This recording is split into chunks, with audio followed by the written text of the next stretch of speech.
John Cena loses the WWE Championship to Cody Rhodes in a really good match. And Brock Lesnar returns. It's night 2 of the SummerSlam 2025 celebration. 13 years on the Joe Cronin Show. John Cena's final SummerSlam as he heads back to the locker room. Crowd was hot. No Rock, no Travis Scott, no Undertaker, no Stone Cold, but Brock Lesnar. This went way more simplerly. Simpler.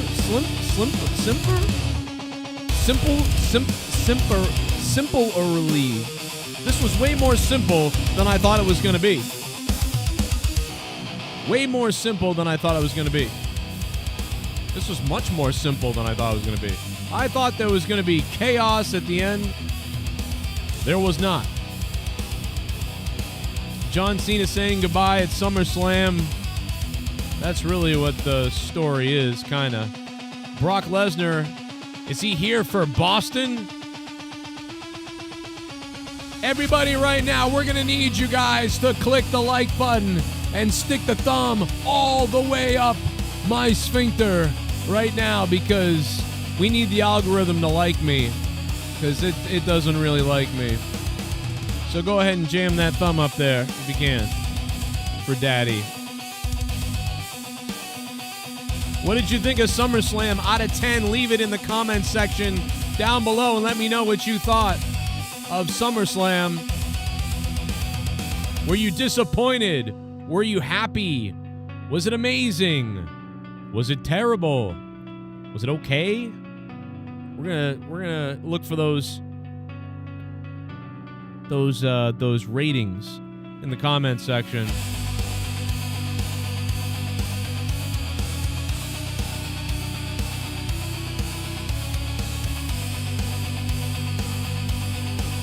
John Cena with an encore here.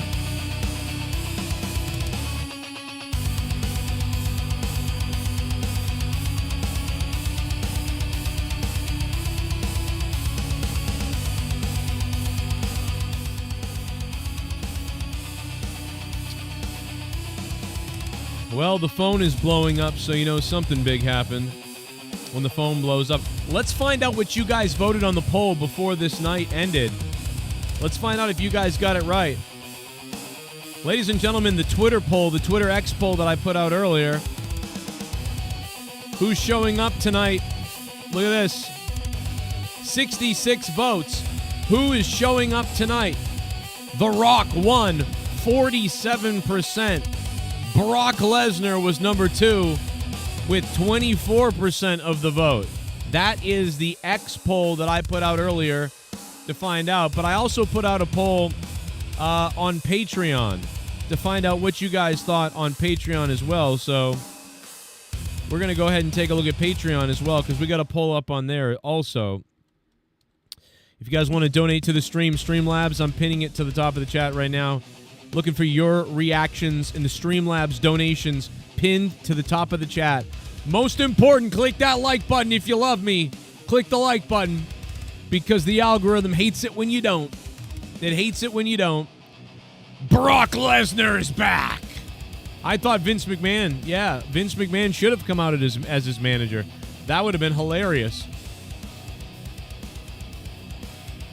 Maybe save that for TV. No, I'm just kidding. They're not going to do that. But, I mean, that would be hilarious. That's just too good. I also have a new manager. No chance. Vince comes out. Oh, that'd be great. I'd love watching all the angry people get mad about it, too. The Rock tied for The Rock and Travis Scott on the Patreon poll. Barely anybody voted on that. So,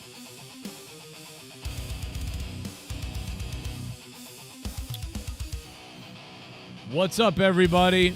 Wherever you are watching this live, Brock Lesnar returns, and he delivers a horrific F5 that cripples John Cena. I mean, waffles him. And I'll tell you what, the match actually was better than expected.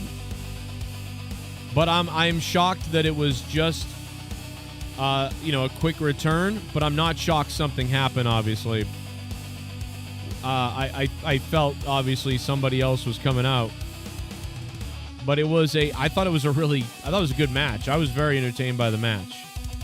Like, no doubt about it as far as that goes. Were you entertained, though? That's the question. And that's why we're going to put up a poll right now. What did you think of SummerSlam Night 2?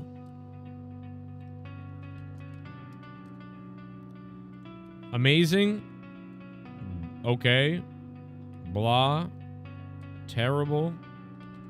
The poll is up now. Love you guys to vote on the poll. If you can't donate using Streamlabs pinned to the top, then you guys can always vote on the poll at least and give us your takes as far as that goes. Love to have you over there. Love to have, how you feel about it. I hope everybody's doing well. It's not been a good SummerSlam. For a lot of people have been voting that SummerSlam has not been good for them. And I'll tell you, I had my lowest numbers of everything yesterday on my SummerSlam review. So you might be right. There might be something to that. People thought. But what was better, Night 1 or Night 2? Everybody in the chat, Night 1 or Night 2? You can vote on the poll. Go ahead. It's free to do it.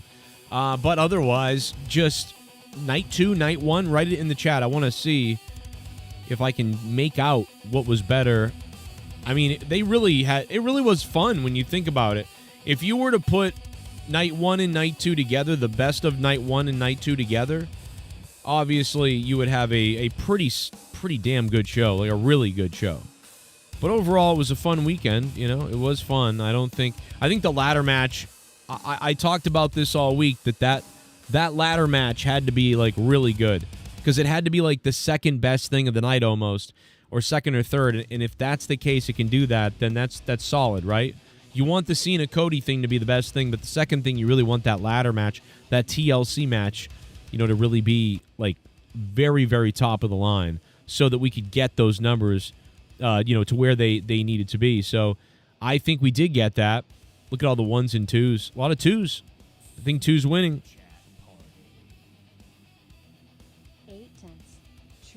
Yeah, I think two's winning right now. Night 2 is winning.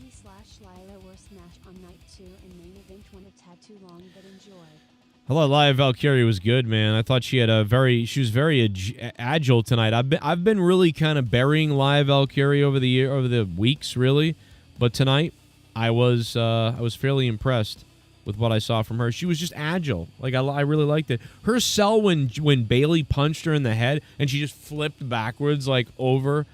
Oh God, I loved it. I loved that sell. I think there was some problems tonight. Naomi's dad walking her down to the ring with the guitar. That was cool. I don't know what the hell he was playing, though. I heard some of it and it didn't sound right. I don't know what was going on. But you never know with live sound and guitars and walking down to a ring, what the hell can happen. So hard to say there. I'd have to re-listen with headphones on. I really couldn't make it out, or even on the surround sound, being downstairs and whatever else. But we've got some breaking news on some things that we're gonna bring up in just a few minutes, obviously, because there's some pretty big news that we're being fed. So we want to get some of that. What was the match of the night? Anybody have the match of the night? What's the match of the night? Somebody in the chat? Match of the night? Naomi was hot? Yeah, Naomi was hot. I'm down with Naomi, man. She's looking good, baby. Kathy Kelly needed some cleavage? What? Wow. Hawk Girl delivered. Well, there you go. John Cena loses the WWE Championship to Cody Rhodes. Cody didn't do anything like insane dastardly. He took off, the turnbuckle pad and waffled him with the exposed turnbuckle, but he didn't really do anything that was like, I don't think, irredeemable. He didn't put his head in a chair and then drop the steps on his throat or something like that. It could have been way crazier, what Cody did, so it could have been wild. So, not that bad. I thought it was a lot of fun. I thought it was good.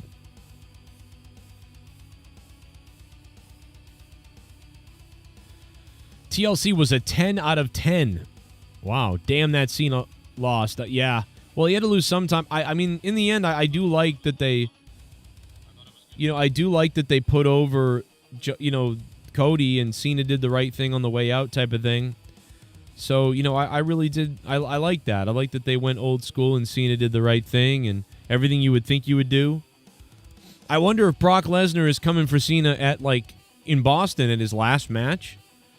Brock Lesnar will be, that could be true, right? This could be it. Brock Lesnar is going to be John Cena's last opponent ever. Is that what's going to happen? Or is it just the next match and we still haven't gotten to Boston yet? I don't know. I really don't know. If you guys want to become a patron in the chat, I put the Patreon there if you want to become one. Not really sure. Be really interested. Let's hear from you guys because I'm out of breath from all my screaming earlier. Shit bomb. Tonight was really fun. Anyone who disagrees clearly hates themselves, touches kids, or is a racist fuck named DJ Glaze. Wow. Wow. Colonel Stutters, thank you for the $5, man. Yeah, okay. Well, okay. Colonel Stutters with the $5. He loved it, apparently. Colonel Stutters, thanks for dropping $5 and becoming a $5 shit bomb. John's last match is December. Yes, that's the Boston show. The Boston show is his last match. I think I just said that. Who's coming for Cody, though, now? They don't really have anything set up. That's true. Maybe they'll have something. Maybe, yeah, I don't know. That's very interesting. Who is coming for Cody?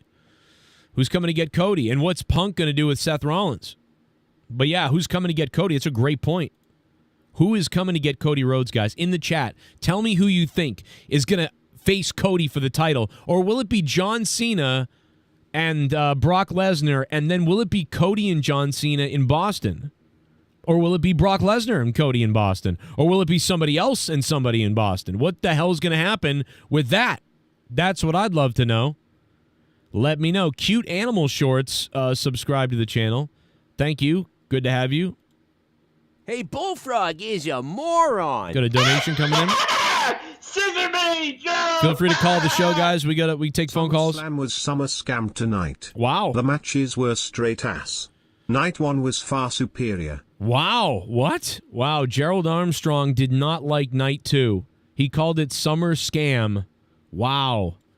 You did not like night two. Wow. That is... I have not heard that many people give that take, Gerald Armstrong. Damn, brother. Burying tonight. I got to turn my fan off. I know it's really loud, but God, it was hot in here. I don't know what it was like building up in here or something like that. Wow. So you think night one was a lot better. Wow. Well, look at that. John Cena being introduced by one of the Power Rangers there in the ring. God, Alicia. Michael Cole glazing Alicia, the ring announcer, was disgusting. He's like, go get it. Yeah, you get it, Alicia. What the fuck, Cole? What are you doing, dude? It's a fucking ring announcer.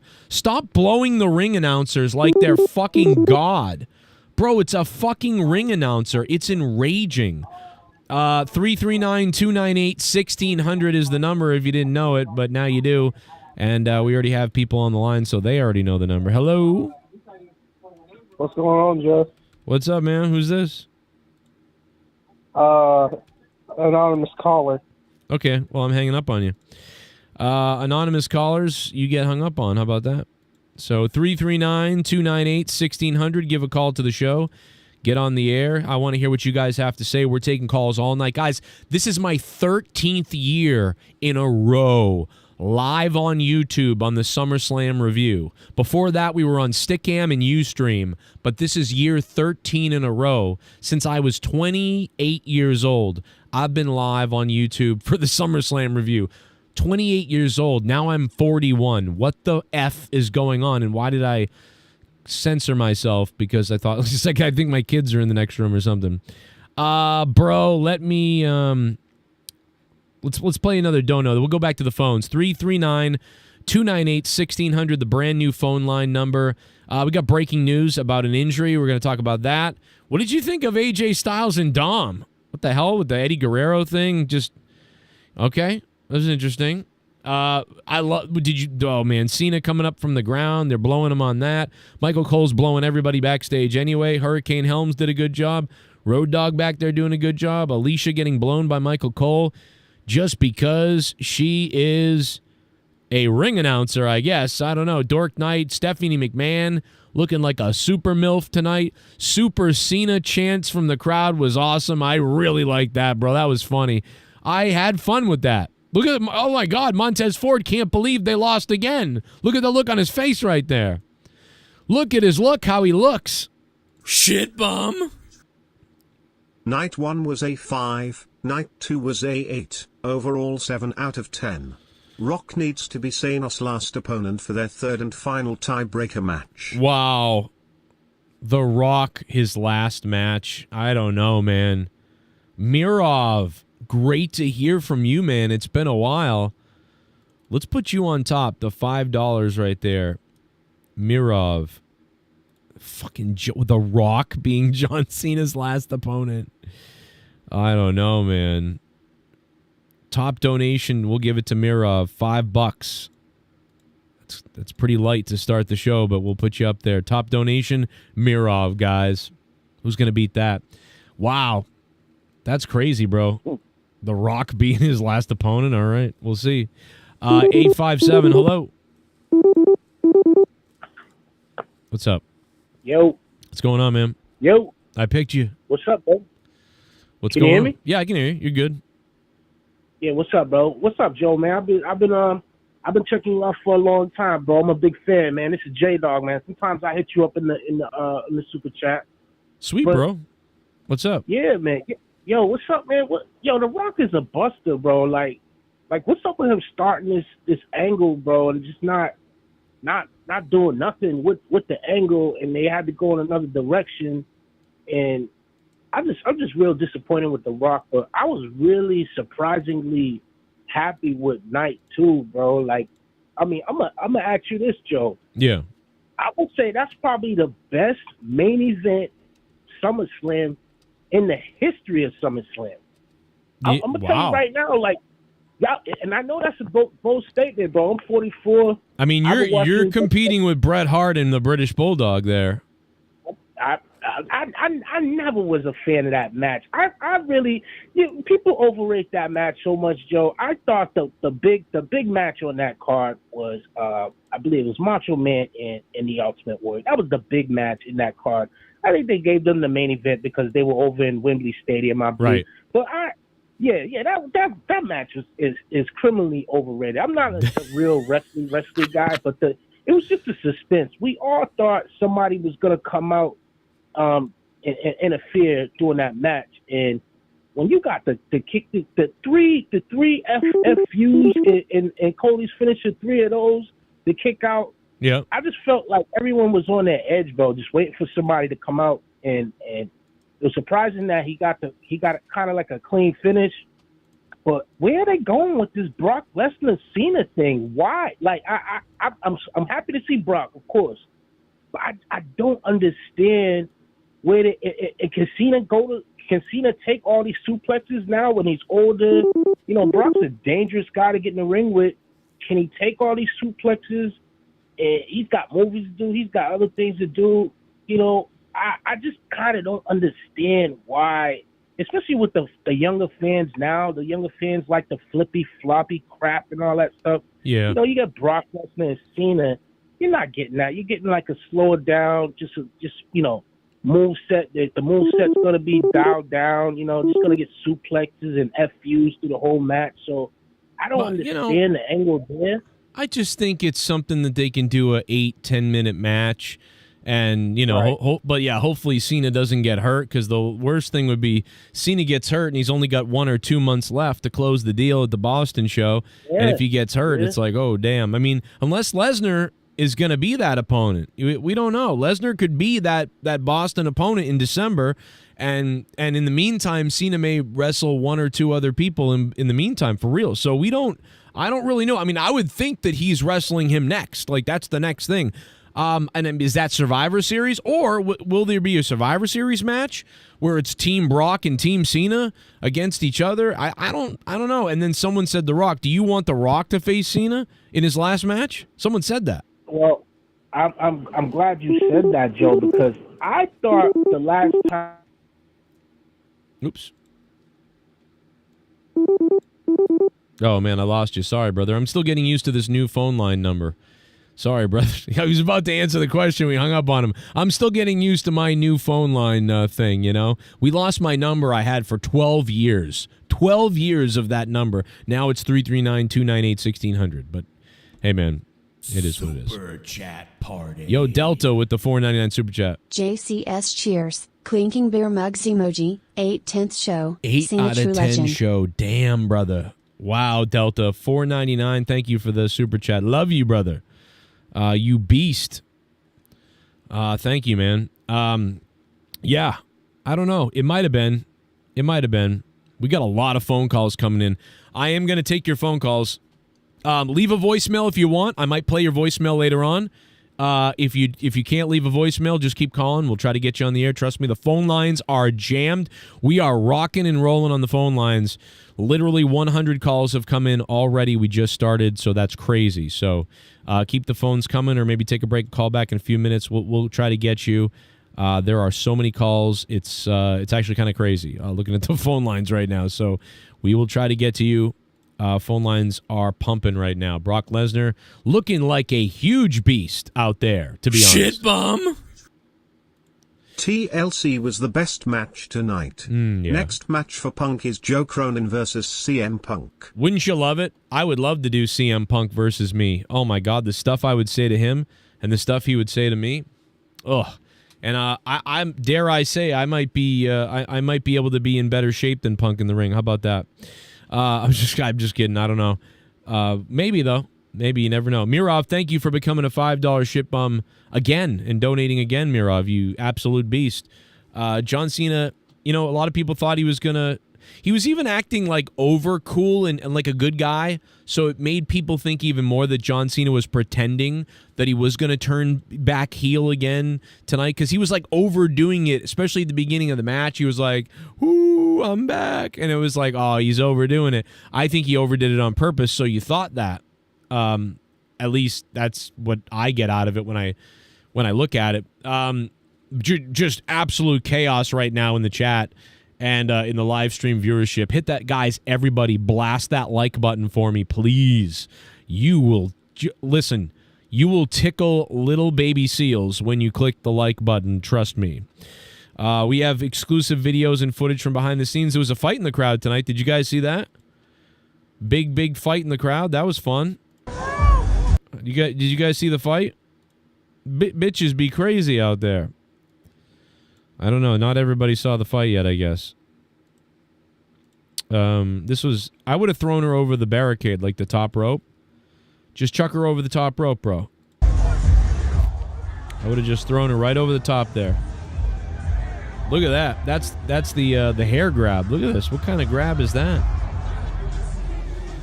All of these people are being deported after the show. Look at the cheap shot. Look at the guy. That guy's tinier than any of them. The security's like, okay. Let's just. I would have thrown her right over that guardrail. Be like, get out of here. Boom. Shout out to them though. Buenos noches, mi amigos. Tu madre es gorda. Estúpido gringo. Joe Cronin. That's my name, and mi nombre dilo. Thank you for being here. Hey, Bullfrog is a moron. Scissor me, Joe! Dr. K. You saw show tonight? You liked show, yeah? What you like tonight? You see big back. Brock, he back tonight now, you like what you see? What that mean you? You like it good? What about Dom, you like Dom? Busty Asian mom with that donation. What the hell? That's so weird. All right, we got another caller. I don't even know who it is because the calls are insane right now. What's up? Yo! What's up, brother? Hey, man. Would you rank this pay-per-view 1 through 10, man? How you feel about SummerSlam? I'd probably give this a 7.5 tonight. You know, man, actually, low-key, that TLC was freaking nuts, dog. Yeah, that was crazy. There was like, what? There was at least maybe 3 to 5 just holy shit like spots. Like they were just like crash and burn crazy. You didn't feel like it was like a bit too much, though? No. Like, kind No, of they had to go all out. I was like, bro, they got to go crazy in that. That's going to be that will be the second best match of the night, if not the best match of the night. That match has to deliver, because if that match was like just like blah whatever, then we really everything would have been fairly solid. I got to figure out how to stop that buzzing noise when someone else is calling. I don't know why I don't have that fixed, but I'll figure it out eventually. What did you think? You thought it was too much? Like too much action?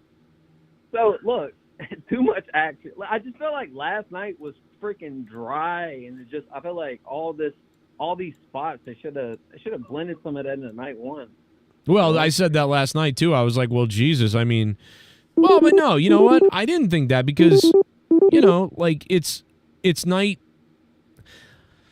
I don't know. It's just one of those things when you're splitting the nights up, you know what I mean? You get 2 or 3 matches that are worthwhile, and then you get the rest that just are whatever. And you could have mixed those together and made this insane fucking night, you know? No, facts. I'm 100% on board with that. But that's what it is when they want to make money, not anything else. I would love if they did the best of SummerSlam, but I don't know. Who gives a shit, really? You can just watch it all again and whatever. But yeah, in the end, I mean, there was like 5 matches that I'd watch again, and that's about it. But at least it was 5. You know, good call. Thank you for calling, man. I've got to figure out a way to get that thing to stop happening because, good Lord, that's annoying. I'll figure it out eventually, though, guys. It's a new system. All right, we're getting used to it. It's almost like a rebirth here on the Joe Cronin Show. I've been doing this show for 13 years, and I really appreciate everybody over the years that has ever stopped by here and tried to, call the show, been a part of the show. Everybody over the years, man, it's crazy that this is year 13. When I started this show, my first child was 2 years old, and now he's 15 or whatever, and my other 2 kids were born. I mean, like, it's just crazy that I was 28 when we started this, and it's crazy to still be here in one form or the other. So thank you, guys. If you guys want to support the show and you want to donate to the show, I don't have any sponsors. I don't have anybody that helps. It's all up to you guys, other than some ads, but the ads don't do much. Streamlabs is pinned to the top of the chat. If you click that and donate, we'll get you up here. Top donation is Mirov. We'll see if you can beat it. There's quite a few others to play. We're going to get to those as well. We got them dialed up here and ready to go. Gerald Armstrong was the last one. Thank you to Gerald Armstrong. The phone lines are jammed. People are leaving voicemails. We'll play those throughout the night. We got breaking news we're going to talk about. Brock Lesnar makes his return to WWE, attacks John Cena at the end of the night after Cena loses to Cody Rhodes, he did get a mixed reaction tonight. People loved Cena, but it wasn't anything that was so over the top. It was crazy. Randy Orton records a special message for fan at WWE SummerSlam last night. We'll talk about that. That was kind of cool. Cody Rhodes comments on the potential return of The Rock. People are still hung up on The Rock. I think something's got to give with The Rock because people are still looking to finish that off. It's so weird. Like, that was so good that people are still talking about that. That last caller, I believe, was talking about that. That's pretty wild. You know what I mean? That shows you, like, man, that Rock thing really hurts that it didn't happen because people are still friggin' talking about it. Say what you want. Say what you will. People are still talking about it. Crazy. Let's go to the donations. Hey, Bullfrog is a moron. Pacharo. Scissor me, Joe! Night 2 could have been a perfect show if the Becky, Solo and AJ match didn't suck ass. Women's triple threat and TLC match and Cena vs Cody were good. Only both world titles were changed this whole show. Candice was the VIP in the TLC match. Yeah, Candice's crash and burn was pretty awesome. So that was pretty good. I like that too. That made me go, oh shit, when that happened. So yeah, I appreciate that as well. K Bonilla 2.0 with a Scissor Me donation, and he becomes the top donation. Mirov's off the board.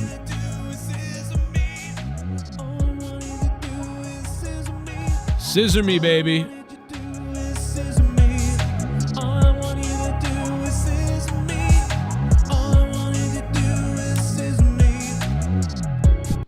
I was wrong about the Cody heel turn. I wished Brock Lesnar would have come back during the match and screw over Cena 8/10. Wow. Yeah. Yeah, they wanted a clean victory for Cody because they wanted to put over Cody again. Like, Cena legitimately kind of putting over Cody. Both guys kicking out of, like, everything. It was nuts. So, you know, that's why I think, I mean, you could argue about that. Like, well, if they wanted Cena to put over Cody, why did they then do a street fight where weapons could be used and stuff? Well, I guess it's because it's still equal. You can both use weapons and in a way, so it does slightly taint it, but it is still equal that they could both use weapons, right? And I think that, you know, if they didn't do that, then you're talking about Brock Lesnar being the reason that Cody won, you know, and nothing else, and that's, you know, it's just not what they would want to do. So I know why they didn't do that. I wouldn't have done that either, to be honest myself. That's me. Guys, I hope you can click the like button. We have had 10,000 people stop by already tonight, and we have 200 likes. I don't know if that means people hate me or what that means, but we only have 200 likes, guys. But 11,000 now people have stopped by tonight, so if you can, molest that like button. And if you want to donate to help try to keep my show on the air, that would be awesome.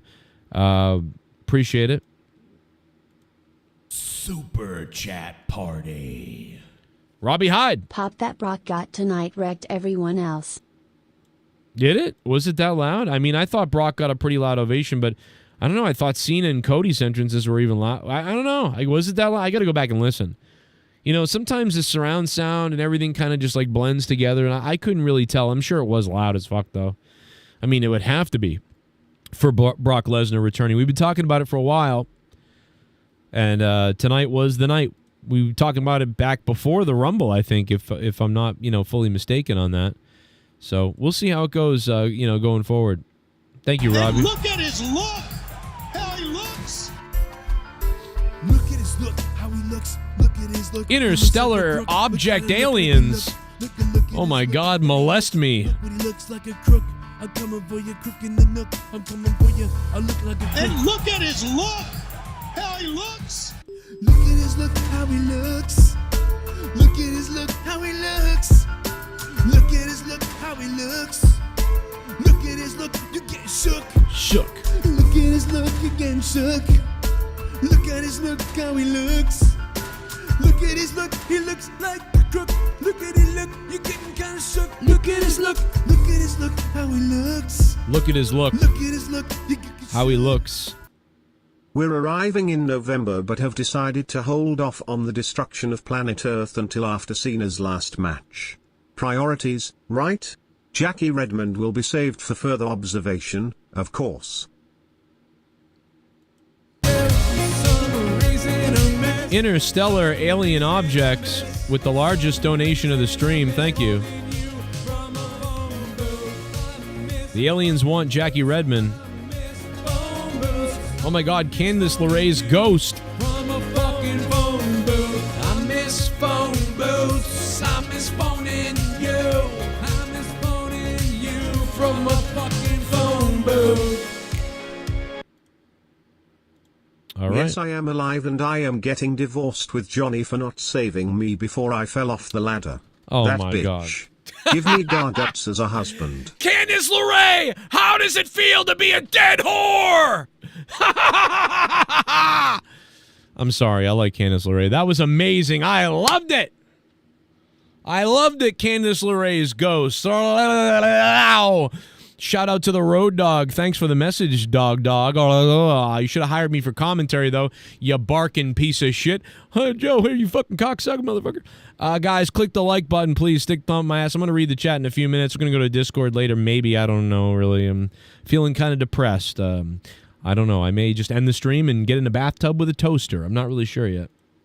Duncachino? Duncachino. Don't mind if I do. My vision. What's my name? Duncachino. It's a whole new game. Duncachino. What do you think about SummerSlam in the chat? Make sure you vote on the poll. Chocolate blend. Brock vs. Cena at Paris and Cena vs. Rock in December. Cody is making a movie until October now. We're all there. What? And he's got the belt? So Brock versus Cena at Paris, Cena versus The Rock in December, and Cody's making a movie until October.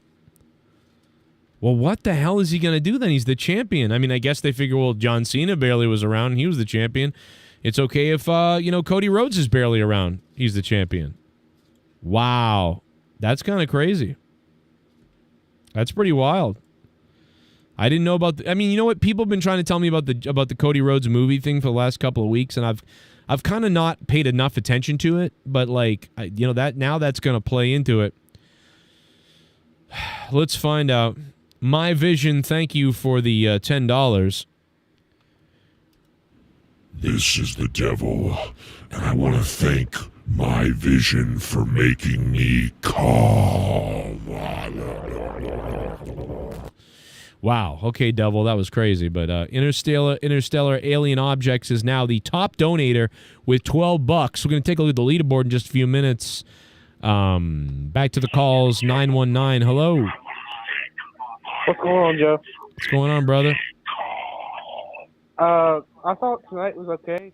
I'm happy that Cody retained the title, and You got to turn the show down in the background, brother. You're echoing all over the place. But he was happy that Cody won the title, man. Thank you for calling.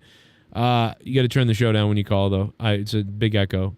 Interstellar Alien Objects, thank you. 339-298-1600. We're live, and we are having a good time. Over 12,300 people have joined us, and you should be clicking the like button. If we hit 300 likes, I'm going to pour chocolate syrup on my dick and punch myself in my dick. So what's up? Version of monetize that. I'm kinda fat. Oh my God! You can monetize that. I'm oh my God!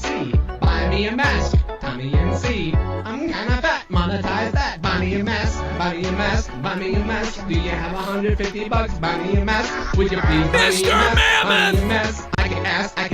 Buy me a mask. Tommy and C. And I'm gonna fat. Monetize that. Buy me a mask. Buy me a mask. Buy me a mask. Buy me a mask. Buy me a mask. Some pyroclastic flow. I don't like blacks. Pyroclastic flow. I don't like blacks. Ask me that. Ask me this. Monetize that. Monetize that. Can I get a mask from Tommy and C? I'm fat. Can I get a mask? Can I get a mask? Can I get a mask? I want a mask. Can I ask? Can I get a mask? Fatu jumping off the cage after the match was hilariously bad. That was the real summer scam. Thought the Cena-Cody match was great. You're right. What the hell was that cage match? The ending especially. Fatu jumping off the cage after the match was hilariously bad. That was the real summer scam.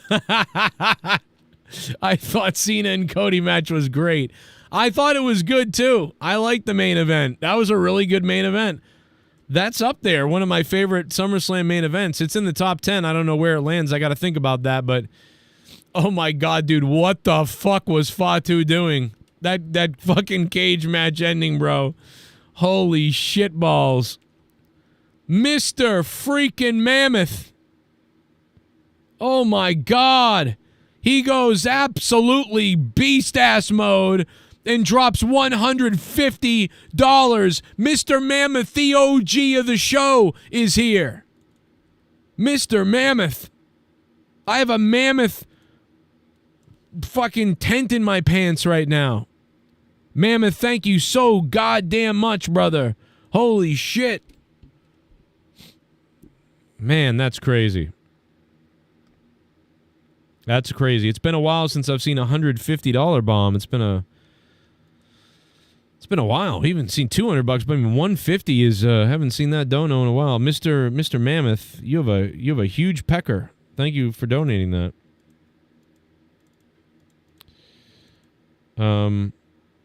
I appreciate that, brother. Thank you. No one's going to be able to top that. Mr. Mammoth's Mammoth Private Parts. Thank you, Mr. Mammoth. Unknown caller, you're on the phone. Hello. Yeah, Joe, did you like WrestleMania or SummerSlam better this year? Well, as a whole. Soon all your friends are going to be dead. Oh. Oh, hung up on him. We're going to go to the voicemails. People have been leaving voicemails tonight as well, not just calling the show. Let's hear one here. Joe, if you're going to play messages later, play this fucking message. Becky's name is Lyra. That was fucking horrible, man. I was falling asleep during that match. They botched so many fucking times. The worst part was Lyra pulling her damn hand out of the zip ties, man, and then putting it back in. Everybody's seen that shit. Oh, my Should've God. just rolled with it. It was part of the reason why night 1 was better than night 2. There could be many reasons beyond that, but, you know. Dude, I love the Thank you, brother. Thank you, brother, for that call and that voicemail. Dude, I cannot believe that. I just saw that a little while ago. I didn't see that live. It looked weird, but I didn't notice that live. Oh, my God, bro. Just go with it. It's too late. I agree. I get it. You want to save the spot or whatever. Oh, my God. Just crazy, bro. Just crazy. Nabeshin in 77 in the chat says, too many finishers and kick out in that main event, making wrestling look like a video game. Well, I mean, that's what, like, New Japan and AEW and so many other people have been doing for years. So, you know, once in a while, WWE has to do something crazy, I guess. You know, I don't know. It didn't bother me that much. I know what you're saying, though. I totally get it. You know, that can be, you know, a little bit too much at times. You know, things don't breathe, you know, shit like that. I get it. And, you know, no selling shit and whatever else you want to say, but... You know, I still think that I liked it. I don't have no problem with them doing that once in a while, as long as not every match is like that. If every match is like that, it's kind of like, oh my God, it's just always going on. There's no anything anymore. It's every match is a video game, you know, and mostly in AEW, that's what it's like, except for the 1 or 2 matches, well, usually Cody's matches, they used to be more traditional wrestling style matches.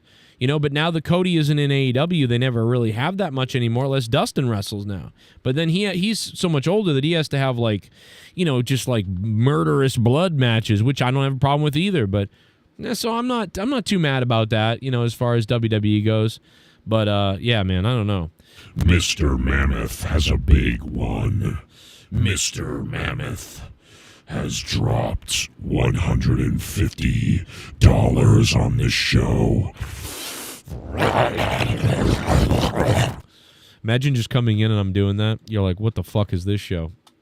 Here comes another donation. It's coming in from Most Blaze. $9 for a fuck. Someone donated 9.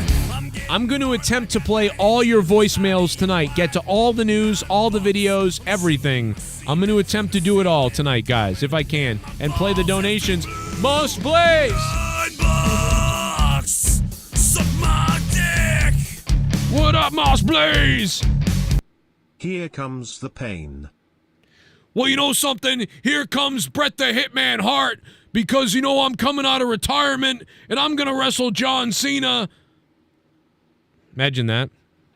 And I want to do it in one of the worst places in the world, Boston, in front of all you American fans. Imagine if the Hitman Hart showed up to do that. Thank you, Moss Blaze. Fired up about Brock Lesnar being back. Mr. Mammoth has subscribed again to the channel. That's weird because he must have unsubbed, but welcome back, Mr. Mammoth, because you are an OG, and it is great to have you here. Thank you for that voicemail. Let's go to another voicemail. We have so many voicemails coming in tonight that it's worth hearing a couple of them, I believe. Let's see. This one, we're on August 3rd, so. Hey, Joe. My name's... let's see. That's a troll one. Let's get to a real one if we can. Hey, what's up, Joe? Listening to your show right now and really surprised about the Brock Lesnar return. But the first thing I obviously see when I, look online is the obvious AEW pushes being talking about how he's still a part of the Brock Lesnar the Vince McMahon litigation case with Janelle Grant. And you can tell that those guys are just very upset that he returned, Oh, yeah. So, I mean, there's a small section of the audience that, thinks Brock Lesnar's involved in, like, you know, butt pumping poop into some girl or whatever. Yeah, I don't know what Brock Lesnar did. If anybody's angry, isn't Sable angry? I mean, I don't really know what else Brock Lesnar has done. There's anything that's proven to me that's made me go, well, Lesnar did something wrong, you know. He might be questionable. I mean, he's so close with Vince that, you know, something certainly could be up, but I don't think, whatever. I'm going to assume he's pretty clean, you know what I mean, if they're bringing him back. So, and that's what they did. They waited a long time, you know, to make sure he was going to be clear of stuff, I believe. And I think they did do quite a bit of due diligence on that. I think he's been ready to come back since they added him back to the roster. I mean, they added him back to the roster. The minute they added him back to the roster, I mean, did you not? If you watch my videos, they added Brock Lesnar back to the roster. I think it was 6 months ago or something. I don't remember now. It was something like that. And we brought it up on the show. He's back on the roster, so he's cleared. And then it was just a matter of, when do we bring him back? When do we come up with something that he agrees to, that we want to do, that makes sense? And this was it. So he's been cleared for a while. This is nothing new. People getting mad tonight is fucking goofy because, well, why didn't you get mad when they added him to the website then? Because they did that like 6 months ago, and we talked about it, which means he's cleared to go. He's ready to roll, guys. You know, you should know that. Stephanie McMahon, still milfy. I love it. Get her, Triple H. Get her. Just like Michael Cole said to Alicia, the ring announcer, get it, Alicia. What a fucking loser. What the fuck is wrong with Michael Cole? Get it, Alicia. Imagine someone saying, get it, Howard Finkel. The hell, bro? What has happened to this fucking, to wrestling? Like,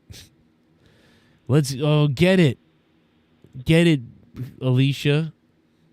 Yo, Joe Cronin. What's up? I just came back from SummerSlam, and two things I gotta say. Why the hell are we letting Cody win? Like, there's nothing for him to do. And yes, that cage match was stupid. Why do you start doing all these jumps off the top of the cage after you lose? I just don't get the booking. I don't get it. Yeah, it was weird. I think that maybe he just did it. I don't know. I was laughing, I'll tell you that. It wasn't really a good laugh, but it was kind of a good laugh. I was fucking laughing at Jacob Fatu a little bit, like, or whatever. So, I mean, I guess it was kind of funny. Wrestling's too feminist, says Celtic. Yo, you see ESPN guy, seems like he doesn't like to be touched. Maybe that's what it is. Let's go to the votes, guys. We're approaching 1,000 votes. What did you think of SummerSlam tonight? Approaching 1,000 votes.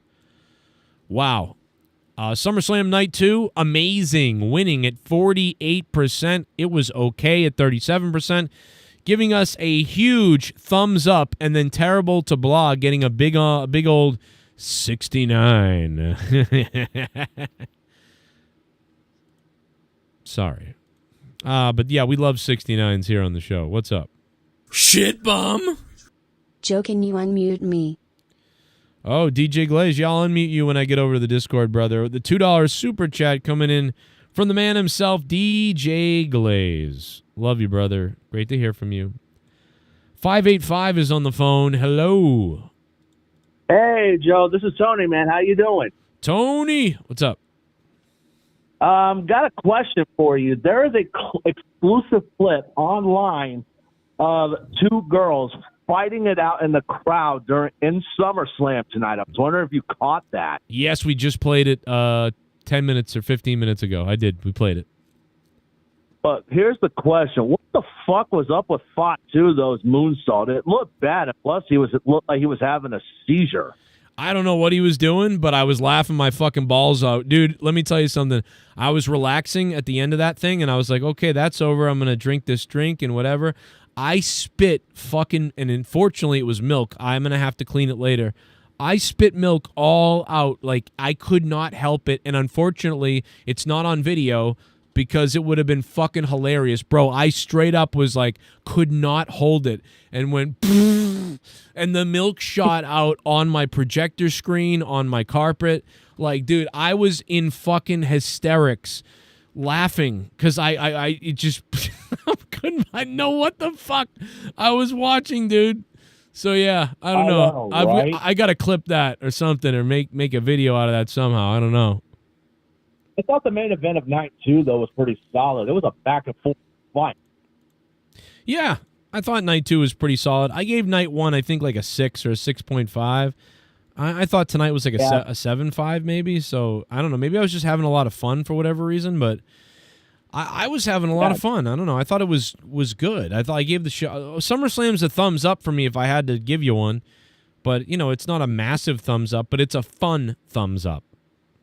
Yeah, they've been keeping up with their with their event full of returns. Yeah. What's the next event? Is that the Paris thing or? Yeah, it's Flash in Paris. So I think that's supposed to be coming up this month in August or in September, I believe. Well, with the influx of all the people coming from all the jails around the world to Paris, France, they should call it Pedo Fest or something. But anyway, thank you for the call, man. I appreciate it. Paris is so close to falling. It's almost unbelievable. What is up, JCS Army? This is Anthony Brooks here. What's up, I brother? wanted to call and let you know, although that the SummerSlam Night 2 main event I thought was pretty solid. And here is a question. Yes. Did you catch? There is a clip of 2 girls fighting it out in the crowd during SummerSlam tonight. Oh, that was the same guy. That was him leaving a voicemail. My bad. Shane McMahon is rumored to come back on the show. Shane McMahon. I don't think so, man. I don't know. I mean, I don't know. They would have to really give him a really good position, and then like Vince would have to give him his blessing. I think Vince is having way too much fun with Daddy right now. Vince is running the world with his dad right now. And by the way, if you're Shane McMahon's wife, are you not a little concerned?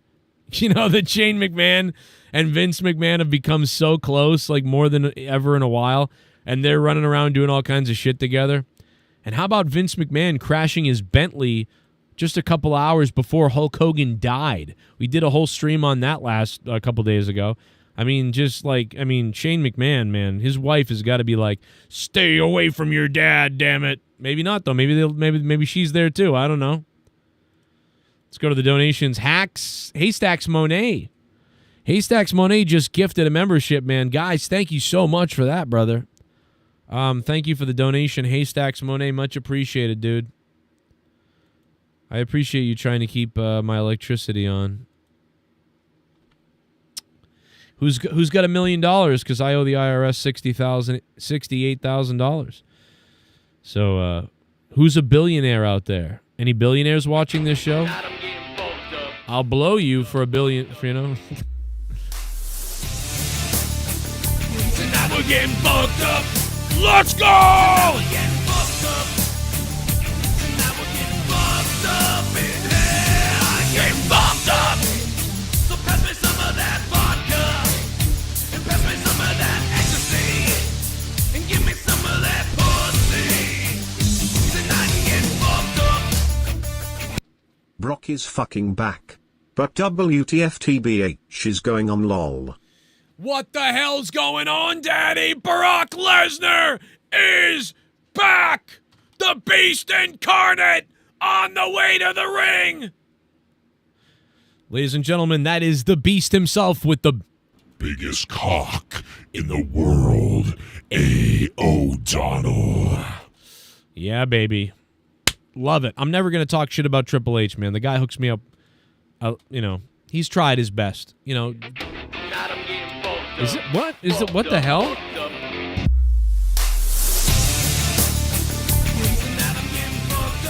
Okay, that's a replay by accident. Okay, I was like, what are the odds that somebody donated that and then somebody else donated that? It's a replay of a dono.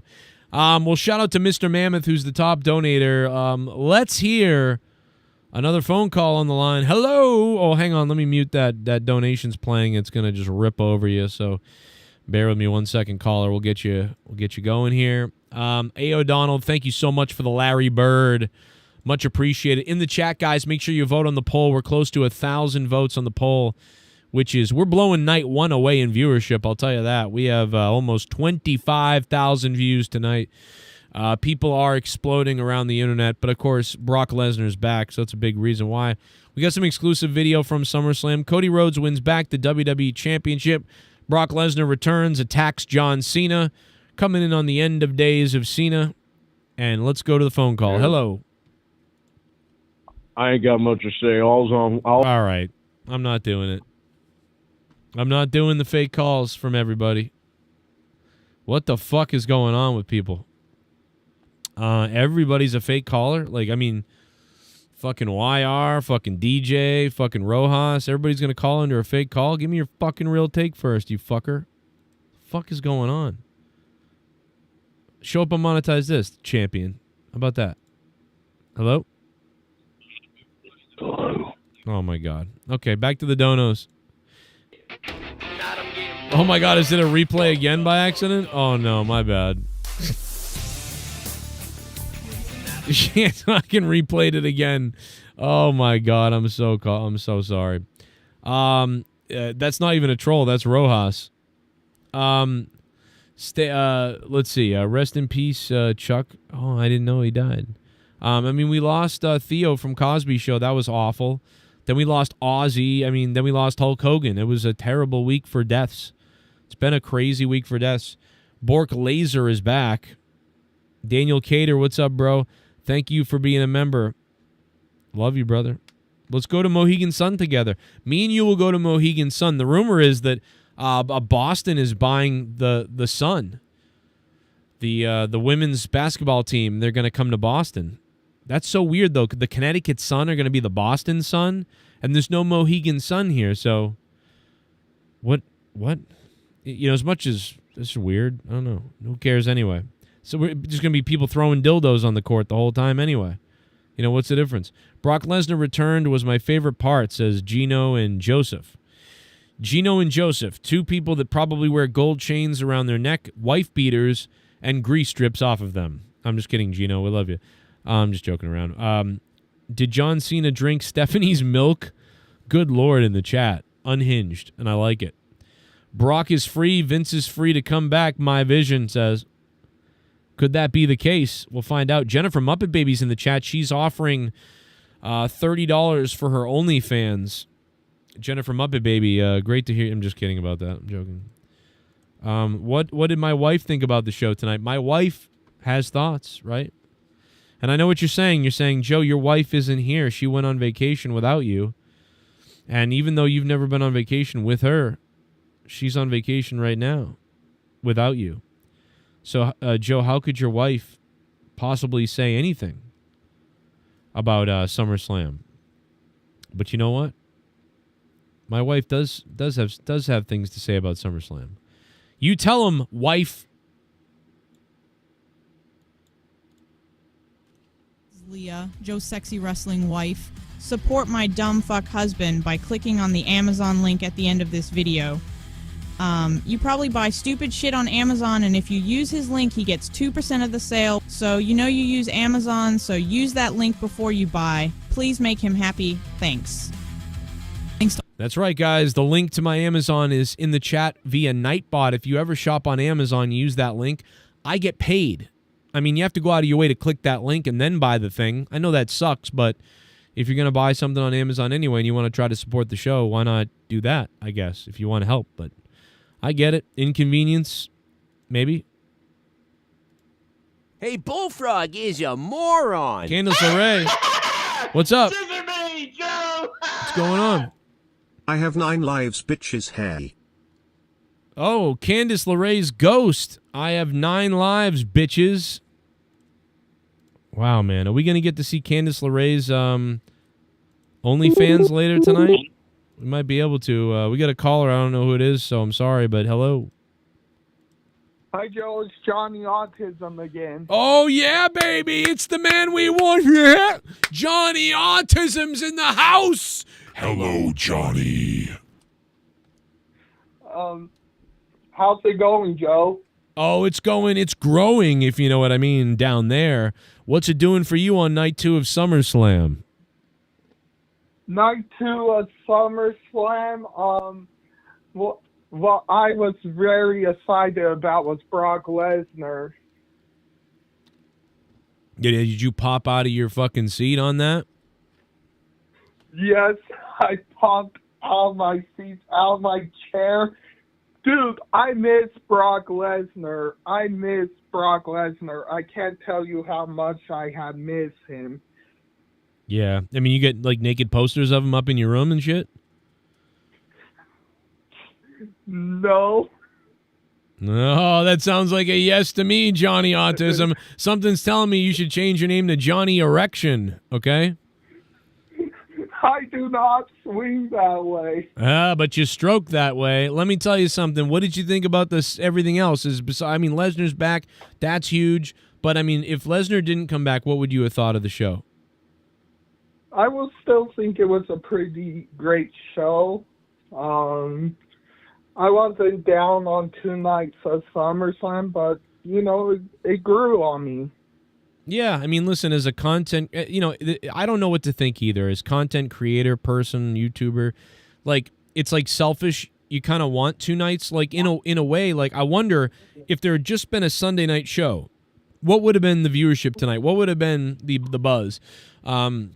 Would it be less, or would it have been a lot more, or is it better that we have 2 nights? So I don't know. Selfishly, I'm thinking cool, but it's a lot, man. It really messes up the chemistry, but it does allow a lot more people to make a payday and to get on a show. So, you know, I guess it's okay, but we thought WrestleMania was going to go back to 1 night eventually, and now SummerSlam is doing 2 nights. So that's never happening. We are like, I mean, how long until there's 3 nights? You know, like, this is getting kind of crazy, but I got to move on. Johnny Autism, anything else you want to say before I let you go, brother?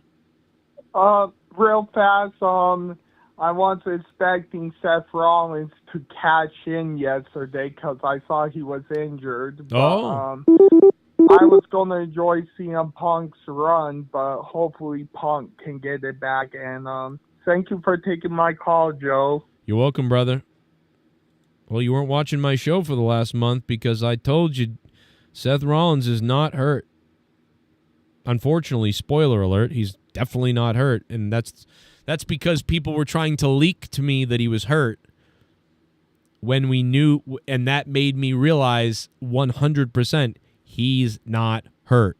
So WWE, never do that again. Never send some people who have been somewhat credible before, but weird, into my DMs to try to make people believe that he's really hurt, because we sniffed that out and it actually exposed it, to be honest. And then Becky Lynch is backstage like, did all my tweeting make you think something else? Fucking la leprechaun.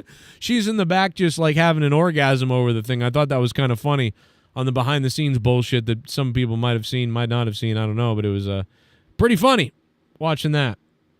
We got voicemails though. Hey, Joe.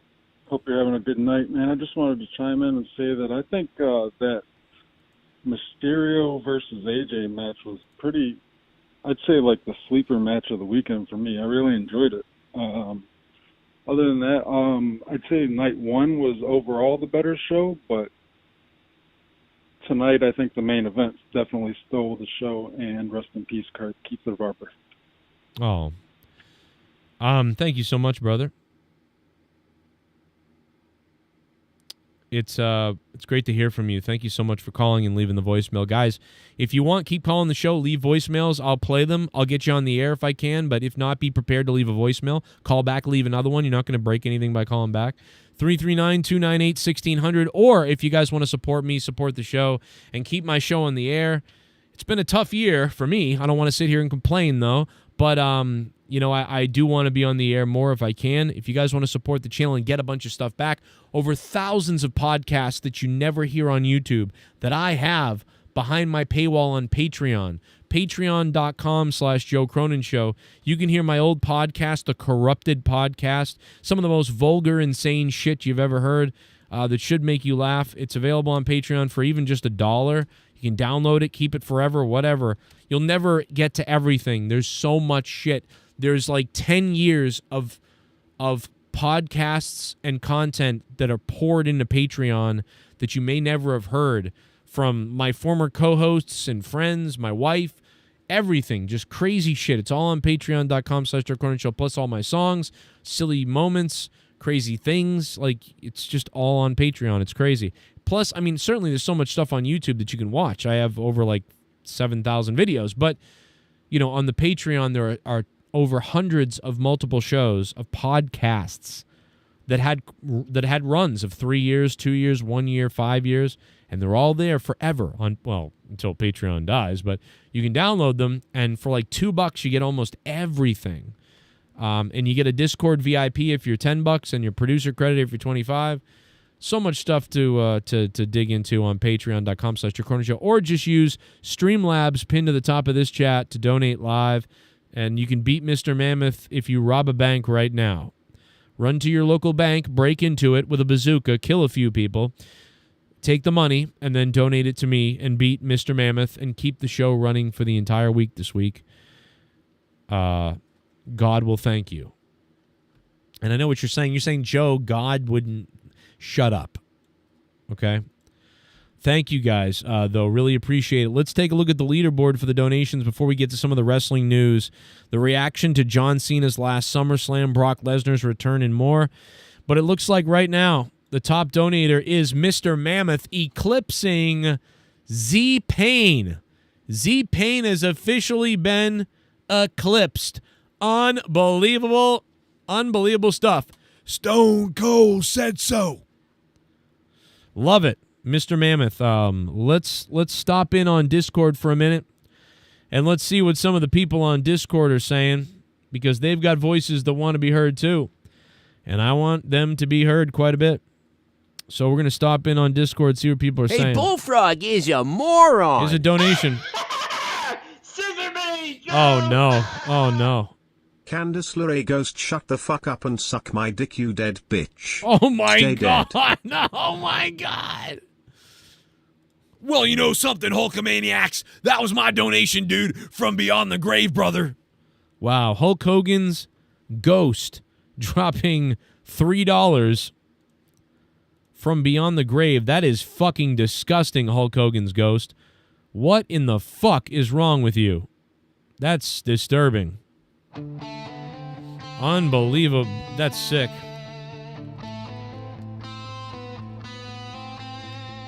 That's disgusting, Hulk Hogan. Why would you donate that when you're dead?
What the hell are we doing right now? See, I mix both versions, the good and the bad. Hulkamania is donating to the show, though. That's what's really important, guys. That's what's really important. That was a really slow version of that song. I did not like that slow version. It's got to be faster. Like, what was that? Yeah, it's got to be like...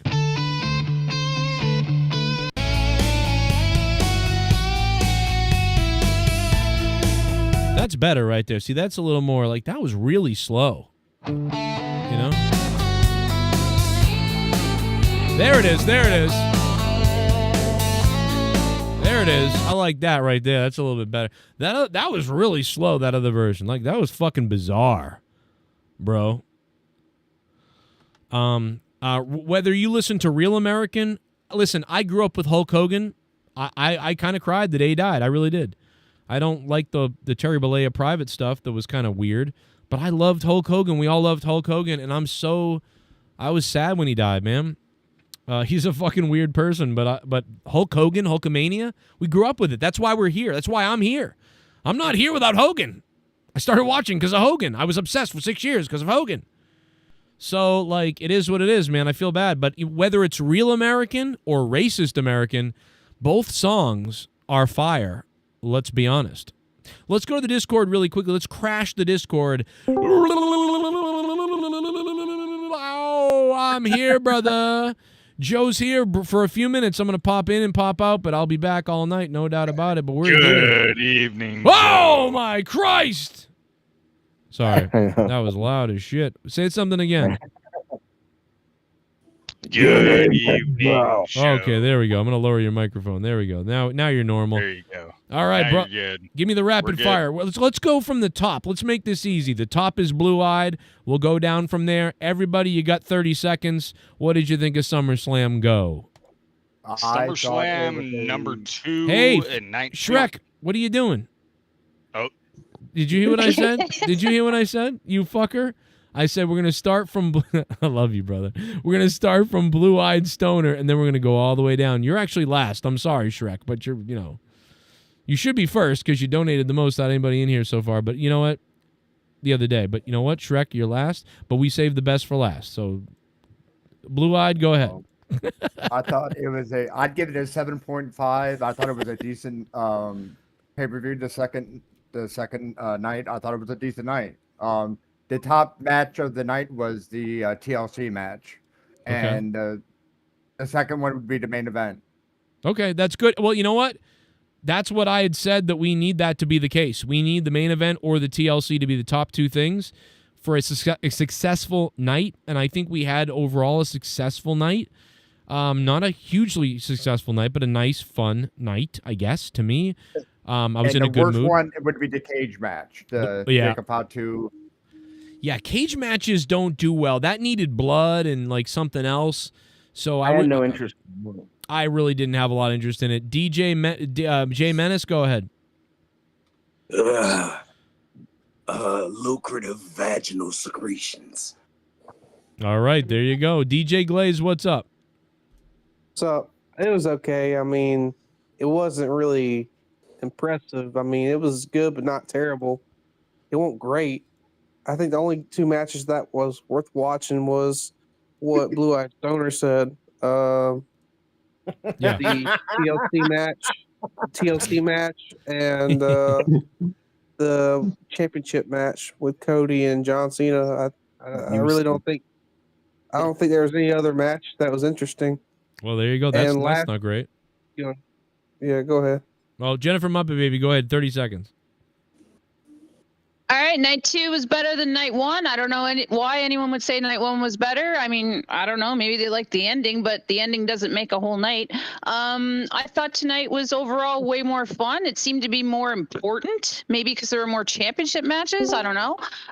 Cage match was a huge letdown. I was really looking forward to it, so that was a bummer. But overall, I was not at all expecting Brock Lesnar. I mean, maybe that was stupid of me. I was expecting something, but not Brock Lesnar. When his music hit, I was actually confused for a minute. Overall, I give tonight a 7. I gave last night a 5. Well, I put out a poll on who you thought was coming back, and number 1 was The Rock by about 50%. The Rock won. Only 24% of people thought Brock was coming back, so people did think he was coming, but not many. Bullfrog, you're next up, brother. Hit me with it. I give it a solid 8, like your hard dick. What the fuck? Wait a minute. So you wait. What did you give last night? Didn't you give last night like a 10 or something? No, I give it a hard 7.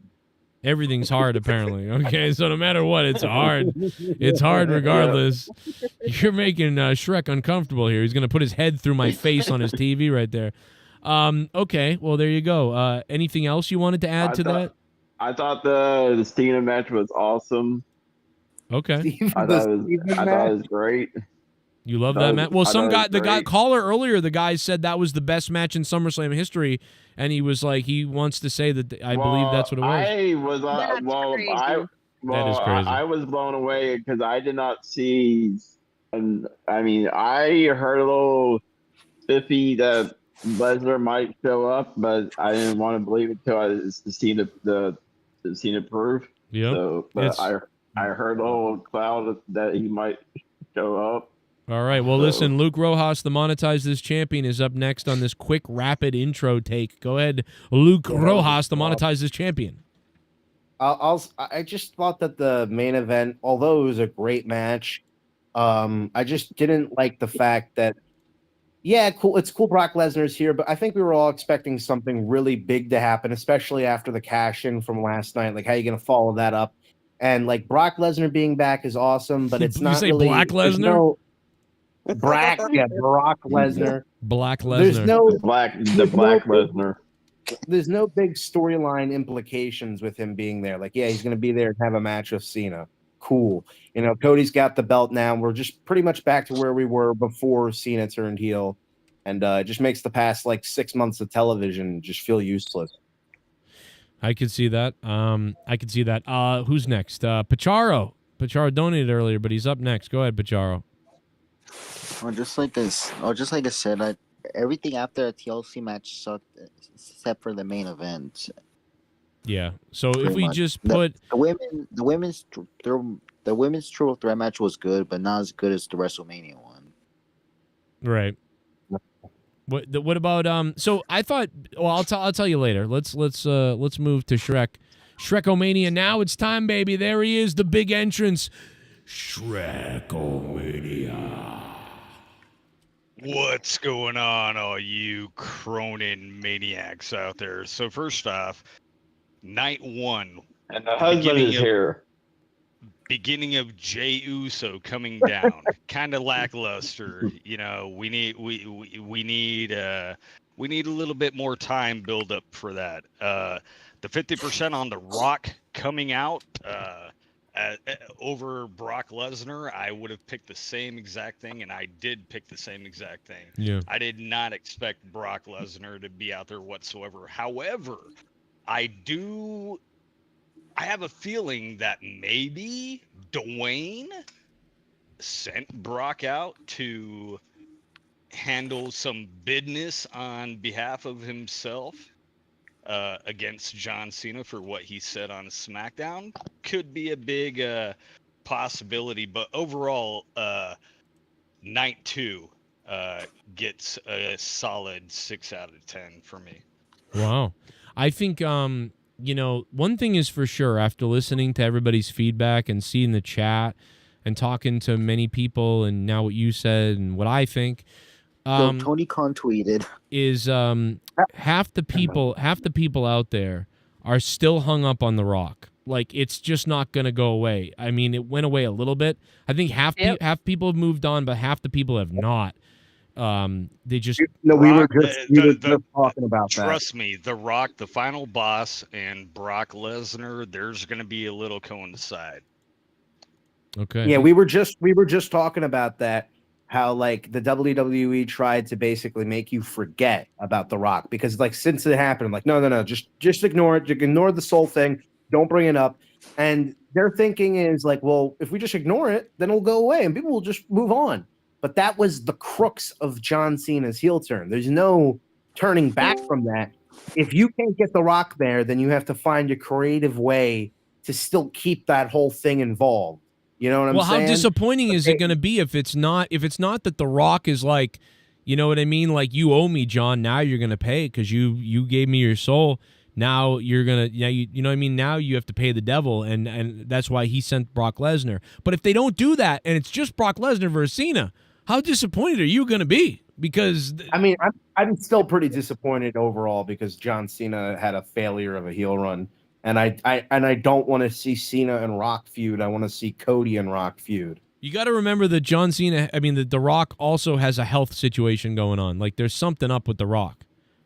Yeah, but we have to remember. But like, that's the thing though. Like, this entire thing was fucked on arrival, and it feels like they've done nothing good since. Like, they've tried bare minimum to make it better. Yeah. They've tried to make it better, but they really put all their cards in on that situation. I just wonder if, like, maybe the whole disagreement and the whole idea of The Rock saying, like, oh, I wanted them to just have a match. I think that is a cover-up for his health. Just like Hulk Hogan, his family, his friends, everybody lying and saying everything's fine, it'll be all right, don't look over here.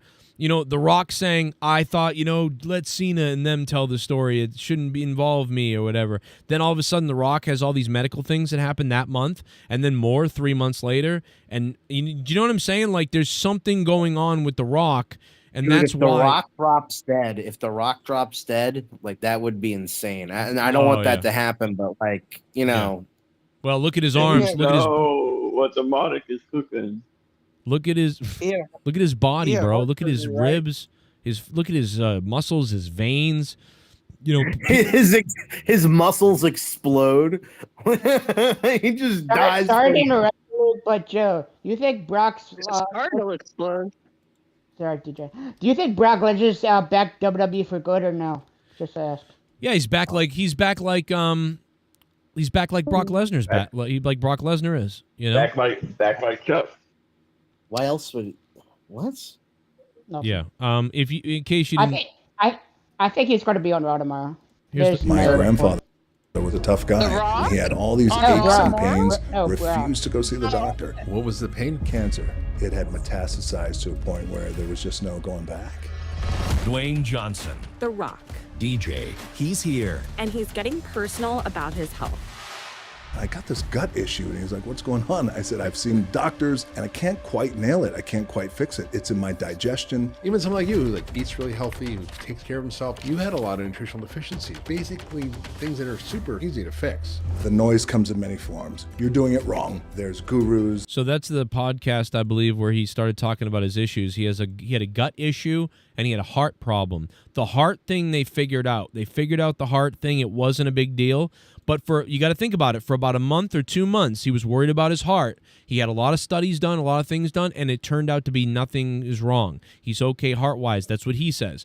But then the next problem that came was the gut issue, and then he figured out something was up with his guts or his intestines or whatever's going on. So he's been working on that. But he's been kind of cleared of all this from what we know now. But this was a 6-month endeavor of trying to figure out what kind of health issues were going on with him, and for a little while they were scared. So they figured it out, but he did admit this on multiple podcasts. It's news. You can Google it, look it up, whatever you want to do.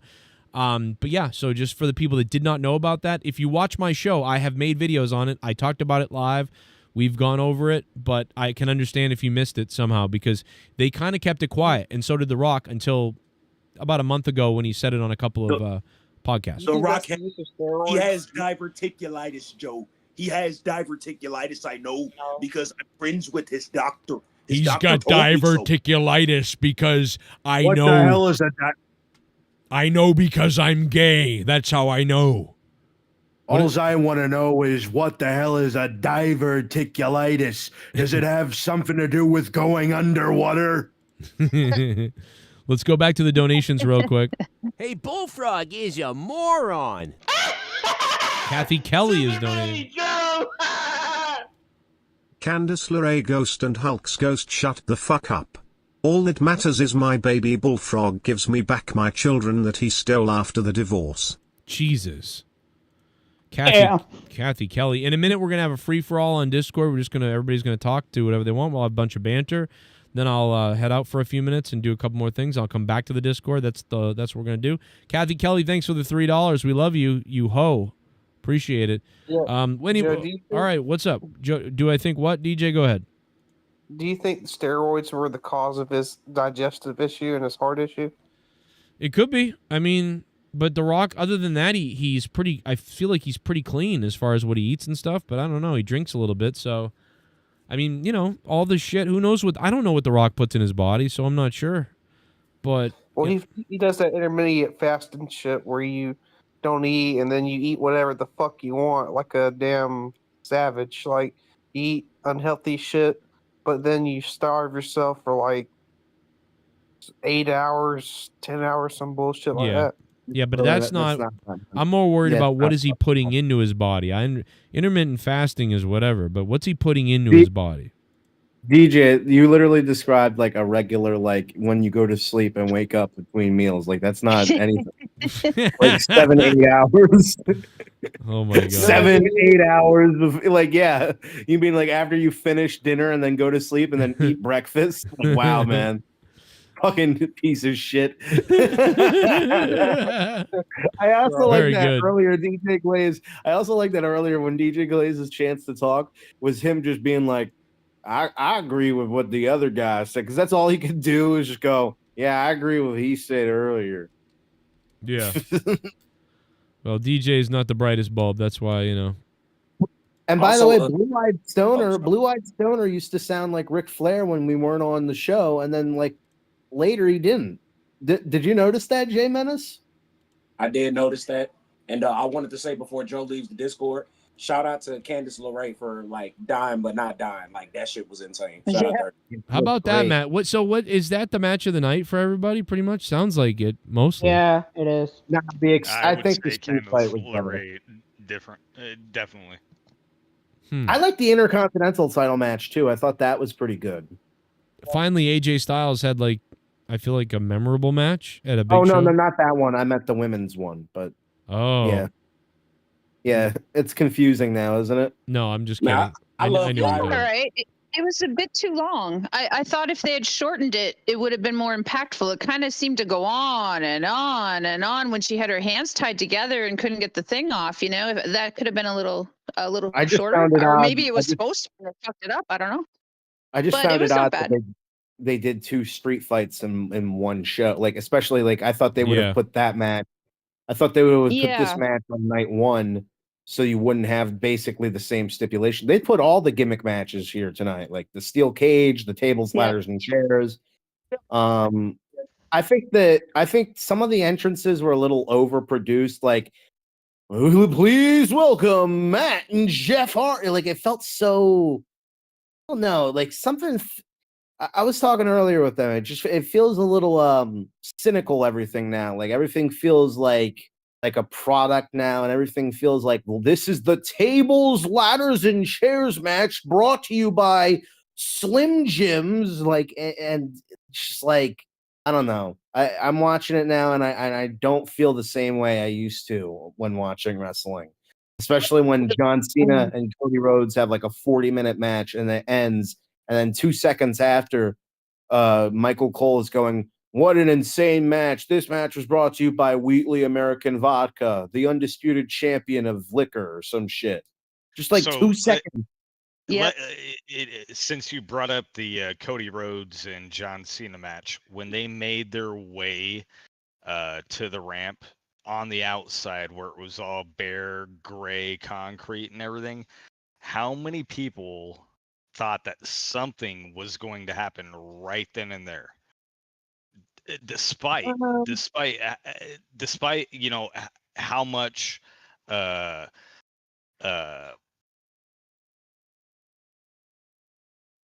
area was around there, like I thought personally, I personally thought that maybe Dwayne or The Rock was going to pull up in his nice little Ford and get out and do something, or maybe even Travis Scott. I honestly was starting to. Did you hear Triple H earlier today? He was like, "Wait till you see what happens night 2. It's gonna be insane," or whatever. And I was like, "Whoa!" I was like, "Bro, fucking everybody might show up." Like, I started thinking everybody was gonna show up tonight. Triple H kind of oversold it to me. Triple H does that all the time. This is the biggest SummerSlam of all time. Yeah, I was getting really annoyed at the opening of this show because it was just like procrastinating starting. You know what I mean? Like, these shows, they don't even start like they used to anymore, where there'd be like a promo package, then like fireworks, and like, welcome everybody, we're live here at SummerSlam. The pre-show ends, and then Michael Cole just starts boringly talking and introducing everything, and there's no like thunderous. It feels like, you know what it feels like, the beginning of an episode of Raw. You know? And then you have They have a nice little flyover over the city saying, "And welcome everybody to SummerSlam." Not even enthusiastic or anything like that. And did you notice that the announcer, when she introduced those girls, what was it like? What's their name? Tiger Lily Gold or something? Tiger Lily Gold, right? I thought she was going to introduce them as the lesbians, but well, when she announced her Yeah, I'm in name, on that. it sounded like she was also confused on how to say it too. So she was like, "Tiger Lily, gold." like something felt weird. The announcer, by the way, I hated her. Like she really was getting on my nerves of how like it's like she was like playing a character or being a parody of what an announcer is supposed to sound like. Like she was drawing out her words way too long and like making everything sound like she's she was been doing this, that like, for like 2 monster years voice. now. It's like but I then, can't then, stand, then but she Michael was Cole really glazed her and playing was it up. like, "Go get it, Alicia." I almost fucking threw I up on heard myself. that. I And cringed for him. Jesus. dressed up like a fucking she's dressed up like a peacock. Like She looked like a punk peacock who is going to be in the new Rent fucking play or something. didn't she like have eyeballs on her dress or something? Like I don't know. what's The the- other girl was way better, and she left to do nothing with her life. Also, You why showed a did they video of get that, Joe. You showed a video of that, her dancing or singing or some shit, and then the wrestling people are wrestling while dancing is weird. It's fucking weird. So wait, Samantha Also, Irvin just really quick, didn't go to AEW? No. We don't know what she's doing. She's trying to be a singer. And On AEW, she sang "America the Beautiful" or some shit before a show, but that's the only time I saw her. I thought, well, maybe she'll pop up. I don't know. I expected her to be there already. I really liked her so much better. yeah, There I was didn't no really room for her at all I in liked the her. video. Is that Mustafa? He's back. Yay. hey, Yeah, he's back. Mustafa's here. Hey, that's good. Yo, he was there, so Yeah, he's guys. probably riding the bus. Fucking black guy quota. Yeah, Black he guy goes quota. I'm gonna call back in a bit. Phone's about to die. I just want to let you know that I'm alive and I survived. Nice, You were planning to Mustafa. Night clear it 1 or up, night weren't 2, you? Mustafa? Night two was great. I'm gonna comment in a bit. I have to charge my phone. I'm heading back home. I'll be there in about maybe 10, 15 minutes. All right, brother. We'll see you. No rush. We got a room for you. love you. All right. All right, love you, brother. I like that Mustafa had to call like he thinks we care about him if he dies on the subway or not. Like he thinks like we're all sitting here like, oh, I hope he doesn't get stabbed. No, I'm just kidding. We do. We love you, Mustafa. If I knew that you were like, I didn't know I had to be worried about Mustafa, but like now that he says that, I am worried. So I'm glad he did tell us he's okay. I want to give Mustafa a hug. Like it's been so freaking long since I got the chance to talk to him. I think the last time I talked to him was at the Royal Rumble, and then he was here a few days ago, right? And then Yeah. Joe, what did I text you that I texted you that he killed Keith, and then fucking Jesse commented that under like one of the videos that he was on. Yeah, he It's like stole so your fucking shit. weird. I know it's weird, bro. He's hacking into our texts, bro, and stealing my jokes to get 2 likes. That's what he does. He knows what he's doing. Sorry to interrupt you guys, but we all agree Rock's gonna be Brock's gonna be on Raw tomorrow. Rock be on Raw tomorrow. That would be. No, I didn't. I was a mistake. I didn't say Rock. I meant to say Brock. Oh. I mean, I hope they do it. Lesnar. I hope they do it because otherwise, what the hell's gonna do? But here's the thing: what if Raw is boring?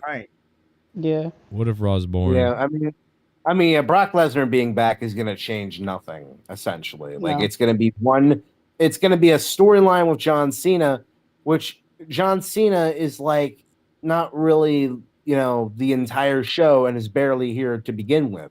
Yeah. So it's just a waste. I don't know. Yeah. I'm not happy with it, to be quite honest with you guys. I think that Me neither. this should have been a much bigger ending. So what was an awesome match? Like that is probably Cena's best match that he's had in years. And Eric, you don't need to say yeah after 3 seconds. Okay. All right. Sure.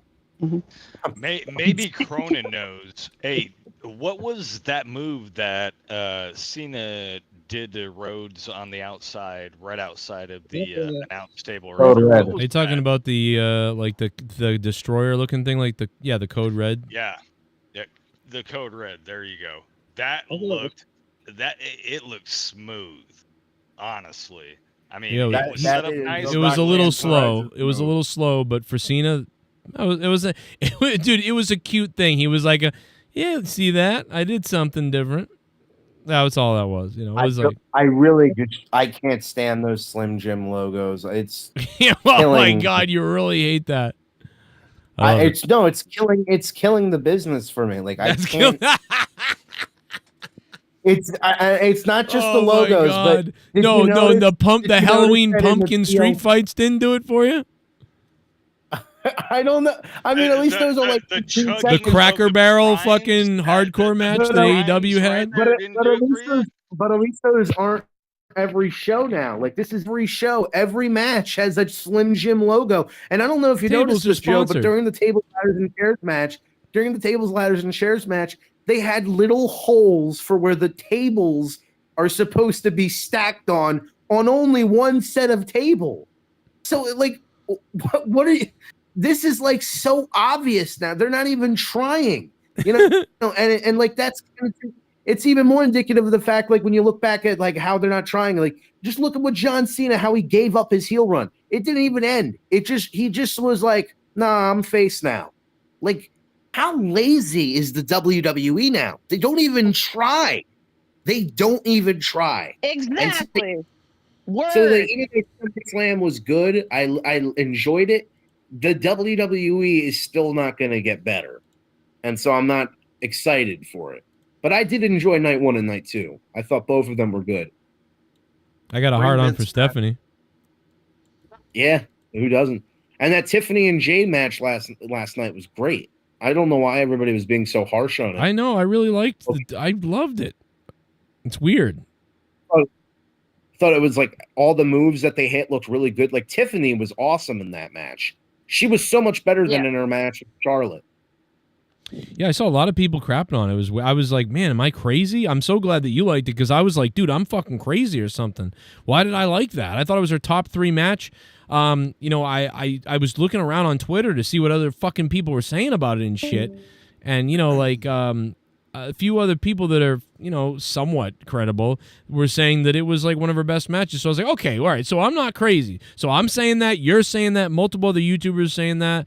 It's just people out there that overall kind of were saying they hated it or whatever. Yeah, like Dork Knight was shitting on the show yesterday, but it feels like Dork Knight, I thought a lot of his criticisms weren't really fair. You know what I'm saying? Like it sounded like he was just, and I don't want to be like fucking, you know, one of those guys like, you're just hating the hate, motherfucker. But, you know. I got no problem burying these people in this company and anybody. I don't give a shit. I don't like shit matches. I think the only problem with the match is it could have been 1 or 2 minutes more, even though it needed to be short. It had to be short, but I still think they could have done another minute or two, but it's fine. There was a little bit of trouble in the match. It wasn't perfect. They're not great. You know, Tiffany's not much better than Jade, and Jade is not great, but she did her simple things, and I just had fun. The chemistry of the match was good. Regardless of how good you thought the match really was, the chemistry in it was pretty good to me. I don't know, man. It's like weird. Yeah. Most other YouTubers and wrestling people that I read and saw, like thought that. There was a couple people that didn't, but like most people did. So we're not crazy. I'm not crazy anymore. I'm standing by that. And 100%. I'd say that the weakest matches of the both nights was Sami Zayn versus Karrion Kross. Yep. And then AJ Styles versus Dominic Mysterio. And I think Fatu's match was weak too. I think that was not good. Yeah, and then when it ended, it's so weird because I didn't even watch that match. Yeah, I didn't even watch that match, but then I tuned in and I thought the match was still going on. But then I was like, oh, wait a second, why does Solo have the belt, but they're playing Jacob's music? Like, what an idiot. Now, Joe, do you think Jade should have won the belt last night?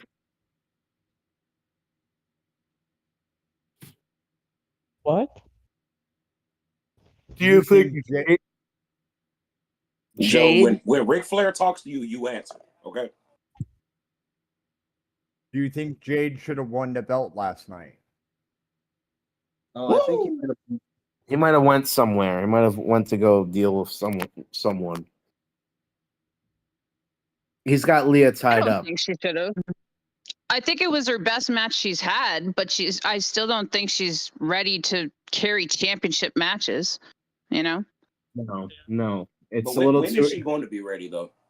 That's the question. God, maybe Probably. never. Who knows? They got to make her a 5 moves of doom 2-minute win, like AEW was doing with her. That was the smartest way. Or Maybe, they maybe do it. not the The next John Cena. maybe they not could the do- heavyweight championship. Maybe like the U.S. or the Intercontinental. If they really see a future in her, then they're going to do her how they did John Cena and Roman Reigns, which is clear that they don't see her like that because they would have been booking her differently. But with Cena and Roman, we all knew they wanted them to be the top guys. So what did they do? They continuously put them in there with top guys over and over and over and over and over until eventually they could carry a match. That's what they need to do with her. It's not that she can't do it, it's that she hasn't been given the opportunity to continue to grow and develop and get it eventually. I don't know. Do you think that Bronson Reed nuts in Roman Reigns' shoes? Hopefully. He was like smelling them, wasn't he? Yeah, Paul Heyman had him around his neck. It's like really. He kissed him last night. That was like stupid as hell. It's like. I hope that I hope Bronson Reed is fired. I don't know why. I don't know why I said that because I don't hate him, but it's like he's definitely like not. I don't know. He's not doing anything for me really. Man, you want to know what I hate? What? Call me a nitpicker, and Oh DJ my Blake, you God. don't say it because you're gonna make it sound worse. But I call you. This is going to be really, really petty of me. But Becky and Lyra are having a goddamn knockout, drag out blood feud, and they bump into the fucking cameraman, and this girl sits there on fucking national television. Oh my God, I'm so sorry. Oh my girl, finish the fucking match. Apologize to him later when the cameras are off. Why in the fuck? You were supposed to be trying to whip this Irish woman's ass, and you sitting here wanting to apologize to fucking care. He shouldn't have been in your way. That's how you need to take that in the moment. Like, you can fucking take him out to dinner and fucking blow him or whatever you need to do afterwards. But in the heat of the moment, you fucking sit there and you're trying to kill this woman. She's took her title from you. She's been fucking lambasting you on television for the past month and a half. She blames you for all of her shortcomings. You should want to rip her fucking head off. And instead, you got time to apologize to a fucking cameraman in the middle of a championship match in the second biggest pay-per-view on the planet. Whoop de fucking do. Yeah. Shawn Michaels would have fucking dropped that cameraman on his fucking head. He would have. He would have done sweet chin music. He would have done sweet chin music on the cameraman. And that would have been What the hell are you? Do your best Shawn Michaels impression. Go. I've never done my. I don't know. If you don't do it, DJ, I'm gonna hang up on you. Yeah, he's never been a straight man in his life. How does he do it? Oh, you shut up. What's going on, guys? This is Shawn Michaels here. I'm trying. That's literally Shawn Michaels. Shawn Michaels. What the fuck? Okay, I didn't know I did it. Heartbreak Kid. Well, now everything Shawn Michaels says, like Shawn Michaels stutters now when he talks. He's like,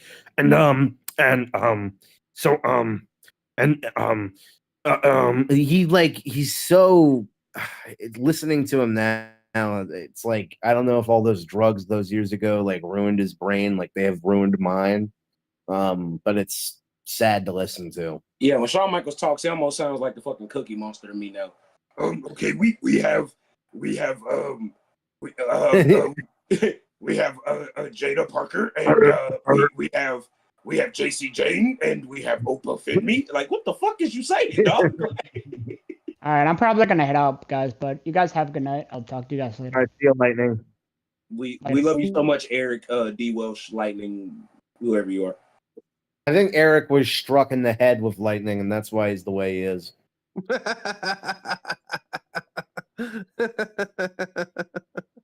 That's funny. We know. That was the most like Todd DiBiase laugh I've ever heard in my life.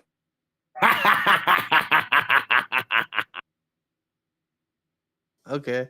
No, man, I don't know. I think SummerSlam was a was okay, but it was not an 8 out of 10. I give it like a 7 or a 6.5. But I mean, what do you think they placed? They only had like 2 black people on the show tonight. Well, that's awesome. Yeah, but That's what I'm one saying. of I them thought you would won. have given it a higher score. But one of them won, so that's the problem. Yeah, she should have got pinned. She should have got in the missionary position. Boy, you know you couldn't Yeah, you handle know that. what? I handle actually have been more attractive lately to Naomi. Like I wasn't really attracted to her before, but I have been lately. I'm like, oh, okay, I see it now. Is it because you're starting to deem Jimmy Uso more and more of a failure? No, Like no. The worse his career goes, the more attractive she gets. Well, like how has he gotten? Like that's the only good thing about his life right now. It's like, well, at least I'm clapping Naomi's cheeks, man. Like that's that's something. Nah, look, he's a champion in my book. I mean, he's the better promo between his brother. Like, it's just that his body kind of looks shitty. That's really that. He's a little flabby. He still partakes in the couple. But I think I've always noticed that about Jay and Jimmy. I was like, Jay looks more like he looks more like he could be like a star just because he was always better in shape, and like I don't know what it is, but Jimmy's face looks a little like dumber. You know what I mean? Like, well, I think now it's funny enough that like Jimmy looks like he never lost his baby weight, and Jay did. Yeah, that's like it. Jay looks like the evolved form of Jimmy. Yeah, that's exactly it. Like Jay's got a very he's got a slimmer face, more cut looking face, and Jimmy. You know what Jimmy reminds me of? He looks like the Samoan like Garguts. You know. Nah. That's funny. That's what the fucking bullshit, man? Like fucking stupid like bloodline bullshit. Fuck you.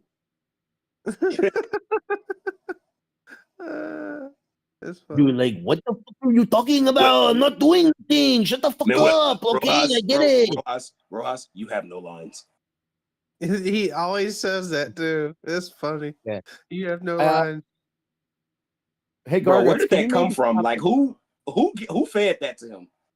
It started when what's his name came on trying to diss him or some bullshit. What's his name? Danny and T. Oh, wait, Garguts a battle rapper now? He got this?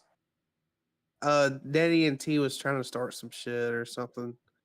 And and Garguts was drunk and he says you have no lines. Kept saying that constantly. Well, Danny MT was yelling at Joe earlier this week, so now we can actually officially hate him. You know, even though the fact that we should have hated him for accusing Garguts of rape and then pussyfooting around it. Well, there goes another 4-hour show on You Know Who's Diner.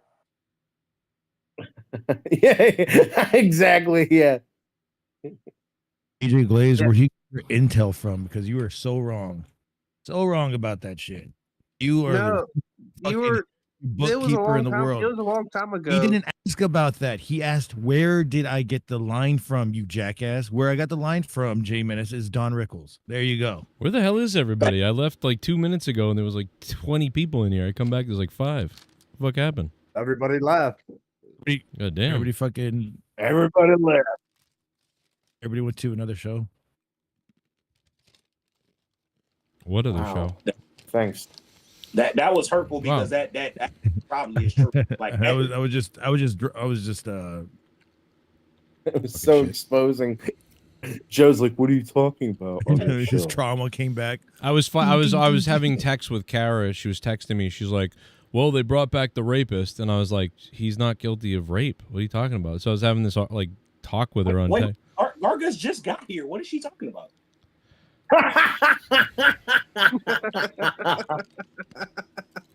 Oh, poor Garguts. Like, y'all were texting about that? That's fucking crazy, Joe. Damn, that is crazy, right? Damn. You know, it's also crazy your dad died. Oh. Wow.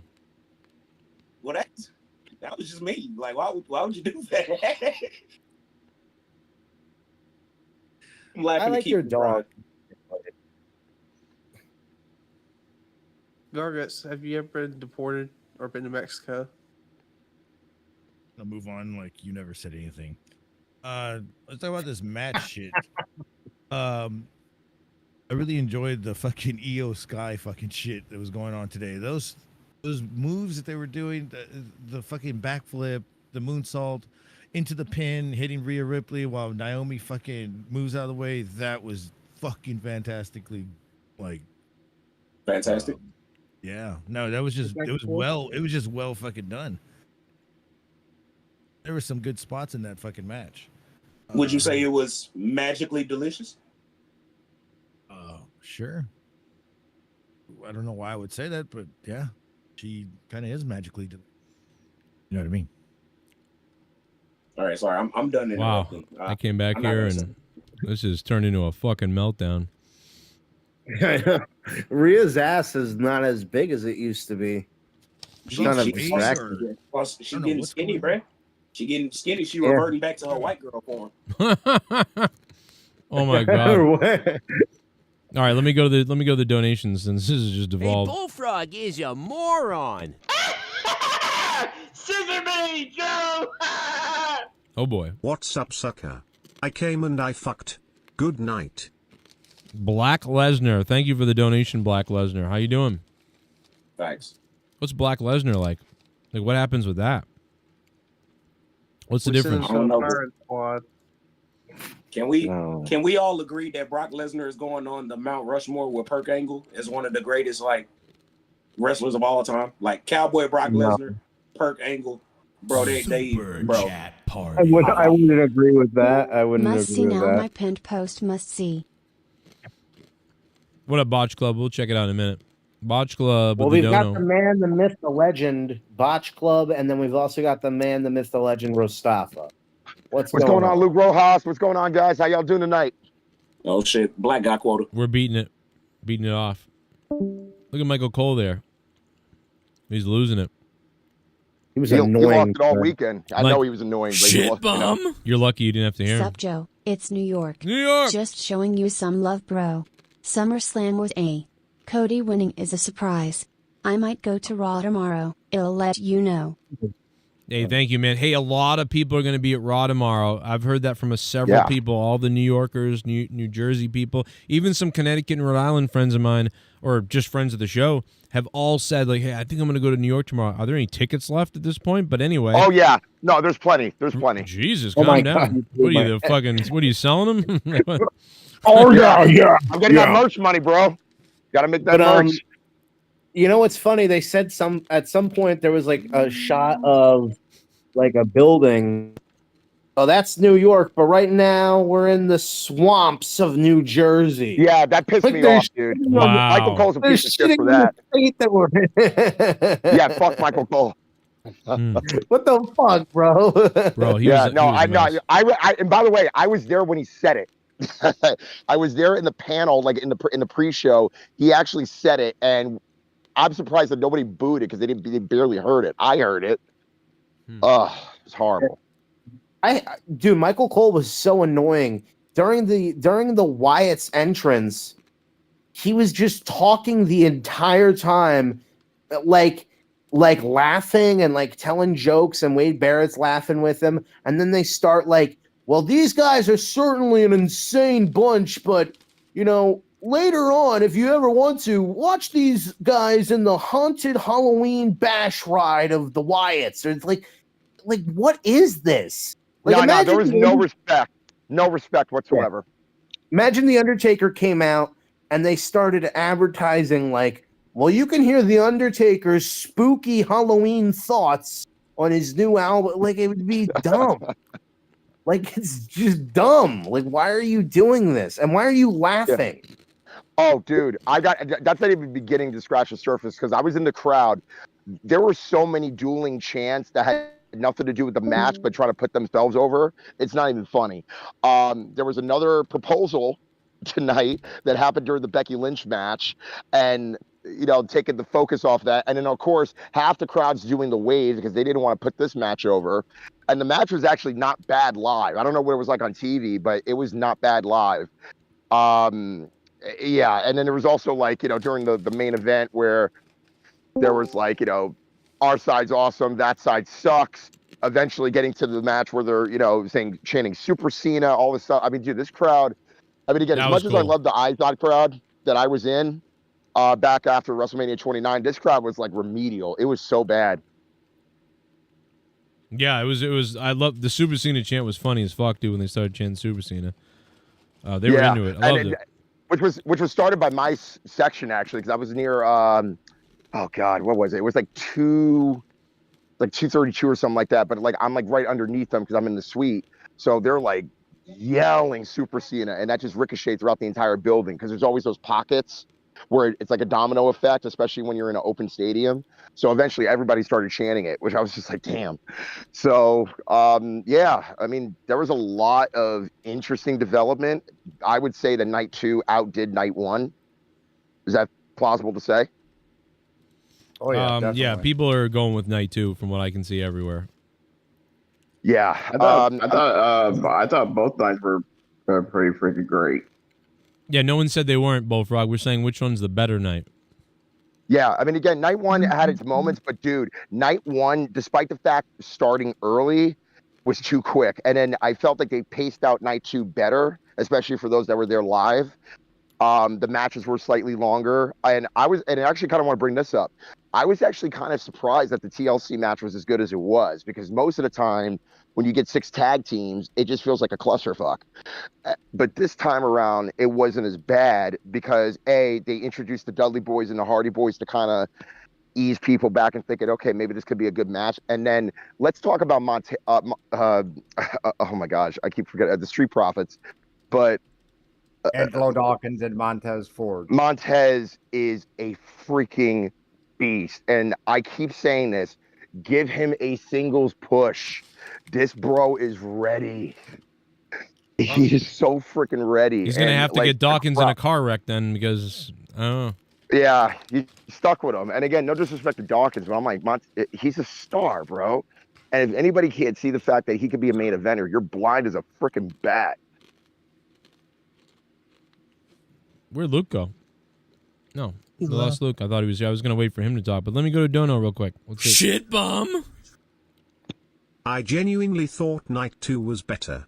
Now I think it's safe to say Brock Lesnar isn't a crook based on the text messages Vince sent, but he is definitely weird and still sus.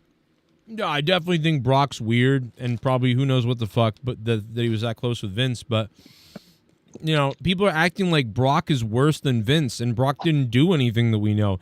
Just because it was name called. That was it. Yeah, Vince McMahon was trying to get him to bang this girl, and he never said yes that I know of too either. But even if he did, he's not guilty of anything. I mean, I got Leah's sister texting me calling him a rapist. There's not a fucking rapist. What the fuck are we talking about? If anything, the person that should be mad is his wife. What's his name? That's what I said. Sable. Sable's got to be mad. Yeah. Sable. And we haven't heard anything from Sable as far as any commentary whatsoever. I mean, she's constantly with him. There's some appearances that they made elsewhere. His daughter's doing very well. She's, I think, about to marry the football player that she went to school with or something like that. And yeah, so there's really been there hasn't been any negativity, at least from Sable's end, at least, from any reports of any sightings that, whenever Brock's in town. I mean, for all we know, Vince was trying to get Brock to bang Janelle or whatever, and Brock was laughing like, haha, yeah, that's crazy. And then maybe even... yeah, like boys being boys. Yeah, type of thing. Like, we don't know, though. I mean, maybe he's given other women him in the past. We don't fucking know, but what we do know is there was multiple investigations, including a private internal investigation into Brock Lesnar, and we've known he's been back for like 7 months or 6 months or something. He got put on the roster like fucking at the beginning of the year or something. He's on the roster, so that was the minute that we knew he can come back, and he obviously must not have been proven to have done anything because it was an internal investigation. And it's good. Right. It's probably good the fact that he was kept off TV for that long of time because it just built up the anticipation and it executed so well live because we saw, from my vantage point, there were some fire, what do you call it? Like those machines that basically to blast out the fire for the entrances. And we saw them being set up the moment Cody got his hand raised by John Cena. Mm-hmm. And I'm like, okay, something's about to go down here. And I was thinking that maybe Rock would do like a via satellite type of video where it's like, you disappointed See, me. there it is again. You were supposed to be. There it is again. We You know, mentioned my this. chosen one. Everyone tonight has You know? mentioned The Rock. People won't let go of The Rock thing. It's crazy. Well, the reason why I say that is because it's like, you know, I agree despite the with fact that the Travis Scott thing didn't work, even though that you don't necessarily have to rely on Rock, you would expect like I knew he wouldn't be there physically from a gut standpoint, Okay. but I would still feel that there would be that instinct of they could still use some type of videography to kind of put that over. And then of course, obviously, you know, again, you're not going to turn Cody, even though that Cody got booed, which I did predict. It was going to be like British Bulldog and Brett. You still have that, that intrigue of like, you know, what could happen here. And, you know, go ahead. Yeah, I would have loved to see Travis Scott on the satellite on the video wall. It said, "My homeboy Rock is coming for your soul, Cena. He's gonna be there on Raw next week. You better hide and you better run." I would love for it. I would have loved for Travis Scott to come on the SummerSlam video screen saying, "My homeboy Rock is coming for you, Cena. You better run and hide, bitch." But that's the thing. It's like Travis Scott is already on the outs and has already been reported. You know, he has no really. No, but that would have been like a good. That would have been a good. Scott. We don't need I Travis know, but Scott. I'm just saying that would have been a good comeback for him. That would have been a good. But he got that would have heat. been Travis Scott did get heat for real, and it was like it would have been good. But yeah, but he not good sucked. heat, but not the. No, I know, Yeah, but you not the could have good type used of him. You could have used him for something. I get it. Yeah, but that like, would have been good for him to say he was never going to be in the ring. The minute he came out there, I was like, damn, this guy doesn't move like he could wrestle. He doesn't seem like it. Dude, even Jelly Roll, when you look at Jelly Roll, he doesn't look very good. But even Jelly Roll, you're like, he looks like he can do something. Like, I mean, Yeah. Travis Scott does not look coordinated at all. When he came in the back and I said this on the review that night. When he came in the back and Triple H said, "Just wait till you're out there doing it," I'm like, this guy will never be out there doing it. I said it on the show. Mark my words. Yeah, because he's too scrawny. He's too scrawny, too skinny. No, it's not just that. It's his timing. That's the point, dude. That is not the point. And by the way, not to like side note this, but I just posted a video in the Facebook group where it's Logan Paul and Randy Orton, and they're like toasting each other in the back, and I'm like, God dang it, keep it freaking kayfabe. It's done. It's so bad, dude. But yeah, going back to Travis Scott, bro, it doesn't matter what your size is. It doesn't matter if you're skinny or if you're fat or if you're big. If you have heat and you're able to play the role with great psychology, it can work. Travis Scott, unfortunately, did not work. Yeah. He doesn't have. I'm glad they realized it, or there's a fallout. Maybe they didn't realize it, and the falling out was something else. I thought it was that he started training, and someone just said, "This guy is never going to get it. He's not good." Well, no, it wasn't even that. From what I read, it was all about his attitude, about how he approached the business in certain respects, and how basically the people that were training him were just like, "This guy doesn't have the passion, or he doesn't have the respect." Yeah, I mean, we really. If you go watch my review from that night and then the next day, like I'm all over it. This guy, I'm not because like I, like Bad Bunny's not a big guy, but it's just a different thing. The guy was like, man, that was crazy. We did this. He's like a child, you know what I mean? Like this guy's not going to learn the business. He's like a little child. Right, and Bad Bunny, by the way, all due respect to, Travis Scott as far as his career goes. First of all, Bad Bunny is a bigger star than Travis Scott. And number two, he put in the work. Bad Bunny took time out of his busy-ass tour that he was literally on to go back weekly to the PC and train. This dude had the commitment, he had the attitude, and more importantly, he executed it as best as he could, which, by the way, not many people could say. Logan Paul surpasses it all in various ways, but Bad Bunny brought that legitimacy.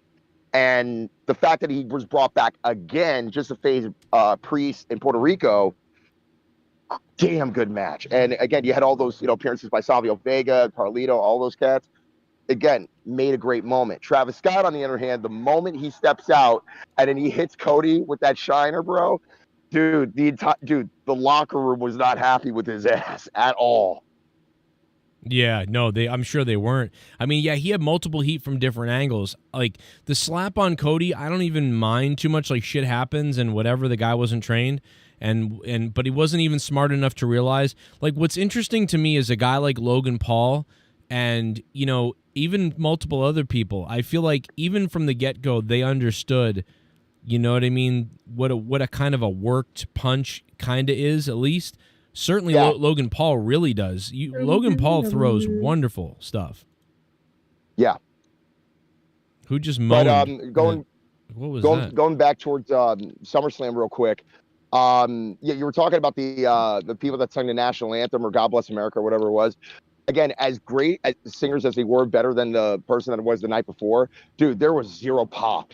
Like they only got the pop obviously when the song ends, because that's normally what you do after you want to say USA and all that stuff. But dude, nobody in the arena knew who they were. Yeah. Oh, wait a minute. No, knew who were?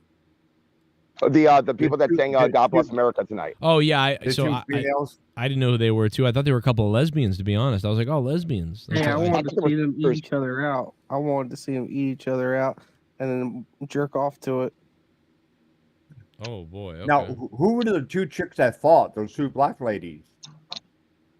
What was that about? Baboon and Gorilla.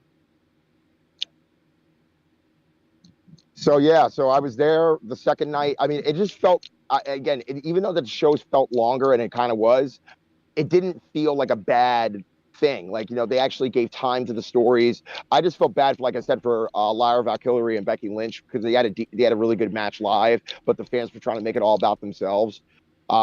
The only good part about that I took in solace was that the main moments of the match, like for example the crowbar, the chain, again wrapped around, the twist ties, and then of course the Bailey spot.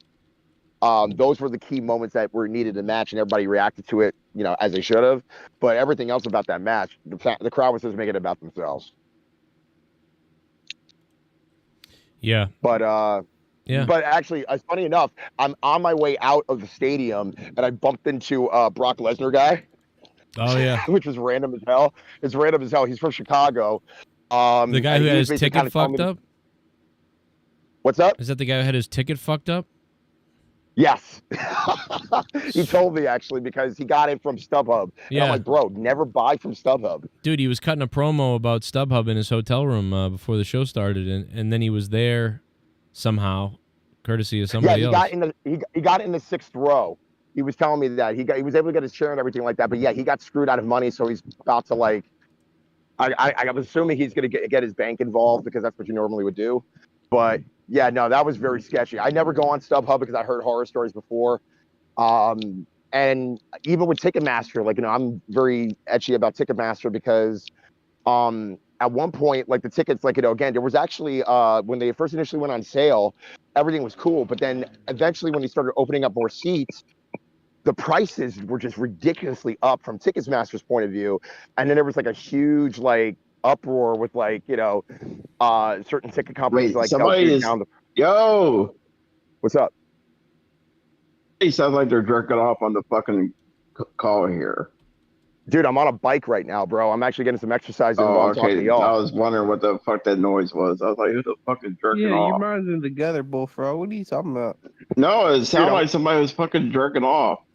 Dude, I'm in the freaking gym right now, bro. I'm in the gym right now, dude. Like, what the hell? I was wondering what that damn noise was. Anyways, so yeah, so Ticketmaster was kind of like, raising prices, and then finally that kind of like got shut down real quick, and WWE found out. So it was very, very, very, very odd. But yeah, don't just so everybody understands, Jelly Roll and Cardi B are more criminals than Brock Lesnar. Just so you know. So like all these retarded fucking loser people. Like I'm dead serious right now. All of these retard fucking loser people who are on Twitter right now trying to send screenshots of Brock Lesnar, being named in the lawsuit. So allegedly he might have received a woman from Vince McMahon or whatever. Guess what? Right now Brock Lesnar is guilty of nothing. Cardi B drugged men and stole their money. And I don't know what Jelly Roll did, but he went to jail. He went to jail for something. And she had sex with like another dude while pregnant with his baby daddy. Yeah, so right now, Cardi B and Jelly Roll are bigger criminals than Brock Lesnar, but people are on Twitter calling Brock Lesnar a rapist. First of all, he's not guilty of rape. If some woman was paid money to go bang Brock Lesnar, he's not a rapist. And that's another thing he too we need to received a discuss, where whore. If you're being called a rapist and it's not proven beyond a reasonable doubt in a court of law, it doesn't mean anything. You could have claims, you could have eyewitnesses, but again, it's got to be proven beyond a reasonable doubt. He could be a sicko person or a guy who bangs hookers like many other weird guys do. But like the bottom line is people on X right now are retarded. Like they're like, oh my God, this guy. Well, Jelly Roll and Cardi B were there tonight. What has Brock Lesnar done? He's weird. I will say this. When I was leaving the arena, there was a few people, handful of people, even though that they were cheering the fact that Brock Lesnar's music hit and he was back. By the time the show ended, they were kind of all like down, like, fuck, man, they beat up Cena and why is he back? I'm like, dude, you just freaking roared for him the moment he walked out. You know, it'd be great. How in the hell are you going? You know, it'd be great if Brock grabbed a microphone on Monday and he said, "You're all calling me a rapist. Well, guess what? I'm gonna rape John Cena." I don't know. He's not gonna do that. Brooklyn would lose their shit. No, but dude, I'm gonna rape you in the asshole, John Cena, and you're gonna like it.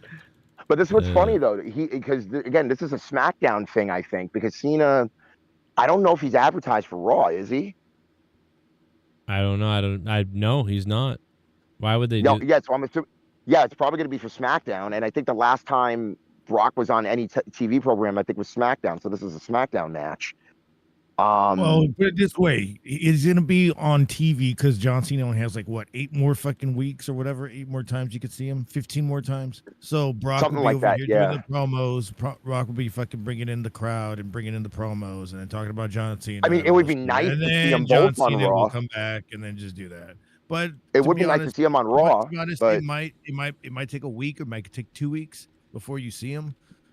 That's what I was saying to my boy. I was telling him that literally as we were texting as we were leaving the show, because I'm like, I don't think they want to rush this. Plus, also Cena's filming. Cody's about to go do a film, which I was shocked because again, the belt. My first reaction was, wait a minute, he won the belt. Yeah, he's about to go I don't film. see anything on his IMDb. I don't see anything in his Internet Movie Database that he's filming anything. Well, you were shocked that he won the belt.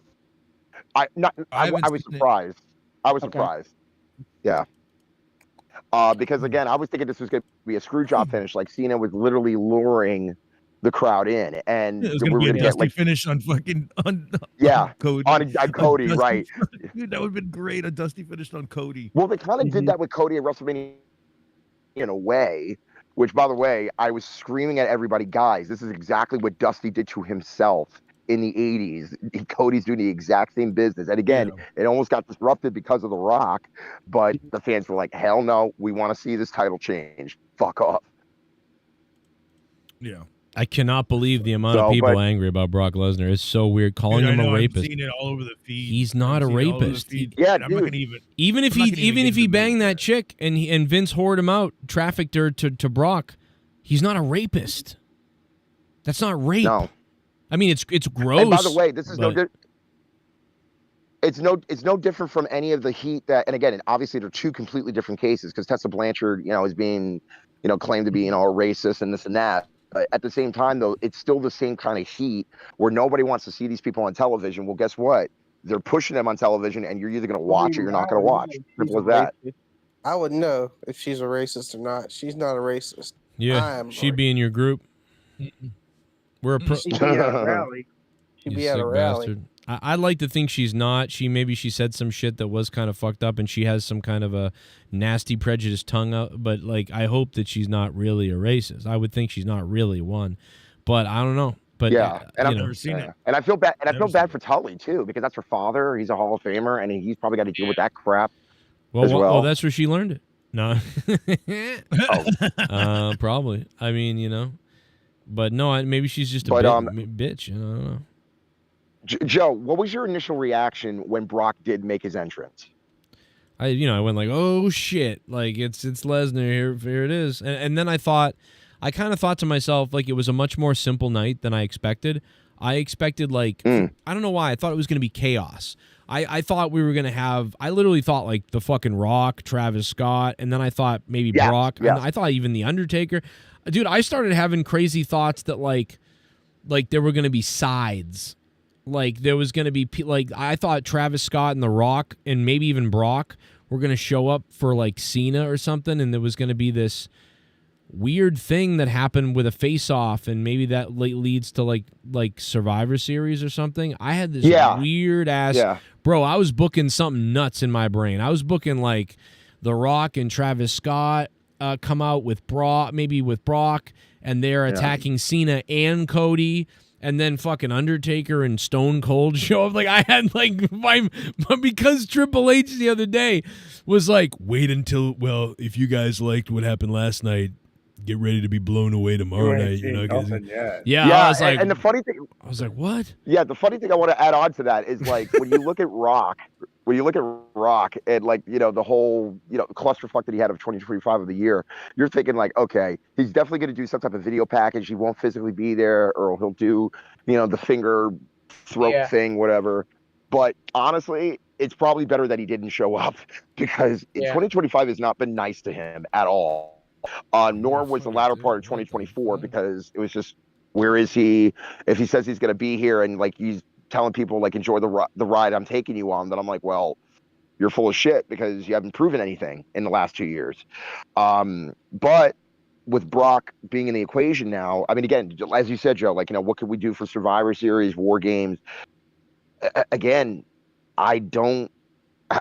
You're going to have a singles match, I'm assuming, with Cena at this point. I don't think he's going to be involved in the War Games, though, because, Well, I mean, highly. No, not in the War Games match, no. But I was thinking, like, definitely, you know, one-on-one. And I mean, again, Brock and Cena for the third, not the third time, obviously. They fought many times before, but, like, in the third installment of this, because the first installment was back when he first started in 2003, when Brock came back in 2012, and now we got this. So this is going to be, it's going to be hard to watch, because it's like, Brock, I mean, again, even though that he's older, I would assume he's definitely still the same thoroughbred athlete, unlike Cena. And Cena's up there, and his dude, if you watch some of the bumps that Cena took tonight, dude, the clock's ticking on him, because it's so obvious that he's just banged up. I'm waiting for someone else to go. I'm gonna let somebody else talk. I'm just waiting.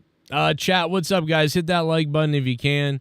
Let's play the rest of the donos. There's some donations here. If you guys want to donate, Streamlabs pinned to the top of the chat. Keep the party going. It's only midnight, to be honest. We could go. I've been going to wrestling shows for over 30 years. Never in all that time have I ever felt, until last Sunday, that my security, my safety, my life was in danger at a wrestling show. I just wanna say, when is the last time you could say SummerSlam was better than WrestleMania in the same year? I feel like that just happened. Also, Brock Lesnar is a redneck cousin fucking hillbilly clansman cow-diddling utter sucking loser. Jesus, Ho Hogan, not a fan of Brock And, Lesnar. Started off great, and then hang on, I want to say something, Joe. $100 donation, and I'll take off my shirt live on the show. What did you just say? I'll take off my shirt live on the show if somebody donates $100. All right, someone donates $100. Bullfrog will take off his shirt. I can't wait. Well, that will guarantee we won't make any more money tonight. Let's go to another Bullfrog donation. is a moron. $100. I'll take it off. Do you know who Ibu is on X? He has been crying about Lesnar all night. I get it, I don't want him back either, but he is too left to be in the IWC. He is a crying black-faced pussy. Go out and get some bitches, you fucking flamer. Eyeballs, a pussy bitch. Wow.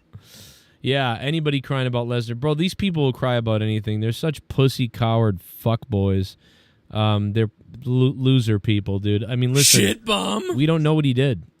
These fucking libtards bitch on Vince and Hogan and Lesnar, but they do more hypocritic and deceitful things, and they advocate for worse people than those alleged. Do you know what alleged mean, you fucking leftists? Fucking bots. They're fucking idiots. I don't know. They really are. They feel like bots, Mirov.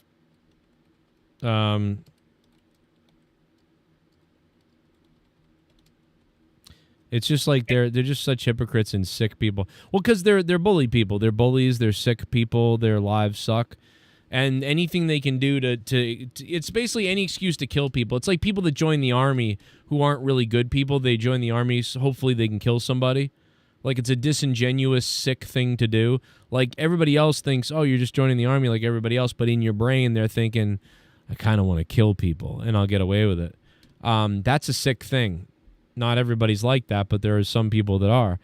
And it's been proven before because there's been criminals who came home and they started killing again. And they said, well, I joined the army to kill people. And then when I came home, I was over. I wanted to keep killing people. So we already know that happens. So that's what those people on X and Twitter are like. Because listen, Brock Lesnar may be a bad person or an an unethical person. Maybe I don't know that though. I have no idea. He does seem like he's a little weird, for sure. And receiving a hooker from somebody and banging her, if that did happen, is that's kind of gross. Like you have a wife and stuff. We don't know if that happened though. We don't even know if that happened, right? So I don't know that. Right. But that doesn't mean even if he did do that, he's not a rapist. You donated $50. I'm gonna take my dick out because you donated $50. You donated. Oh my God, D. Welsh! Boy, I'm a rich motherfucker. Evening, Joe. Sorry, I've been busy moving a lot of my stuff into my girl's place. I'm trying to be here more going forward. I will have a JCS sign on Raw in September on 29th here in Raleigh. Ringside. Oh shit, D. Welsh is ringside. Nice.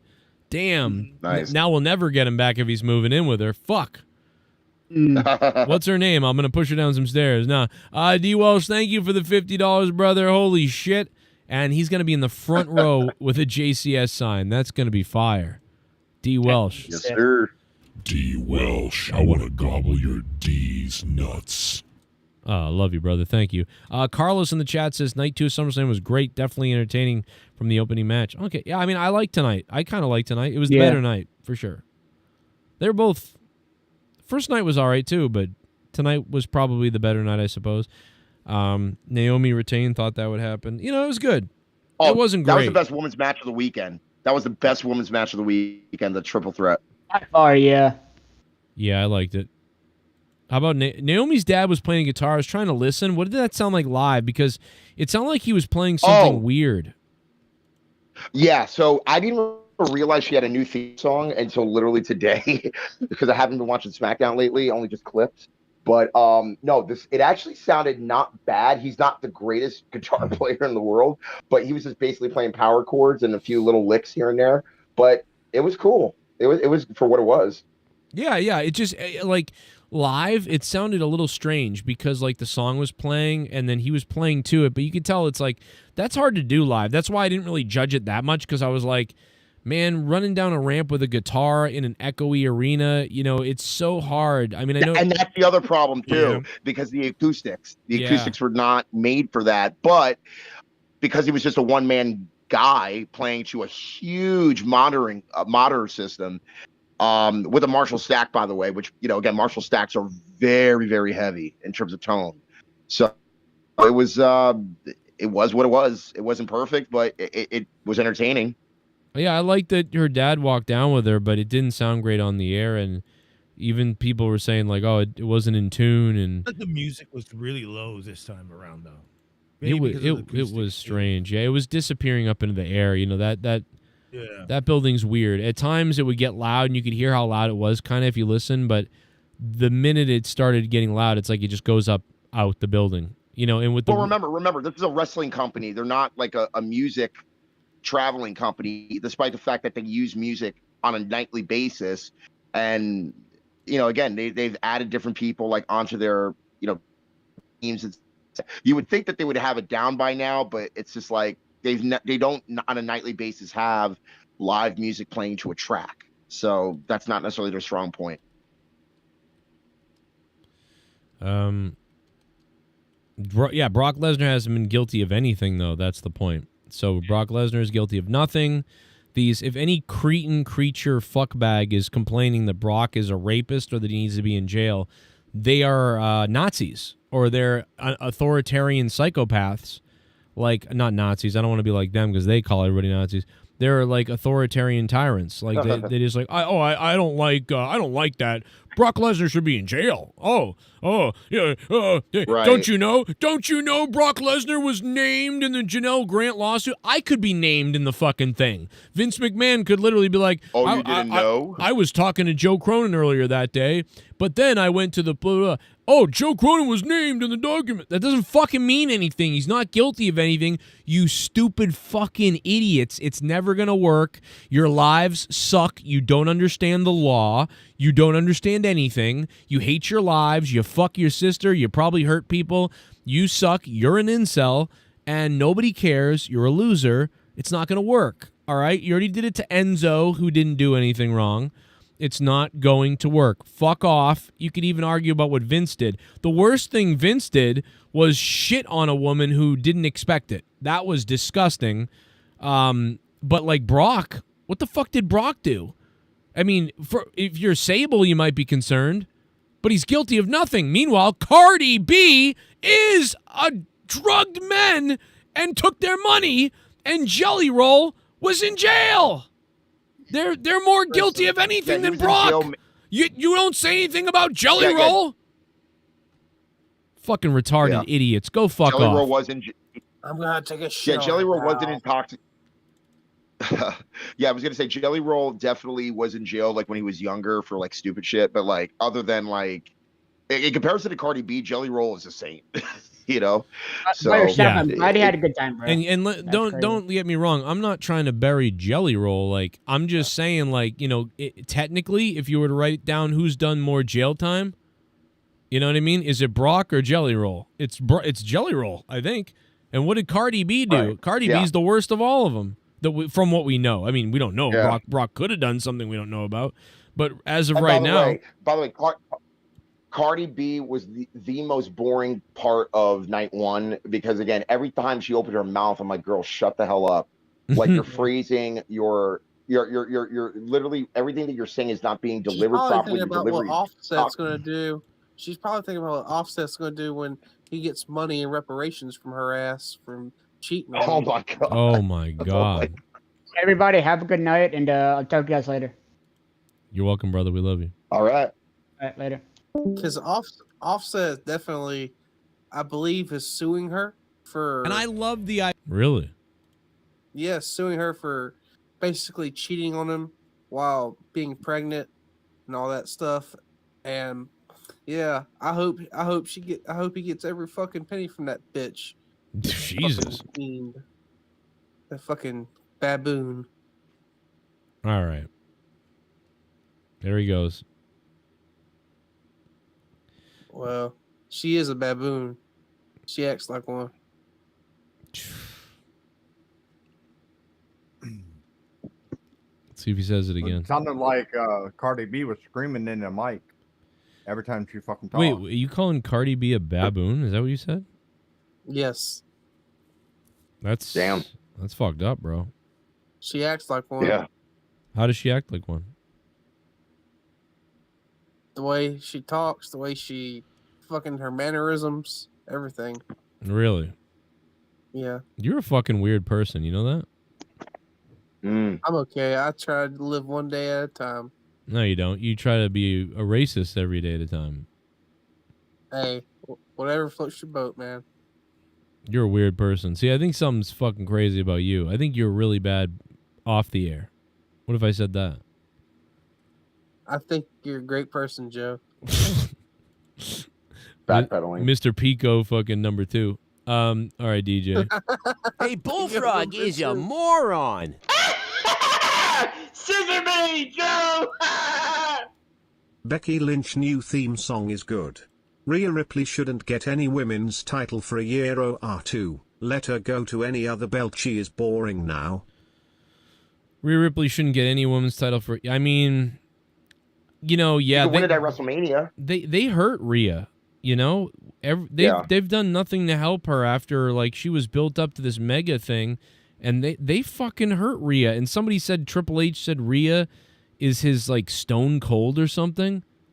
Like what? Well, you treat her not well, if like that's the case, if that's the case, then, and again, not to say that Austin always had the belt, but at least, I mean, again, was always in the main events, or at least the main events in this particular case with Rhea.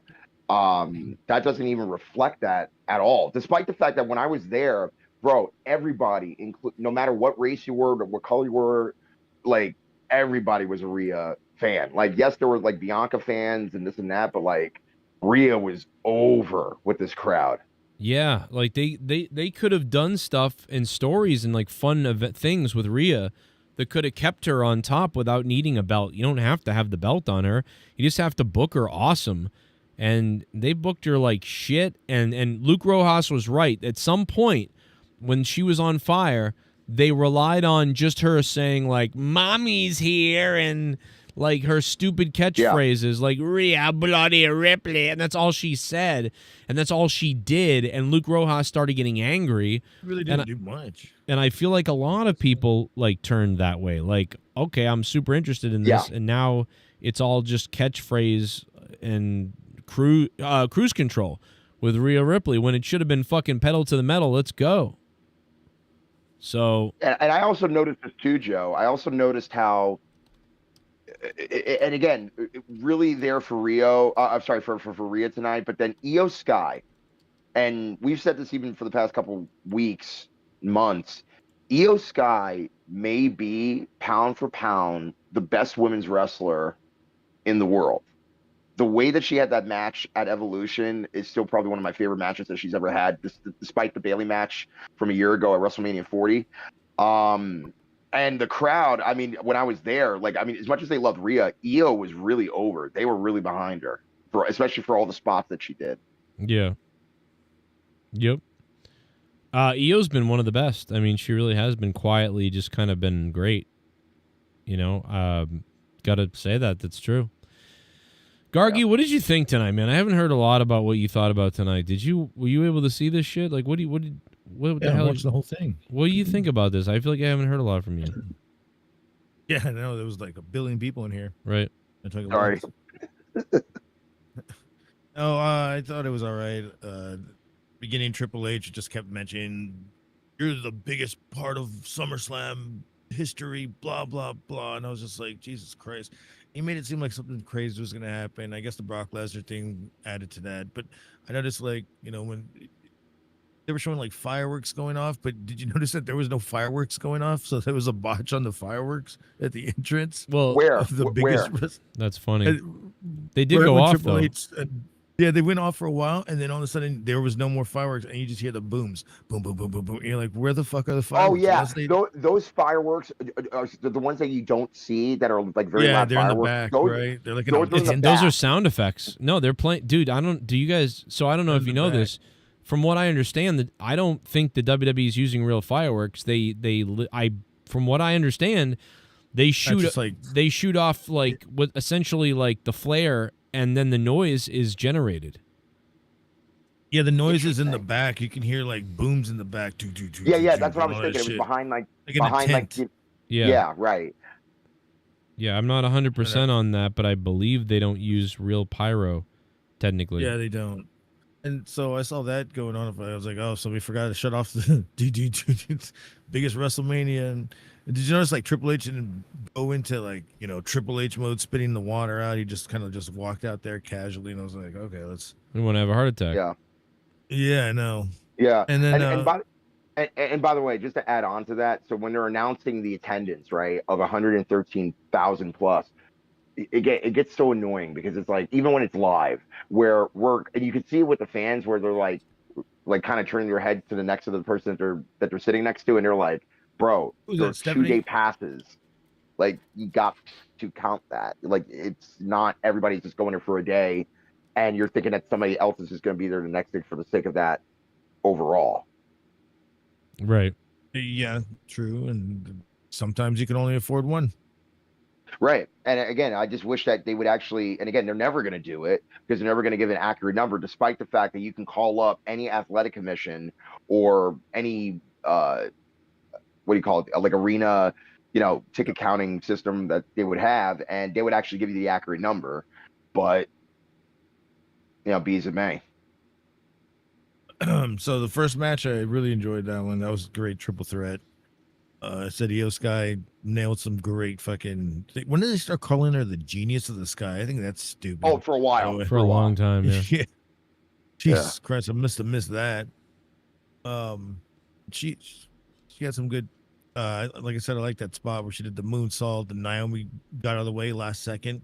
That was precision right there, and she landed on Ripley. Yeah, that was a good spot. By the way, Naomi got abused tonight in so many different ways. Whoa. Like they were stepping on her. They were her hair was getting caught, or like all that stuff. It was insane. That's hot. Wish I saw that. What was the match after that? I believe it was the ladder match. Yeah, the ladder match. Yeah. TLC, that was a great fucking dude. Great fucking match. I don't know. There was some. The only part that was stupid was, did you notice when they were like grabbing the belt and they had this fucking spot and it's like, where's the next spot? Like they were just grabbing the belt. Like they could have easily taken the belt off. And when did you have to unhook? Which one? It was when all four of them were on top of the fucking of the ladder, and then they're all reaching for the belt and they're just like rubbing it. I'm like, what the fuck is going on? Oh yeah, no, that's true. That's so true. And I was like, what the fuck are they doing? Just rip that shit. And when did you have to unhook it now instead of just fucking taking the belts off? Is that something they started taking doing? The belts off, right? Well, no, because I think they want to secure them better, or at least on display. Yeah, I hate that gold rig that they put up there with the WWE logo on it. But there's also been accidents where some people have a ladder match, you strap it on, and the belt just does not come off. Yeah, that's true. So it solves all those problems. I think, especially when there's so many people and they got to hang from it and tag on it and whatever. So, dude, Tommaso Ciampa. The Ciampa fucking one. I thought he was going to fall on his neck. Yeah, how about the core? Upper body strength there to stay up there. And the fact that rigging was able to hold his weight. Yeah, it didn't no one hurt him. It comes down and kills everybody. Bruh. Yeah, I thought literally he was gonna squash like Devon. And when Devon, if you remember that final. Yep. Yeah. Oh shit! Here's Cull, Alabama. $9 for a fuck. Someone donated $9. What's up, everybody on the chat? Donate now. Get your shit in. I'll talk about it.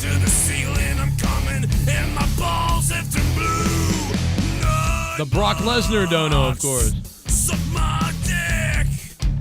Stick it out.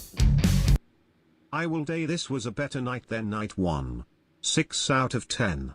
At least Cardi B wasn't on it, thank God. We knew AJ was losing because Dom has a AAA match with the belt. I legit popped when Brock music hit. Yeah, it was pretty cool. I was actually surprised. I was talking about this earlier, I think Mustafa or somebody asked me, and I didn't quite break it all the way down, but I did. I said, I thought it was going to be like chaos at the end. It was just simple. It was Cena and Cody had a really long match and pretty good match, and then, that's it. Cody wins back the championship, and then Brock Lesnar returns. It was just it was much more simple than what I thought was going to happen. Shit bum. Weird. You talking about Jelly Roll? What about the Usos? There you go. What about the Usos? That's right. Drunk driving, almost killing people. Got something to say about that? Again, they're a legacy, so it's not like they're gonna be like an Umaga or Yoko where they have issues with substance or food or anything like that. As long as they were kept on the right and narrow, making all their shots, which they always did, they were gonna be fine. Yeah, I could keep going all night with this, with these idiots. They got nothing. They got nothing they can say. It's just stupid. Yeah. It's not even a thing. It's not even a political thing. It's who cares? I'm just saying, the guy didn't do anything yet. You can't say the guy's a rapist. You might not like it. And I agree, what Vince was doing was weird and inappropriate. But, what is, in the end, Lesnar didn't kill someone. He didn't rape someone. If he did, that's different. You know who did? We would know it. Allegedly, who was guilty of it was Mike Tyson. Wasn't he guilty of it? We all love Tyson though.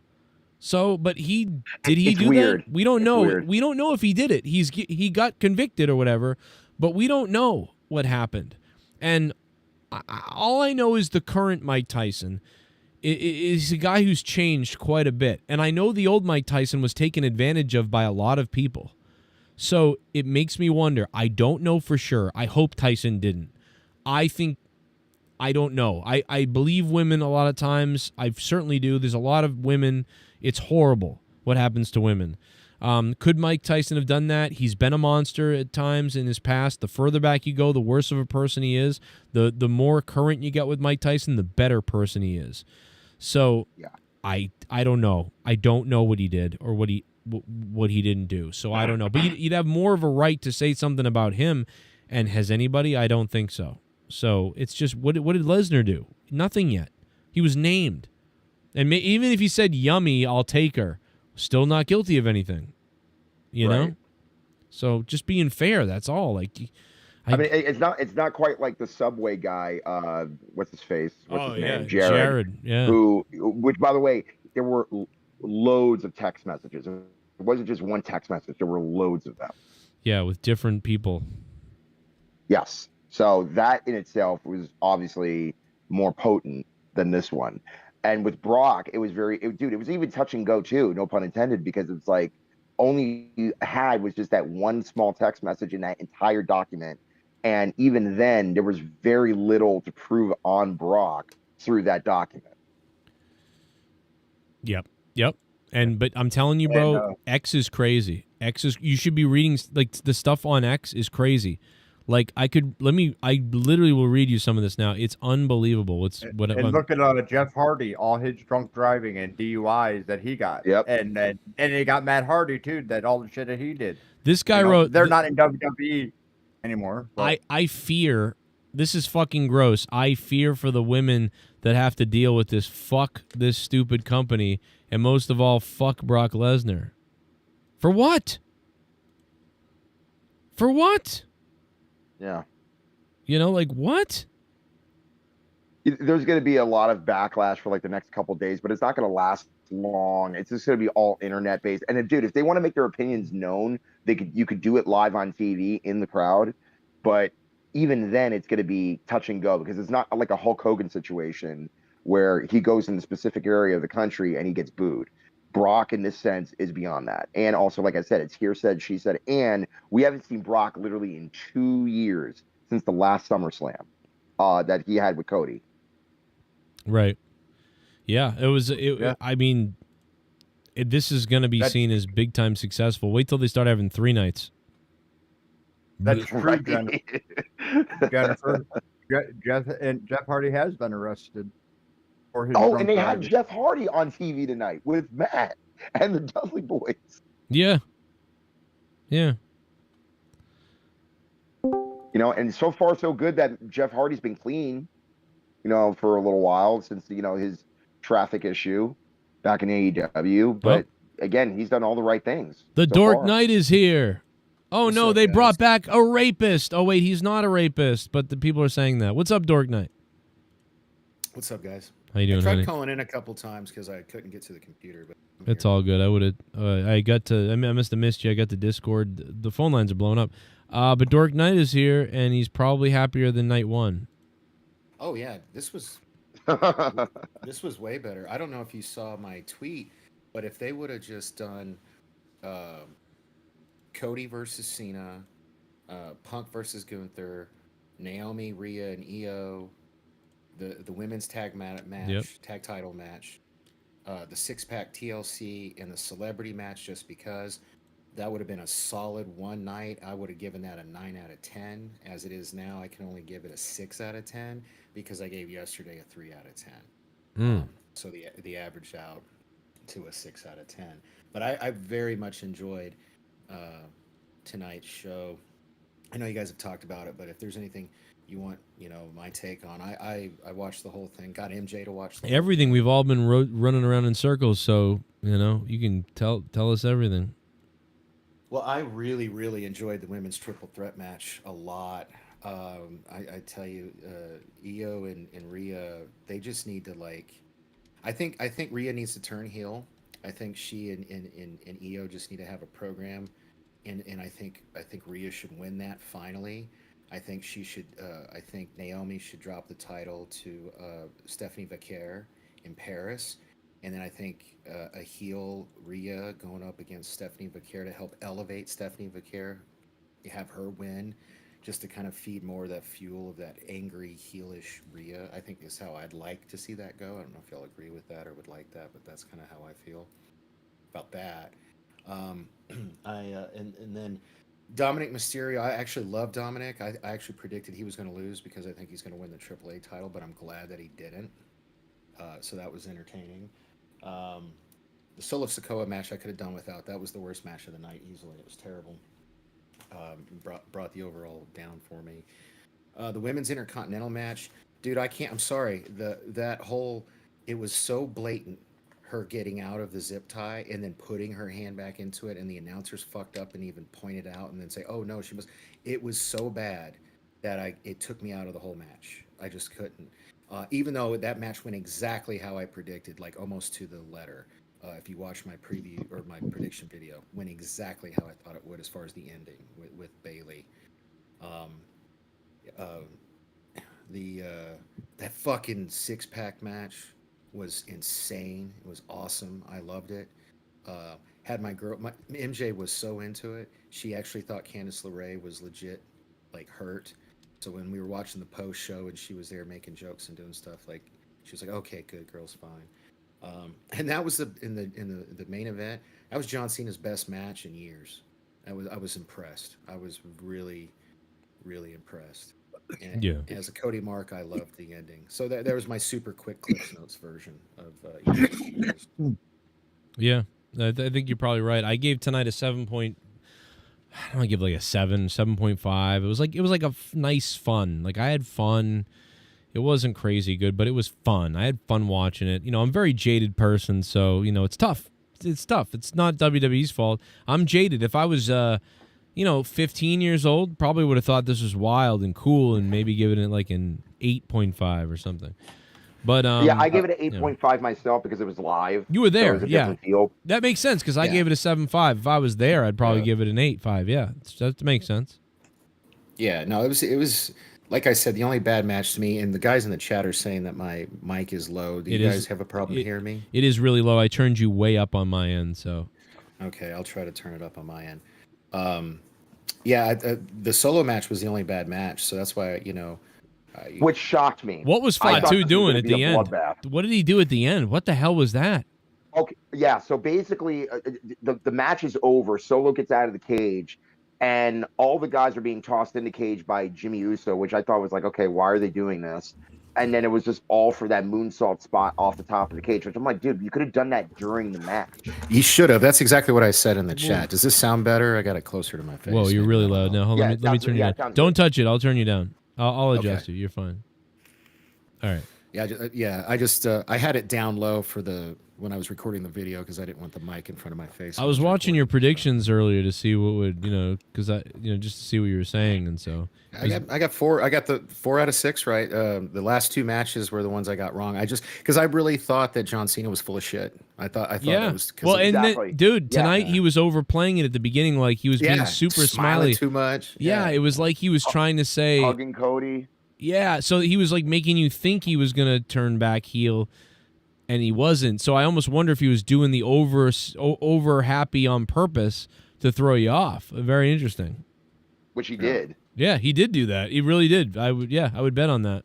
That's kind of funny. I appreciate that. That was good. Yeah, and by the way, Dark Knight, I was actually, when I was there, because again, it's so funny because normally you're paying attention to what's going on in the ring, obviously, right? But then to the corner of your eye, you're looking at all the stagehands getting ready for like the next, like, not spot, but like the next entrance or this or that, blah, blah, blah. And the moment we saw those pyros, as soon as Cody was leaving the ring, which I thought was kind of odd because, yes, this was Cena's final SummerSlam, but it's like something feels off. And you're thinking, like Joe and I were thinking, maybe we get a via satellite video from Rock saying you failed me and now I'm going to stick the beast on you or whatever like that. But we still got the beast. It's just, we haven't been able to utter his name until now. Brock Lesnar was not on my radar at Nope. all. Like, if you watch Nope. Joe, I don't know if you saw the part in my prediction video. I was convinced. I even said, I think I was like 95% convinced The Rock was going to show up because of the promo Cena cut. Did you see my poll on X? I did. I voted in it. I voted for The Rock, actually. Yeah, and Brock was number 2. He was, you know, they didn't. And honestly, your poll was the first time Brock even entered my mind. So why did you say, did something come out on the internet or something? No, I've just been, it's been something that I've loosely said. Like, I mean, it could be Brock. We watched. But I also argue this too, though.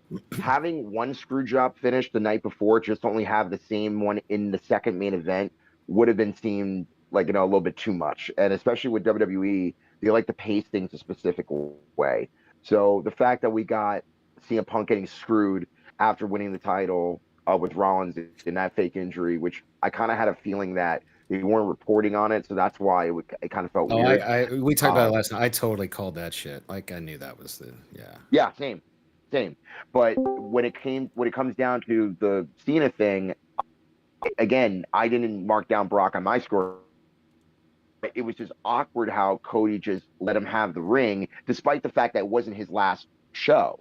Because if it was his last show, then yeah, give him the ring, let him say goodbye to the fans. Matter of fact, you probably even didn't see this after the show went off air, but Cena's music plays after he got F5'd by Brock, and he looks into the camera and basically says, "Cut my music." Like, no, I don't want to. Like, I just got F5. Let me hear the crowd and how they appreciate me, which I thought was actually kind of cool. Right on. Yeah, I was hearing Brock Lesnar or Dean Ambrose was going to show up at SummerSlam. I was hearing neither one. And I was like, okay, can't be Dean Ambrose because he's still on the contract. But then it's like, all right, maybe something. I knew something was going to happen. Anything cool happen after the show? Yes. Yeah. So, well, first and foremost, I don't understand what Dean Ambrose has to do with either Brock or Cena, but that be as it may. But what happened after the show was actually interesting. So Cena's walking up the ramp, you know, doing his, you know, saying goodbyes and stuff like that. But interestingly enough, he like looks at the camera and kind of just says, "Well, here we go," as if to say, like, this is either going to be really good or this is going to be really bad, type of a thing. Well, I think it's going to be really good for the fans, but really bad for Cena. No, but in the sense of, like, you know, I think he's kind of telling us, like, okay, this is either going to be really good in terms of how the fans are going to react because of Brock's recent, you know, allegations, even though that they're not proven. But at the same time, though, knowing Cena, he knows the internet pretty well and knows what not to think wait a second. Wait a second. Dork Knight, you're at the press conference? No, this is just this. I use NVIDIA Broadcast. This is just the same setup from my prediction video. I didn't change it. So what? It's software called NVIDIA Broadcast. Shut the fuck up. You're a liar. You're at the fucking press conference. I know it. He's rubbing Triple H's balls as we speak. Here, do a Triple H impression and make up some bullshit stat that WWE. Yeah, you know, we inflated the ticket prices by 300%. But surprisingly, this is a sold out show, and this has made more money than any other show in history. Rostoffa, was it sold out? You were there. Was it sold out? It was okay. So there was 50,000 from what I understand each night. It was not sold out because I was there for WrestleMania 29. That was basically 98% sold out. This was probably maybe 70. I would probably not even, like maybe 60% sold out. Yeah, because they said there were 54,000 people there last night and 60,000 people there tonight. Yeah, there might have been 60, but like, again, it was very close because it's like, you know, even if you wanted to add other seats that normally are not added, and also, by the way, they never give accurate numbers anyway until you actually ask the arena, ask the stadium, or ask whatever commission, because they actually do have the accurate numbers. Yeah, they you know, the only people that know, I guess, for sure, the fire marshal, because they have to know. Yeah, and that's how Meltzer gets his numbers, because he has to call the stadiums to get those accurate numbers just so he can put them in the reports. Yeah. But yeah, no, I look, and I can actually show you photos. I'll post them up in the Facebook group chat, where literally I'm seeing tarp areas, especially for night one. There were a lot of more tarp areas than there were for night one than there were night two. Well, yeah, there were. Well, So I saw this picture on Twitter, but I don't know if it was real or AI. I don't know what to trust anymore because of AI. Were there like a lot? The picture I saw on Twitter, it made it look like on the hard cam side there were a lot of seats tarped off. Was that the? Yeah. Were you there No, yesterday? yeah, I was there yesterday. There were a lot of tarp seats, both in the lower section as well as up in the cheap seats. Okay. Maybe that picture was real then. Shit. Yeah, that's crazy. Yeah, I mean, I got photos, so like I'll post them. But yeah, honestly, I hate going to a show and people accuse me, like whenever I like take photos and all of a sudden it's like, because I never comment on if there's tarp seats. That's mainly the trolls that are in the comment section. So it's stupid. But yeah, I mean, you can't lie that it's not there. So when everybody says like, "Oh, the show is sold out," no, it's not. Well, Even every Russ- show, you I know, know Vegas is not as big a market, probably. I mean, I guess it is now, but I've lived here 15 years, and there's always been on the hard cam side, whether it was WWE or AEW. There's always they usually don't even sell a lot of those seats. That's usually where like the wrestlers and their families sit is on Yeah. that side. So Listen, at the end of the day, Mummy's always on top. That's all she's gonna say. That's all she's gonna say in her next promo. I'm bloody peace. Did So what I'm was not the champion. So I'm just curious, like everybody that's here in the Discord, what was your guys' like favorite spot of the night or favorite moment of the night? You know what Wow. you know what I keep hearing a lot of tonight, despite its unsuspecting nature, is that people love Candice LeRae going through the ladder. That's my girl's favorite. Yeah, and I also like See? Dexter Loomis. Dexter Loomis, when he jumped off the turnbuckle and went for the table, it's like it looked like he fucked up midair and then he just like crashed right through. I will say for night one for me was both Bronson Reed and Roman Reigns going through the ropes and over the top rope. But for probably tonight, it has to be Montez Ford. He's just a freak athlete. He is, man. No, that ladder match was fucking fire, dude. And I Really? thought So the last match night, I mean, I think the one on SmackDown was better than the one tonight. I also think this one was a little bit shorter than it should have been. Like I think they should have given it a little bit more time. they could have given it more time. There wasn't a UFC fight tonight. Yeah, and then putting 6 teams in there to me, I think makes it a little too cluttered. The Too best much. is when it's like the best is when it's a triangle ladder match or Or a you know, four-way. maybe at most 4. Yeah, at most 4. 4 would have been fine. But so Rostov, because I'm surprised you said yesterday that was your favorite spot, because I thought everybody would agree that Logan Paul on Jelly Roll, did that not look as good live as it did? It looks good live, but we're so used to it though. Like a lot of that stuff that Logan Paul does, he'll like do something different once or twice in a match every once in a while. He did it to Jelly. I thought he killed that man. I was tweeting. I was I legitimately hated concerned. It looked good. I hated but that it's just like, spot I'm so because used you to know it. what? Jelly Roll, I hated that spot because Jelly Roll was looking up and was like clearly doing like I'm gonna catch him pose for like 50 seconds. And was so obvious, and the camera was right on him doing it, and that's what really threw me off. Jelly Roll did a lot worse at the end with the frog splash, like the way he put his arms there and was just like. Jelly Roll looks like he shouldn't have been wrestling. Like I was concerned for him wrestling. I tweeted a couple of times, like, you know, I had a heart attack back when I was 400 pounds. Now, granted, he's lost 200 pounds, but he's still 300 fucking pounds. I mean, he's lost that because of Ozempic because he does not look healthy. I don't care at how he all. lost Like, he doesn't look like a fat guy who lost weight healthily. You know what I'm saying? He looks like a fat guy that took drugs to lose weight. So, but maybe I don't know. Maybe that's just his body. However he did it, the point is he's still 300 pounds. And there were a few times, like, you know, MJ was watching it with me. I tweeted like 2 or 3 different times, I do not want to see this man have a heart attack on live television. Because like it looked like there were a couple times where it didn't look like he was selling. It looked like he was in legitimately like. Dude, the one spot that I hated when he was selling was basically it was like kind of like the Mankind Mick Foley spot from King of the Ring, where it looks like he's about to go out, but he literally just he braces himself and he lets go of the referees as they're trying to take him away, but he doesn't go down to one knee. He just wobbles over to the steps as if nothing happened. I'm like, bro, keep selling. And if you don't think selling works, sell some more. Yeah. You know what I mean? And it just felt I mean, awkward to me. we're really getting mad at him. We're really getting mad at him for not selling, and then John Cena goes for a fucking table and then gets up in a second. So like, we're no, dude, don't you know he's Jelly Cena. Bean is ruining the business. He wouldn't sell. He wouldn't sell going to the steps longer than he should have. Don't even get me started on Cena. He's been away so long, he's forgotten how to sell. He takes that crossroads worse than anyone I've ever seen. It's I got to bring this up to you. So basically, there was a pocket of fans in the crowd that were saying he can't wrestle, and then like the majority of them saying yes, he can. Dude, he's just.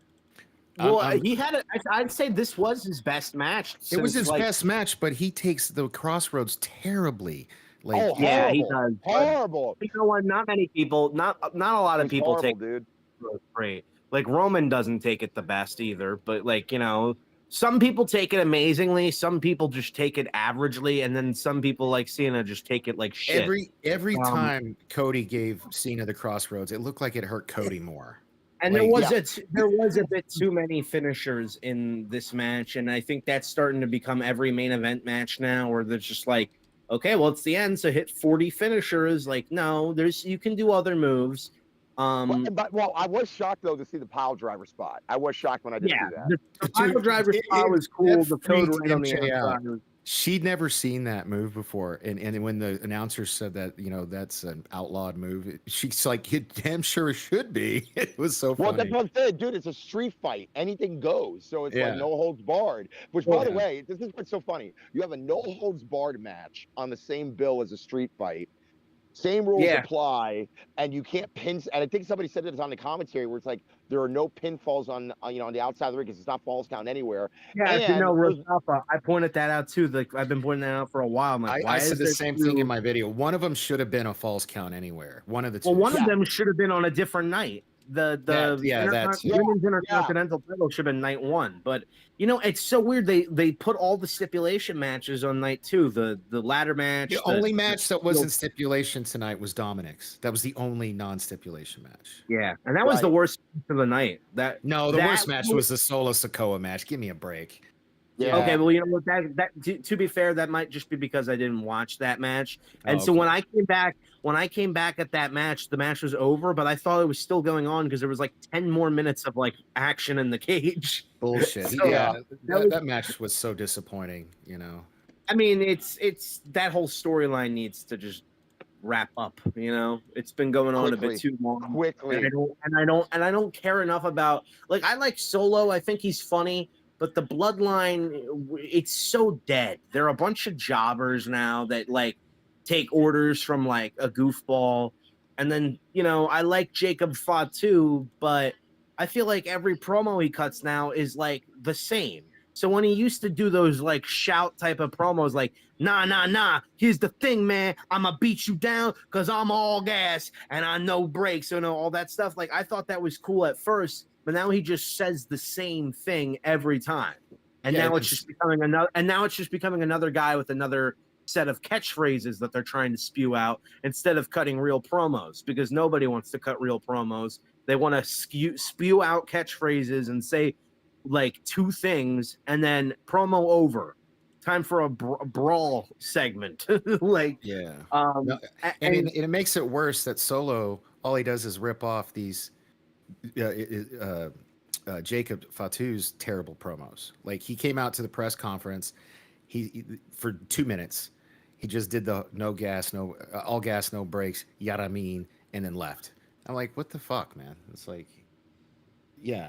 people. Who's good cuts good promos is fucking Zelina Vega. She needs to be teaching these dudes how to cut promos, man, because she's actually good. Everybody now is so focused on complimenting each other too. You notice that where they're you are the best. You really are. You're great. Let's give a round of applause for this guy. Why is there always this congratulatory and I'm honored to be standing in the ring with you. Even though you cheated me out of the title at WrestleMania, I'm honored to be wrestling you, John Cena. What? You know, like it Well, doesn't even make. well, I don't with know. Cena, I mean, it's his final year. Everybody's gonna blow him. But I the do guy wanna- screwed you out of the title. You would be mad. Yeah, Like, I and do you know wanna- what? Or go ahead, Sorry. No, you can continue. Well, I was just gonna say because dude's brought it up in the chat like 10 times. King, I'm sober. I can't drink anymore because I don't want to go to jail. So no, I'm not drinking. I get random piss tests, So just want to end that thing in the chat. Sorry, and then back to you, boss. Well, we wouldn't want you to get arrested. Yeah, I don't want to spend 6 months in jail. So it's I'm making raviolis right now. Ravioli. You Give want me the formula. If I put raviolis on my crotch, would you, eat them up? Oh, I would eat them without the raviolis. I want to. I would suck you off with the ravioli. Oh my God. Oh my gosh! What did you just say? Oh, Brock. Oh, he wants to pay. He wants. Bullfrog's gonna get to have sex with me if he comes up with $3,000, Mustafa. That's right, Daddy. You better get your boner pills ready. This episode is brought to you by Blue Chew. How about make it 80,000 and pay off Joe's fucking IRS thing? So, Big G, I can't get fake pee. So it's actually, and I need to make a bit out of this, but this is a true story. It's actually some guy's job. Every time I go in for a piss test, a dude has to literally watch the urine come out of my penis. He just mad dogs my dick the whole time. And it's either the worst job on earth or if he's gay, the best job on earth. I haven't figured it out yet. But same. Wait. Why is that a requirement for somebody to take a look at Wow. urine coming because out of this your is crotch? because it's a court ordered thing, and they go into they're very particular. Henderson municipal Seems like against your whatever. rights. I feel like this is against your. That is absolutely against one's rights. Well, then I talked to my lawyer about it. It's apparently not in Henderson. No, So. what do you think they do? What do they think they do to you at prison? They make you strip down, squat, and cough. Yeah, So, I mean, Well, you lost your rights if you're in prison. You lost them if you're in prison. Right. Yeah, well, you lost your rights. You've lost your rights when you have to make a fucking deal with the fucking courts. Yeah, in the first place. I have to take my. I have to.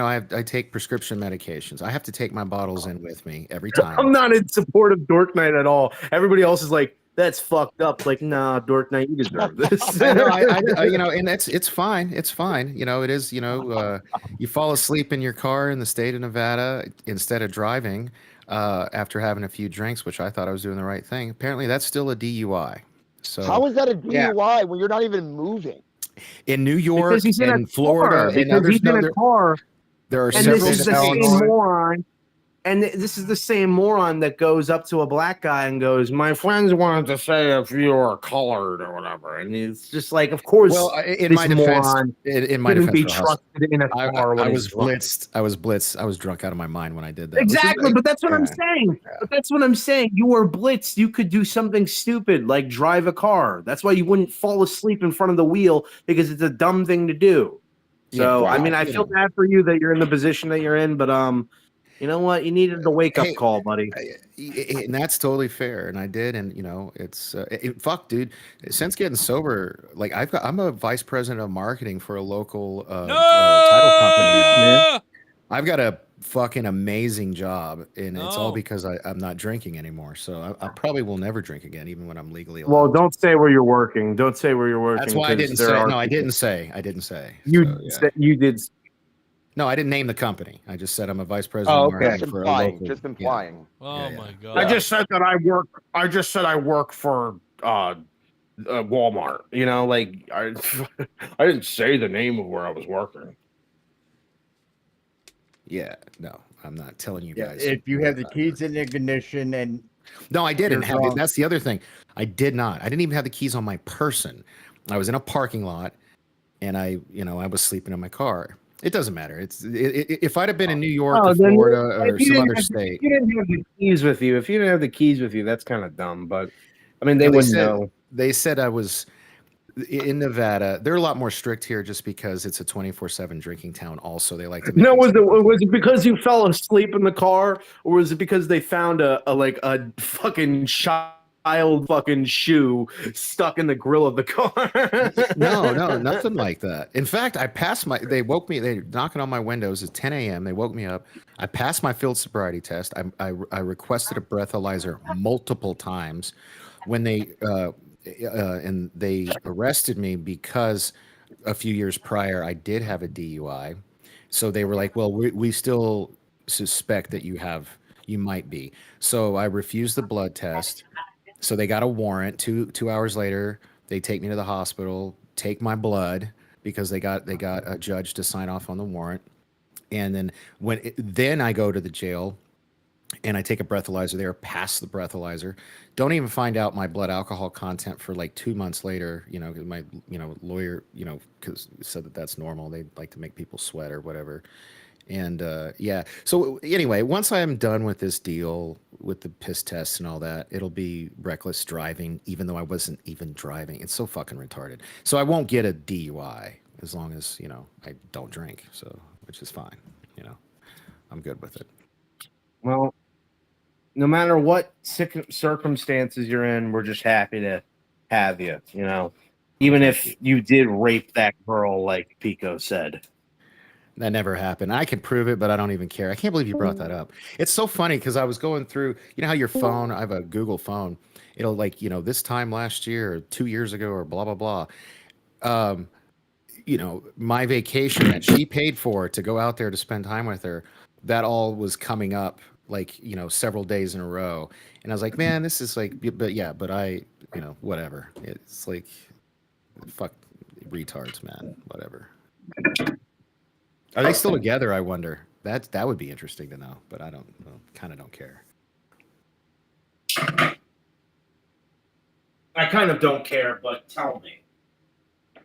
No, I really don't care. It's fine. I'm happy now. I've been with MJ and I are going on in a week. It'll be 8 months. So yeah. For you, Dorkman, I'm happy you found a girl that was meant for you. Until she finds out about what you said about the children. She's a researcher. She's gone back and watched all my dumb shit that I've said, and we've talked about it already, so it's all good. They're like my fuck trophies. They are fuck trophies. They're trophies because they're the prize you get from fucking, and you get kids out of it. They're just trophies that are alive and walk and cost you tons of money and I always found my daughter to be sexy. Isn't that what you said? Or something? I never said that. You guys. You said my daughter. My daughter is a little bit too attractive for my own good. I never said that. I said basically what I was saying is that I'm worried that I might have to kill a motherfucker because she's an attractive girl, and I don't want her getting raped or whatever because I live in Vegas. It's scary out here for whereas my other daughter is but she lives in North Carolina, so it doesn't matter. That's when I said I made the linebacker comment, and you guys were giving me shit about that. We're gonna kill you later. We're gonna find you. We gonna gut you up. We gonna make you a little stew. We gonna eat your ass, motherfucker.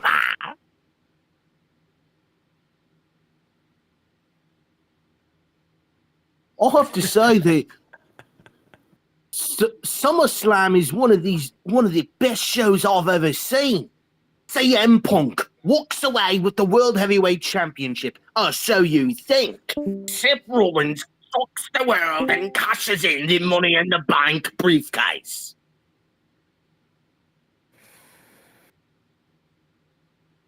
In other news, there was a tables, ladders, and chairs match that was quite exhilarating.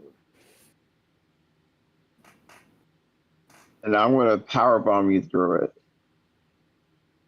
it. Fucking smash it! Smash and grab, baby. Are you doing a Nigel McGuinness? Is that what that is supposed to be? Or I don't know what I'm doing. I'm losing my mind. I'm losing my goddamn mind. That stage moment was pretty cool when Cena came up from the stage and AA'd him. Oh yeah, it was very cinematic, very movie-like when he was coming up the elevator. That part.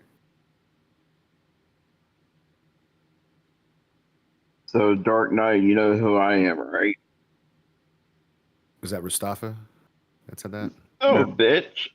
It was that Mustafa. I guess I could look in the Discord. I'm reading the chat. People are I'm not the happy with bullfrog, my- motherfucker. Oh, Bullfrog is a moron. I always get a kick out of that. So you're Bullfrog. What's up, dude? Yes, the one, the only. Bullfrog, explain to Dork Knight how Jackie Redmond killed you. Oh, so check this out, Dark Knight. They don't believe me. Okay, so I've been in contact. None of the people in the community want to believe me, but check this out, buddy. So I've been in contact with this person supposedly claiming to be Jackie Redmond, and we first text on the Skype, and now my damn tablet's blowing up.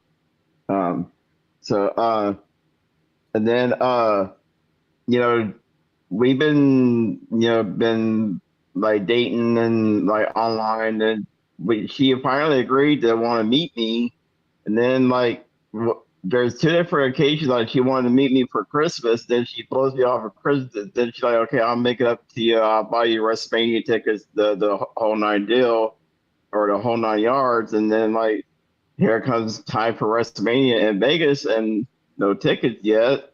And I even gave her a whole lot of money, but I don't save the other half. I just tell people it's $450, but I don't want them to lose their damn mind how much I really gave this person, or to lose their fucking minds. So and she tells me, I'm too busy, and so the bitch ends up leaving me at home, and I never got no WrestleMania tickets. And see, what the funny thing about it is, she made me a video a while back ago, and like I told her, like, can you record a video for me saying that you love me and all this stuff, and like she made the video, and so, and then like.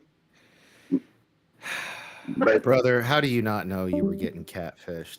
And Jennifer, I stole that fuck trophies thing from somebody. I'll have to look it up. It's not an original thought, and I guess I'll stop saying. In fact, I don't even say it anymore. These guys these fucking cretins keep bringing it up, trying to throw my drunkenness in my past. I said a lot of dumb shit on this show because I was always fucking but drunk. so what?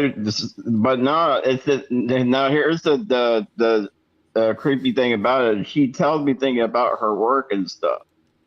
No, the creepy thing is that you gave a troll scammer person $450.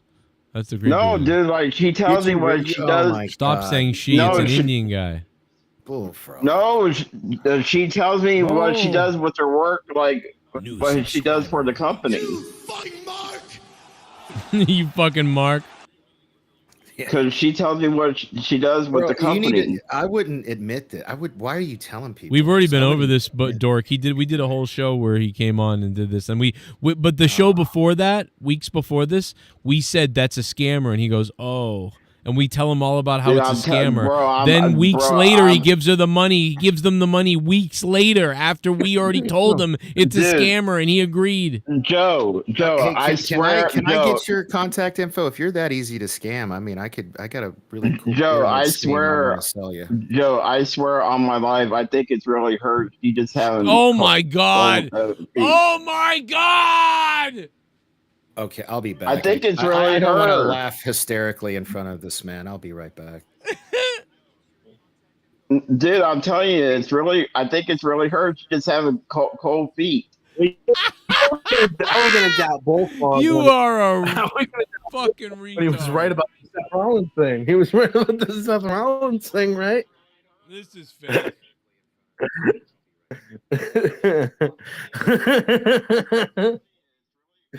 I mean, I'm just giving this person the benefit of the doubt. I'm not trying to rush anything. I get that. I get that people work and they're busy, and she travels with her company. It's been over a year. What are you talking about? Rush anything? You're a fucking loser.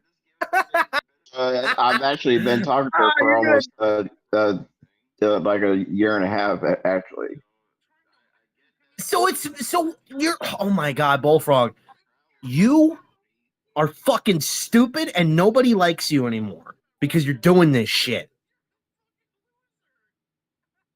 I fucking hate you sometimes. You know, I want to love you, but like that is like absurdly stupid.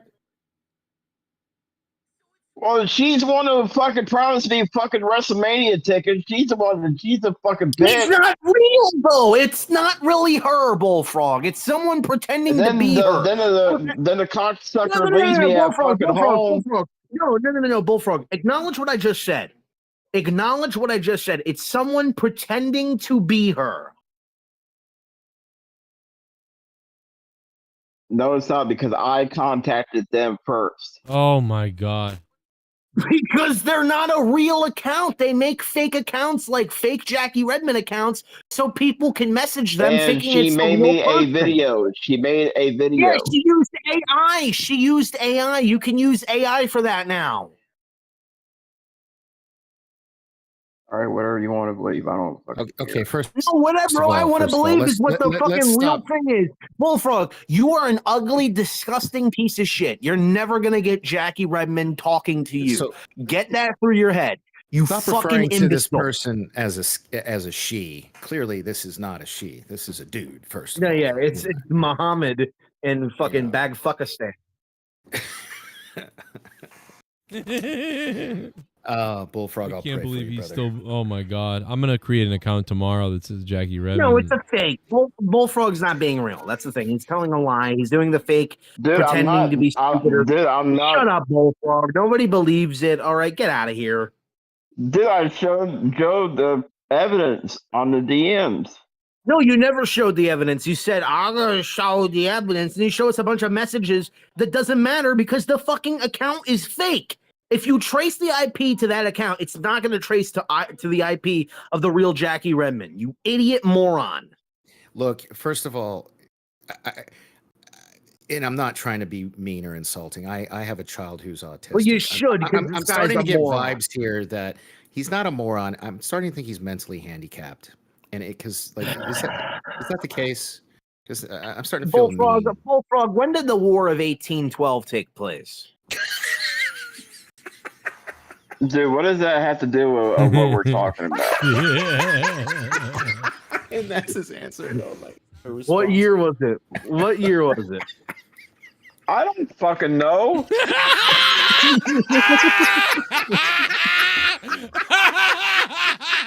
What is that?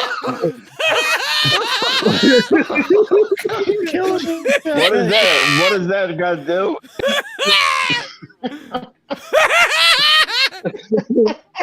What did I miss?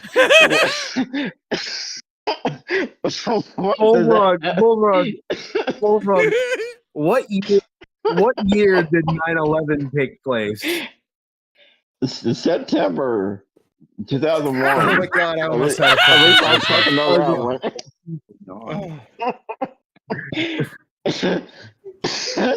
Okay, so bro, it's clear, I'm being for real, dude. Yeah, no, I know you are. Bless your heart. Bullfrog, have you Bless just your secretly been YR doing a character this entire time? Like, you are not this stupid, are you? Dude. No, dude. I just feel that I understand people work and they're busy and they travel, and maybe she doesn't have time to fly out to come see me. Bullfrog, how many more attempts? How many more chances? September is not a year, right? Let's start. Can we start somewhere? Like, you do know that, right, Bullfrog? September is a month. Yes, it's a month of my birth, by the way, but it's not a year. Bullfrog, what year were you born? Well,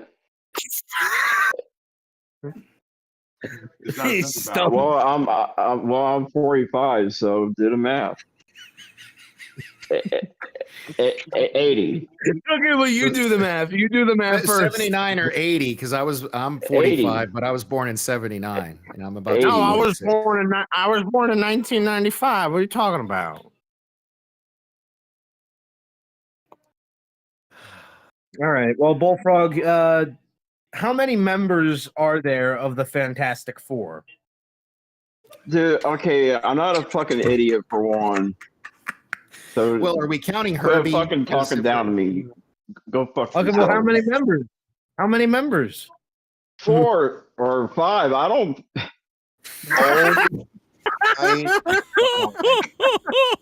Okay, I need to be documented Go right fuck yourself.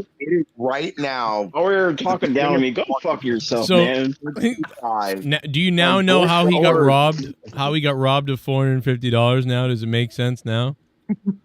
Are you starting to see what the I think problem? it does, yeah. I think it does. Unbelievable. No, what it is, I'm about ready to fucking sue her fucking ass because I want my fucking WrestleMania tickets. I'm about to sue the fuck out of her. Hold that thought 1 second, Bullfrog. El Tapo. You hear me, you fucking bitch? I'm gonna sue the fuck out of you. I want my fucking WrestleMania ticket, you fucking cunt. See, he's gonna kill her over this. He's gonna kill her. No, I'm just gonna fucking sue the fuck out of her. Go. Joe, Luke, Dork, and I want Bullfrog. my fucking WrestleMania fucking ticket. She fucking promised me, that fucking cunt. I want you to stop talking over Fucking donations. cunt-ass bitch. El Tapo, thank you for the $7. We love you, El Tapo. Thank you for donating. It's been like 50 minutes since there's been a donation. Thank you, sir, for the donation. Dwayne Johnson, if you're fucking listening, I want that fucking bitch fucking fired. If you're fucking listening wrong, I want that fucking cunt fired. So, wait a minute. If So, you're listening Bullfrog, wrong- I feel like this is a movie to be made where, like, you're going to kill a real person. No, dude, I want her either to be fined, suspended. This bitch owes me a fucking WrestleMania But she fucking didn't ticket. do it, you stupid fuck. Like, she It didn't is do her. it. It's not her. It is her. You stupid fucking cunt. It's not her. It's a fucking Indian guy who stole your money. You stupid son of a bitch faggot. Like, it's not fucking Jackie Redmond that you're talking to. You still believe it. It's a bot. Do yourself a favor. Open up those fucking goddamn doors of yours and jump off the balcony. Because this is fucking, like, before... What's the longest standing? What's the longest standing delusion that Bullfrog is talking to Jackie Redmond, or that Rastafa just glitched that one time? Bullfrog, let me tell you something, brother. Like, you're literally blaming a real life person for a troll who... This is like Tommy. Like, that guy would blame me. Like, a troll person would be like, oh, die, fag. And then he'd be like, that's Joe. And he'd be like, oh, I want people to attack him to help me. I didn't do anything. What the fuck is he talking about? That's you. You're blaming Jackie Redmond, the real life person, for something, for a troll job crime that's committed against you. Mm-hmm. You realize this? Because it is her. How do you know? How do you know it's her? Rastafa looks like he's about to take a mug shot. Because the thing she told me about her work. What did she tell you about her work? What did she tell you? Oh my god. She told me that she has meetings all the time. Like, she has to be at a certain time at her certain meetings. Bullfrog. That's not the equivalent of her giving you any real information. I could literally say, "Oh, I'm in a meeting." Does that mean I work at the WWE? Yeah, let's cancel Jackie Redmond on X. Let's all just start Xing Jackie Redmond. You stupid whore, give him his money back.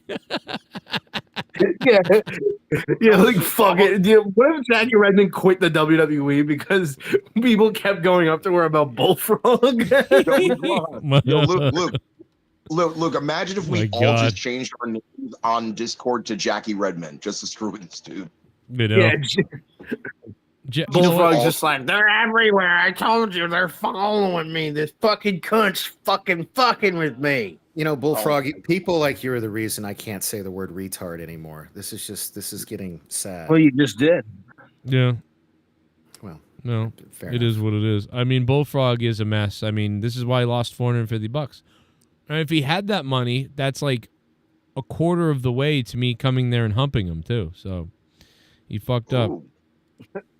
Jackie Red Dog or Red Frog or whatever the fuck. Yeah, Rostov, you've been gone a while. I'm in such a bad No, situation. the thing is, she is supposed to beat me twice. And she blew me off several times. You wish she blew you off. I mean, Jackie Redmond only works for So how many WWE and TNT.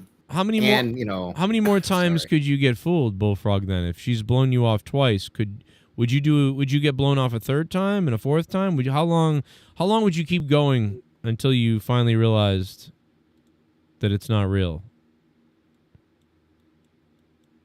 When she doesn't deliver on the promises. So you'll keep going. You'll keep going back and losing more and keep trying until she It does. sounds like a strip club problem. It sounds like he's been going to a bad strip club. Dude, eventually this scammer is gonna develop like compassion and like empathy. Like, listen, like, bro, I'm messing with you. Like, I'm taking your money. I stole your money. And Bullfrog's like, you're not gonna play your fucking games with me. You're not gonna play your games with me, Jackie. We've got to get a hold of Jackie to tell her to look out for Bullfrog. That there's a guy who believes that she's doing this and he's gonna kill her, and she doesn't understand. Like, she didn't do anything. She sees the picture of him. She sees the picture of him, and she's like terrified. She's like, "Oh my god, he must." Dude, be it like wouldn't matter serial because killer." this fucking dude. It wouldn't fucking matter because this fucking bitch wouldn't admit to it on the fucking show. She would not admit to it. She would fucking cover her ass. Why don't you actually sue her? Why don't you actually sue her? She would fucking lie her ass off to save her Okay. fucking ass. So here's what I'm gonna do. wait a I'm gonna second, but go if you were- fuck a real live woman and see you guys later. This is derailed. Thanks for letting me come on and talk wrestling, but Wait a second, you Dork all have Knight. fun with Don't this. you want to be here when I ask Bullfrog one more question? No, we'll listen. It's fine. Bullfrog. What's 2 + 2? 4 and go fuck yourself. Okay. At least he didn't say potato. Have a good night, y'all. Thank you, Dork Knight. Good to have you here. Go Bang. Like I said, Joe, it wouldn't fucking matter. She would fucking lie her fucking ass off to protect her own fucking ass. Yeah, probably. Well, probably would. Yeah. Let me ask you something, Bullfrog. If I have a blue square and a green triangle, and I also have a yellow circle. No, I want to ask you something, you dumb son of a bitch. I want to ask you something, Mr. fucking hot shot. You said you know all these fucking people in the fucking wrestling business, right? I'm gonna call your fucking punk card, son of a bitch. What does that mean? You're calling me a fucking idiot. What are you talking about? I'm calling your fucking punk card. You say I'm not talking to her. Contact Cody Rhodes. You said you did a fucking interview with them. Contact them. I said I did. I did do one. It's on the channel. Well, get a hold of his fucking people. We need to fucking settle this once and for all with this fucking bitch. No, because they're gonna be like, "You're nuts." I don't fucking care. You don't care. You'll give your money to fucking Indian people who are scamming you.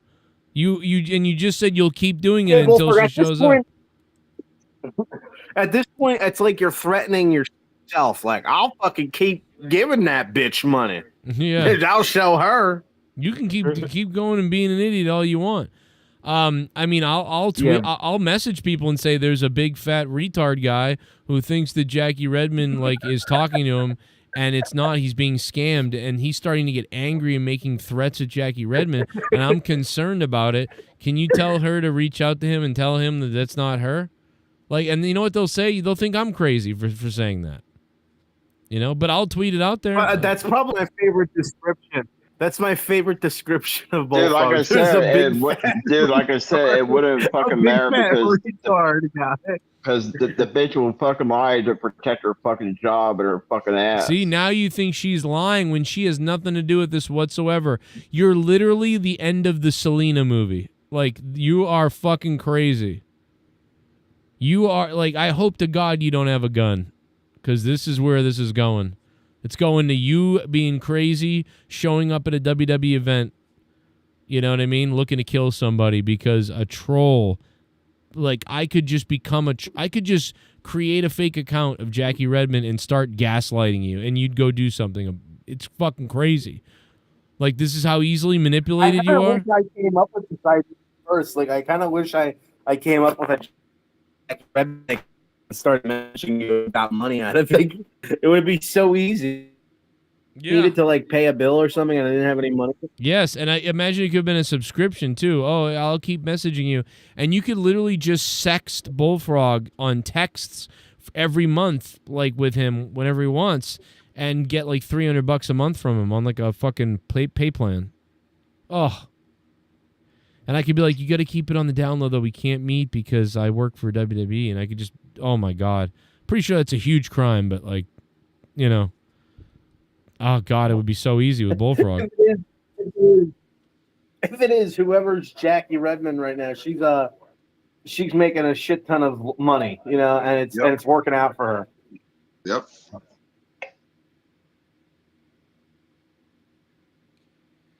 Well, I can't. I think that's all I have to say about tonight. Good show overall. Not excited for anything else. And probably the shows won't be interesting until WrestleMania season. Yeah, you might be right. I mean, you know, you might be right. But this is actually last year around this time, like after SummerSlam last year, is when the shows officially got really bad for me. Like when they started to like decline in quality a lot. And have gotten to where they are now, where it's just like unbearable to watch Raw or SmackDown. I hope Cody wrestles more often during his title reign. I think it's retarded that he's supposed to be the face of the company, and he wrestles like every 8 weeks. Well, now like, he's got the movie now, so now he's going to be barely there for the next 2 months. Stupid. So figure that out. I'm so done with this. Wrestlers wanting to do movies. How about you stop being a wrestler when that happens? All right. I'm like, can people stop using the wrestling business as a platform to do other shit and leave wrestling behind? Like, it just pisses me off. Yeah. I mean, you're going to be really mad then. Yeah. What was it? October? They said the filming is until October or something like that. So I don't know. You're going to have to deal with Cody. Maybe, what is Cody going to appear twice in the next 2 months? Maybe. I don't Pretty know. much, yeah. And the whole reason why I wanted him to beat Roman was so we would have no more of that. Yeah, and it just keeps following everybody. And Cody's now, he was in Naked Gun, but he was in something else the other day too. What was he? It's in something else. And I think he might even have a Star Trek thing. And by the way, Cody Rhodes loves Star Trek, so that'll be like a dream come true. But even if it's the shitty And news you know story. what, Cody? Do you think Cody legitimately likes Discovery, like because he has to, as a guy who's married to a black woman? I think he does a little bit, but I do think that he would admit, like, yeah, it's not. I like the older stuff better, but yeah, I like I think he kind of likes it. He's one of those like it all, like fair weather Star Trek people. I think he says he likes it because he doesn't want to offend anybody. Kind of like how he also likes the prequels, so I don't know. You know, if he likes the prequel movies, my opinion of his taste in film shows is pretty low. Yeah, and so it's hard to gauge if he's like kind of like, you know, lying a little bit about it, like, yeah, it's great, you know, but like, because I told him, I'm like, yeah, I'm not a big a fan of the new stuff at all, but like, because even I was lying a little bit, like, I don't. You should have brought up your rape story to him. What? You should have been like, yeah, like I really don't like the new Star Trek. In fact, it makes me feel like I'm being raped, which I have been before, by the way. But that's a whole different story. Yeah, you're right. That's a great point. I was actually technically raped. It still doesn't feel like rape. It feels like disappointment because I wasn't awake for it. I love your Star Trek channel because Joe tries to like do this like pseudo like, hey, this is a professional channel, and then every once in a while he'll just like slip in like the madness that is this show, and he'll just be like, you know, like the writers, they think they're stupid and they lie to us, just like how we were lied to about Epstein. Yeah. Like what? Yeah, that was kind of random of me, but no, I love it though. Like those little those little moments, like, oh yeah, but this isn't like a normal Star Trek reviewer. This guy's like out of his mind. Yeah. Well, now I've cultivated a that type of audience, I feel like. But at first I felt like my Star Trek audience was like open, and it was like, you know what I mean? Like I had a lot of people watching me that if they knew, about this, they'd be like, "Oh, fuck this guy." They have no idea what they're watching. Yeah. But, Well, you became more jaded on that channel because every video you started doing was like, "What the fuck is this? They are done," or something. right. I don't know, man, but I'll tell you what, this Brock Lesnar heat's not going to, the trolls are out, bro. This ain't going to, these people are crazy on X. They're fucking hilarious, dude. The takes are really funny on Twitter. That's it, I'm leaving. No more WWE, rapist, whatever. Like, they're losing their minds, bro. There's tons of tweets like this. Like, look at this guy. Didn't Kenny Omega have like a 13-year-old girlfriend or something? No, he just wrestled a 13-year-old and there's rumors, but no, he's not. Isn't it ironic, though? Isn't it ironic that literally just over a week ago, Hulk Hogan kicks the bucket and dies, and nobody was saying, "Oh, I'm going to stop watching WWE or wherever the hell," but then all of a sudden this happens, and all of a sudden they're going to like start changing the channel. Yeah, they're just such Why would babies. they give up? Why would they give up watching? Because you know what I think why it would they is, give up dude. watching I think Hogan it's die? people. I think it's people that don't like Lesnar anyway that would have complained that he's back anyway. But since there's that whole thing going on, they can use that. I think that's what it is. Like, imagine if somebody you really were annoyed with came back. Tommy. Yeah, probably Tommy will be like, and he's a rapist, but he loves Trump. So Luke, even though he raped Crystal, Yeah, right. He did molest her. That's true. Yeah, so Luke, he basically what I was vomited in saying- her mouth. like Luke, what I'm basically saying is about with Hogan is like, how they did like 3 different tributes on 3 different nights, specifically, and they're like, oh, they're acknowledging a guy that was racist allegedly and this and that, blah blah blah, all this stuff, and I'm just like, yo, dude, you don't have to watch if you don't want to. That's your option. But then, guarantee you, 9 times out of 10, Raw tomorrow is going to get a pretty decent. I mean, not necessarily as far as ratings on Netflix, but at least it's all bullshit. It's not real. They're not real people. Like nobody listens to that group of people anyway, and the people that do are just weak, cowardly losers like Chelsea Green, who gets bullied off. Raw most likely going to sell out tomorrow. Raw most likely will sell out. Just to even get an idea if Brock could show up, but I wouldn't see why, since that this is technically a SmackDown story. I wonder if Denise Salad Tosser killed herself live tonight. I hope. I hate that lady. Dun, I dun, really, dun. I really can't stand. I really can't stand shills and like fake people anymore. They're like driving me nuts. But what I really can't stand is all the people that were kissing the John Cena heel run, like they were kissing his ass and saying, "Oh yeah, well that's the point. He's trying to ruin wrestling, guys," and like making these like John Cena just shocked the world, turning heel. This is all going according to plan. And then when John Cena cuts that promo where he just gives up on all being a heel and is just like, "Nah, yeah, I actually love wrestling."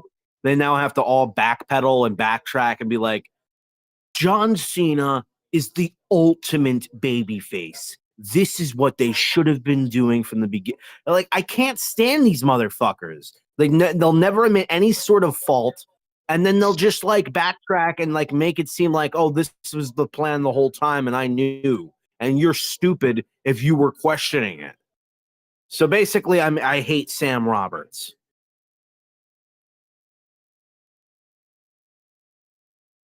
And I hate you on a too, lighter note- Rojas. I'm gonna go fuck my own asshole now.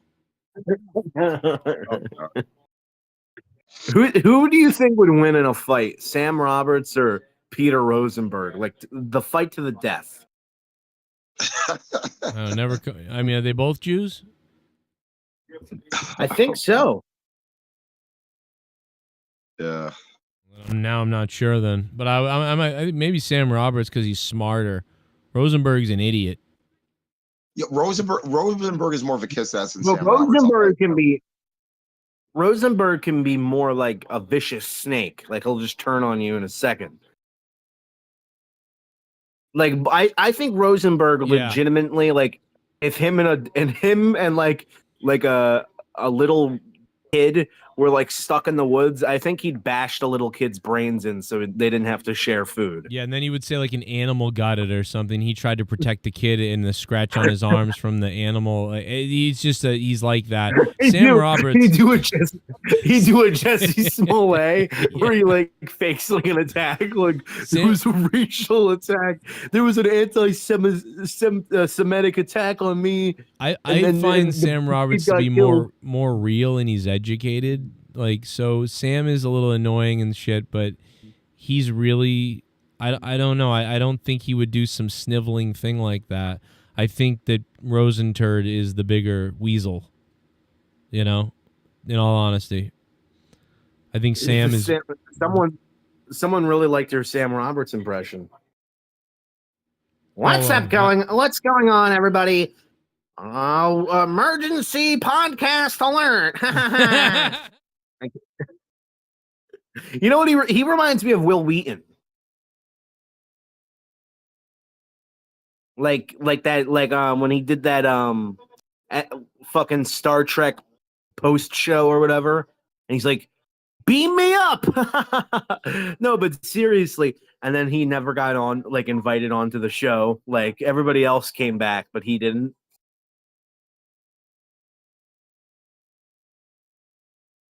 I'm trying to find a reaction to something. I'm almost there. What am I looking at?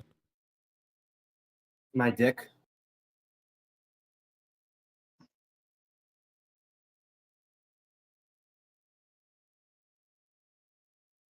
Oh. Whoa. Whoa, ass ahoy. Anyways. Mustafa, if you could encapsulate like a cartoon character, I think you would be like Brian Griffin. Yeah, but except the black version of Brian Griffin, though. Yeah, and one who doesn't hate blacks. I think Brian Griffin's supposed to be racist. There was that one episode where basically every time when there was like a black person or I remember there was like at the end of this episode where there was like a black music videos going on and he shuts off the TV and he's like looking at the camera and he goes, "What? It's 1 o'clock in the morning. I'm tired. What you look at me like that for?" And then he just barks at the camera, which I think is hilarious. Yeah. What? I'm not allowed to be tired? Yeah, right. What, am I not allowed to be racist? Oh, I mean, listen, I watch a lot of black TV, and I am a advocate for segregation. I'm just messing around. Anyways, yeah. So basically tonight, as we've already stated, it's like night 2 was definitely superior than night 1. The flow was better. I think honestly, the crowd, despite there was some certain parts of the night where I thought they were just so disrespectful to like 1 or 2 of the matches, everybody had fun. I mean, everybody that I saw, even the tailgates were amazing. Like anytime you go to a wrestling tailgate, specifically for WWE or like AEW or something like that, dude, they're amazing. And there's always everybody doing their own tailgate. So you have like literally hundreds, if not thousands of tailgates within the parking lot. So it's cool. I'm gonna come. Walter, I mean, Gunther's probably injured, by the way. A lot of people have been asking me about that on the side, and I haven't really said much. But I haven't heard anything. I believe Gunther has been dealing with some kind of an injury, and I wasn't sure what that was. Apparently, it's a nose injury, which is funny because they were selling that he broke his face earlier. So Gunther may be going away for a little bit. I don't know how long, but don't be surprised if Gunther is gone for anywhere from a month to like 3 months because he's got something going on and he's been working injured. I know he's been working injured. So that also explains that for the people that are like, oh, well, you know, why isn't, you know, they thought maybe Cena would do Gunther and other people would do Gunther. Well, yeah, so Gunther's going away, I believe. This isn't confirmed, but I'm pretty sure. So, you know, just even though he was injured, I mean, just him having some time off would be good because, dude, he's been at it. Like every house show, every main show, which is whether it be Raw or a pay-per-view or PLE, whatever. This dude is killing it, and he deserves a little bit of some R&R. Yeah, I think the injury is something to his face, so I he needs it. He definitely needs it. Like I think it's one of those things where you get like your nose or your septum or something pressed in. So I don't know if it's deviated septum or that there's some kind of a worse injury, and they have to go in and like fuse it or pull it out or whatever, because it can be dangerous if you hit it. It can impact your brain. Can't breathe. Can we talk about the Seth Rollins thing? Calm down now. From last night? No, or yeah. So you want to talk about last night again? Now tonight? I took a chill pill, so I'm good now. So you want to talk about yesterday? Yeah. So but I'm calm down now. Okay, I get that. What do you want to talk about? So yeah. So sorry for my little freak out earlier. But anyways, but yeah, so this Seth Rollins situation with him winning the title, do you think they're going to have a match at the next upcoming Jesus pay-per-view? Pay-per-view? PLE. Did you hear what he said? Because I didn't. Yeah, basically he's asking whether or not if Seth is going to defend the title at the next PLE. Yeah. Well, yeah, I just call them pay-per-views. Yeah, I'm gonna bet Seth defends the belt in Paris because I don't think Cody's gonna be in Paris. But you think they're gonna have a match in Paris? Yes, of course. What? You think that's gonna be the next? Because eventually, because Cody might not be in Paris, so Seth would be there. Yeah. Plus, also I think you would need Seth and Punk to really sell that show, because I think that's really where the money is right now. Hang on, why Cody would not be in Paris? Because he's going to be filming a movie. We talked about it earlier. He's filming a movie, and also there's also some other things where there's some other superstars, depending on what they've got going on. Because again, there's all this talk of some of the superstars got. I'm not all of them, but certain ones are not going to be around for certain shows. They're going to save them for Australia and other storylines of that nature. So, yeah. I mean, again, I'm definitely Seth will be on the bill. Definitely Punk will be on the bill. You need him. I can also see maybe even Dominic Mysterio probably doing something. Yeah. Do you think John Cena will have another title opportunity before his thing runs out? He doesn't need it. He doesn't need it. Yeah, I mean, I'm expecting John Cena to probably wrestle. He might wrestle in Paris. There's the potential. So John Cena will wrestle in Paris. Then John Cena will wrestle at Survivor Series, I think, and then John Cena will wrestle in Boston. I think it's. What? No, wait. He only has 3 matches left? What about Paris? What about Australia? And what about the baseball stadium for that's for Survivor Series also, and the Garden in December. Yeah, I mean, I know he's going to be in Boston in December. I believe he's going to be at Paris for sure. That's 2. I think he'll be at Survivor Series. What else would he be at? So we just also established Australia. I mean, yeah, and now also When's maybe a Australia? Raw or SmackDown. Yeah. When, but also when is Australia? I think. God, it's not October. I'm so bad with dates. It's got to be November. I mean, but isn't Survivor Series November? So is there going to be a double PLE 1 month? Probably. I mean, they've done that before in the past. And again, chat roll will post it in there. But because there's those 4 major shows plus also Raws and SmackDowns to help promote those shows. Okay, it's October. So. Okay. Specifically for Crown Jewel, WWE is returning to Australia in October, specifically to Perth for Crown Jewel. This event will be held at RAC Center and will feature Friday Night SmackDown, a premium live event, and Monday Night Raw. But why did they bring up? So it's Crown Jewel in Perth, Australia? Yes. So I thought Crown Jewels were only Saudi Arabia. Yes. Well, remember, it was years ago. I mean, I don't even know what they called it, if it was Crown Jewel or not. But there was that one time they did go to Australia, for what was it, Triple H and Undertaker? Why don't they call it Or- WWE Down Under or something like that? Why would you call it Crown Jewel? That's so weird to me. I don't know, but yeah. And again, I don't know how many. Again, somebody in the chat will put it up of how many dates Cena has, but you would definitely need him for at least either a SmackDown that normally he'd be on, or a Raw, or depending on what the situation is, to at least show up and make that appearance as contracted, as scheduled. And who knows? Who knows? Maybe he might add a date or two, despite the fact that he already is contracted, despite his movie schedule and this and that, just to help sell the show. Okay, the main I've got the shows. dates, Rastafa. Here they are. This is crazy. August 8th, SmackDown, Montreal. August 22, SmackDown, Dublin. August 29th, SmackDown, France. August 31st, Clash in Paris, France. September 5th, WWE SmackDown, Chicago. September 15th, Raw in Lowell, Massachusetts. Wow. I want to go to that.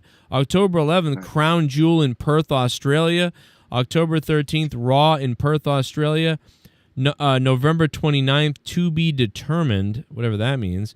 And December, rumored final match at TD Garden, Boston. Now that would be cool. I mean, I wish he would come to the Garden, Madison Square Garden, during the holiday. No, tour Boston around, like, Garden. Christmas. It's Boston Garden. Yeah, no, I know it's the Boston Garden, but I Oh. wish he would come to the Madison Square Garden, because despite the fact that Boston is his home area, or West Newbury and specifically, it would be nice to see him at Madison Square Maybe Garden. that's the during that November time. 29th date, and they're trying to. Sometimes the Madison Square Garden stuff, they kind of keep it secret, so maybe that would make sense, actually. If November 29th was Madison Square Garden, that would make sense. It could be a house show for all we know, too. Yeah, well, that's what I'm saying. Like, have him come on a house show, not necessarily. They don't even do though. Do they really do house shows much? There are very few. There are fewer, obviously, than a few years ago. But yeah, no, there are still some house shows, but it's just very, very light. Everything is more catered to TV, especially after the Netflix deal. What? Maybe, yeah, because maybe the final time is now, like, event in Madison. You could literally call it WWE. The final time is now Madison Square Garden, November 29th. That'd be cool. So maybe. Yeah. So you got the November, and then you got December for Boston. I know they come back to Madison Square Garden for those live house shows that are always usually great. But what's in November? Is there any? I'm trying to think of, like, what would be the to be determined, because like you just said, because maybe John Cena is going to be doing something regardless, but they're banking on hopefully having Madison Square Garden, but they haven't locked it up yet. Or they haven't locked up some building yet, so they're not sure. So he's going to do something, but it might not be in that building. It might be in a different building, so they haven't figured it out yet. That's why it's to be determined. What's in November? Like, what playoffs end in November? They don't, right? Like, there's no playoffs. No. And again, most sports, especially major sports, start around, early fall or what have you, or going into the winter game sports and stuff. So there's really nothing like in between that time frame, and then everything's sort of kind of already been in fair use, because I mean, again, football starts in like late August, early September.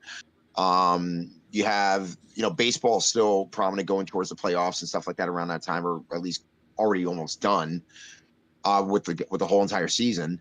So yeah, I mean, again, it could be anywhere. It could be in Canada. It could be, again, I think, again, I'm only assuming, and I'm not saying it's going to happen, but WWE was supposed to go to Mexico for one of their big shows, and they didn't. They pulled out, and they decided to do it in the States instead. So it would be cool to see Cena in a different country, North American side, and do something pretty significant with, like, maybe Rey Mysterio in a, one of those friendly, babyface versus babyface matches in Mexico. And you could even have Cena kind of work sluggish heel in a way, even though he'll still get cheered in a sense. Anything's possible at this point. Yeah, it's a lot of dates, man. That's more than we talked about 3 more PLEs, but there's a lot of dates. I thought there was like 4 to 5, 6 dates. That's a lot. Yeah, and remember, those Raws and SmackDowns are important to build up a big show. So I wouldn't be shocked if he showed up in, like, let's say Lowell, Massachusetts, or something like that. Or even though he's technically on SmackDown a lot. No, it's on the list. That's on the list. Yeah. He's going to be in Lowell, Massachusetts. Oh, okay. It's already. So it's official. Okay. Yeah, that's it's like great. advertised. He's advertised for Lowell, Mass. So he's coming back to Mass, multiple times. That's good. Plus also, family will be in attendance most likely in one or two of the shows. And God, it's really interesting now because now he's in a program with Brock. After Brock, what do you do with him?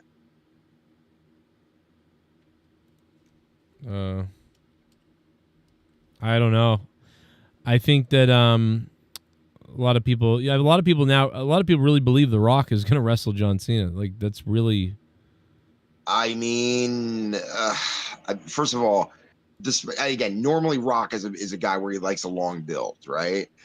Just to have a match with Cena on a random show, especially where there's very little advertised, and you could still work it in as like, hey, I sent Brock after you because you failed me, which we didn't get tonight, which I thought we were. But then again, it would also feel awkward because again, it's like Rock, there's no reason for him to train, especially if there are no reports of seeing him training, because that would have been leaked long before. Plus also he's still working on other projects from what I understand. He's also in a lot of business meetings with his company, $7 Productions, also with cool with the board with Netflix as well as with TKO, because he's also on the board with that. So homie's busy. Again, he makes more money out of wrestling than he does in wrestling, despite the fact that he got the rights to his name and his likenesses and all of his IPs, when the Netflix deal went through. Yeah, I don't know. How do you? I mean, maybe Cena wins his last match because he won't have a belt. I mean, he could unless he's putting over someone young, for whatever. If it's somebody if it's in Boston, he's going over. I don't see him. I don't see him losing in Boston, specifically because unless if it's somebody who's current and is the pulse and has, literally the imagination of the WWE fan base, I don't see a reason for him to go under to somebody that, is barely going to use anything with it. I mean, again, you go back to Baron Corbin and how he beat Angle at WrestleMania 35, did nothing, both for Angle and for Corbin. Right. But boy. I mean, Joe, I mean, who would you have him work with other than Brock at this point? Because Brock to me is, again, we call him the attraction. Cena at this point is an attraction, and you're facing Brock. No matter who wins or who loses, what do you do with John after that? What do I do with John Cena after what? After dealing with Brock, because it's like, yeah, you could maybe put him in a War Games match or something, but other than that, it's like I don't really see anybody else that he could potentially work with, or at least in the main event style pairing. I mean, yeah, maybe you could do a cross promotional match with maybe Seth or something, or I would definitely have the Brock match, and they're having the Brock match in Paris, I would think, and then I would have John. Then wait a minute, where's that list? Okay, so Brock, so Montreal. Okay, so SmackDown. So 3 SmackDowns building to France against Brock, and then after that, Lowell, Massachusetts, and well, you know what? Survivor Series is not on this list. So is that November 29th, maybe? Well, they made the announcement on SummerSlam weekend that it was going to be at that baseball park in California. I remember the last time they were in a baseball park, WWE, that was, I believe, WrestleMania 19 in Seattle. So that's actually interesting that they're going back to a baseball park to do a show. Petco Park. Okay, no, it's November 29th. So that's that. There you go. It's not to be announced. Survivor Series is November 29th. So there you go. So that's what's going to happen. So let's go back to that again. So we got it figured out. So Brock Lesnar, France, Brock Lesnar. Then SmackDown in Chicago, and then Lowell, Massachusetts. I've been going to wrestling shows for over 30 years. Oh, never Louis Urdaneta. In all that time have I ever felt until last Sunday that my he's going to tell us the same my thing. Safety, my life was in danger at a wrestling show. November 29th, it's Survivor Series in San Diego Park. Thank you, Louis Urdaneta. So yeah, we figured it out right as he donated it. So there you go. So Survivor Series is going to happen. So that would probably be like a 4-on-4 thing where he like does a classic Survivor Series and it's like Team Cena versus somebody else. That's what I would expect. But the big match is going to be in Perth after Brock. So after Brock, who's he going to wrestle in Perth, Australia? Yeah. Yeah. Well, I mean, again, I still think Logan Paul. I still think he's going to have a Logan Paul match. That would be cool. I mean, again, I wish, and again, I know this is not going to happen, but I wish he had another match with Samoa Joe, or just like one match with Samoa Joe, because they never really had that that kind of feud or that fight to really didn't do anything. Even though that they did come up in the same training facility together years ago, it would have been fun, but it just never came to be. I mean, again, I don't think you could put him with AJ at this point, even if you could, which I think would be an interesting match at this point, because they're both kind of in the twilight of their careers now. And again, AJ can go over, Cena can go over, everybody goes home happy. But at this point, I don't think Cena needs to be working with baby faces. He really needs to work with strong heels to make him come out good. Because after this heel run, which again, I had mixed feelings about, as far as the experiment actually working, because in certain cases it did, but in the longevity of it, it wasn't necessarily needed based upon what we got, especially with the fallout with Travis and Rock. Yeah. But, and again, Cena, regardless of what show he's on, he's selling merch. Ticket sales are kind to him. And he's still putting in an effort despite the fact that he has a heavy film schedule. And also, any other thing that he wants to, get himself involved in, because now it's like, and again, he's not going to be like Hogan in his later years, I feel, because Cena, I can't remember, but it was like a girlfriend that he had once had before he married or whatever, but it was Nikki Bella. I think John needed her to sign a bunch of different things in like a prenup or some type of documentation or whatever if he was living in his house or something. Like you can't do this, you can't say this, God forbid, blah blah blah, which is another reason why I think it didn't work out, because she felt kind of pigeonholed. Next thing you know, she marries another dude, and that dude became very abusive even after having a kid, and she's where she's at right now. So I'm a little bit concerned that Cena after Brock, or if Brock is the final like opponent, that this is like there's nobody else that can really benefit in a legitimate way. Maybe Gunther, like you're but that's about concerned. it. You're concerned that this, like, because I was mentioning this earlier too, and like, is there a concern that Cena is not facing Brock right away here, and that Brock is the last guy in Boston, and that he's going to be facing other people? So are you thinking about that? I'm thinking, yeah, I think that if I'm, and I'm only trying to think as if it's like WWE booking, and yes, I know Triple H is a different guy at the helm, but my gut tells me that Brock is like the last main villain in his story of his comeback tour, and there's really nobody that can.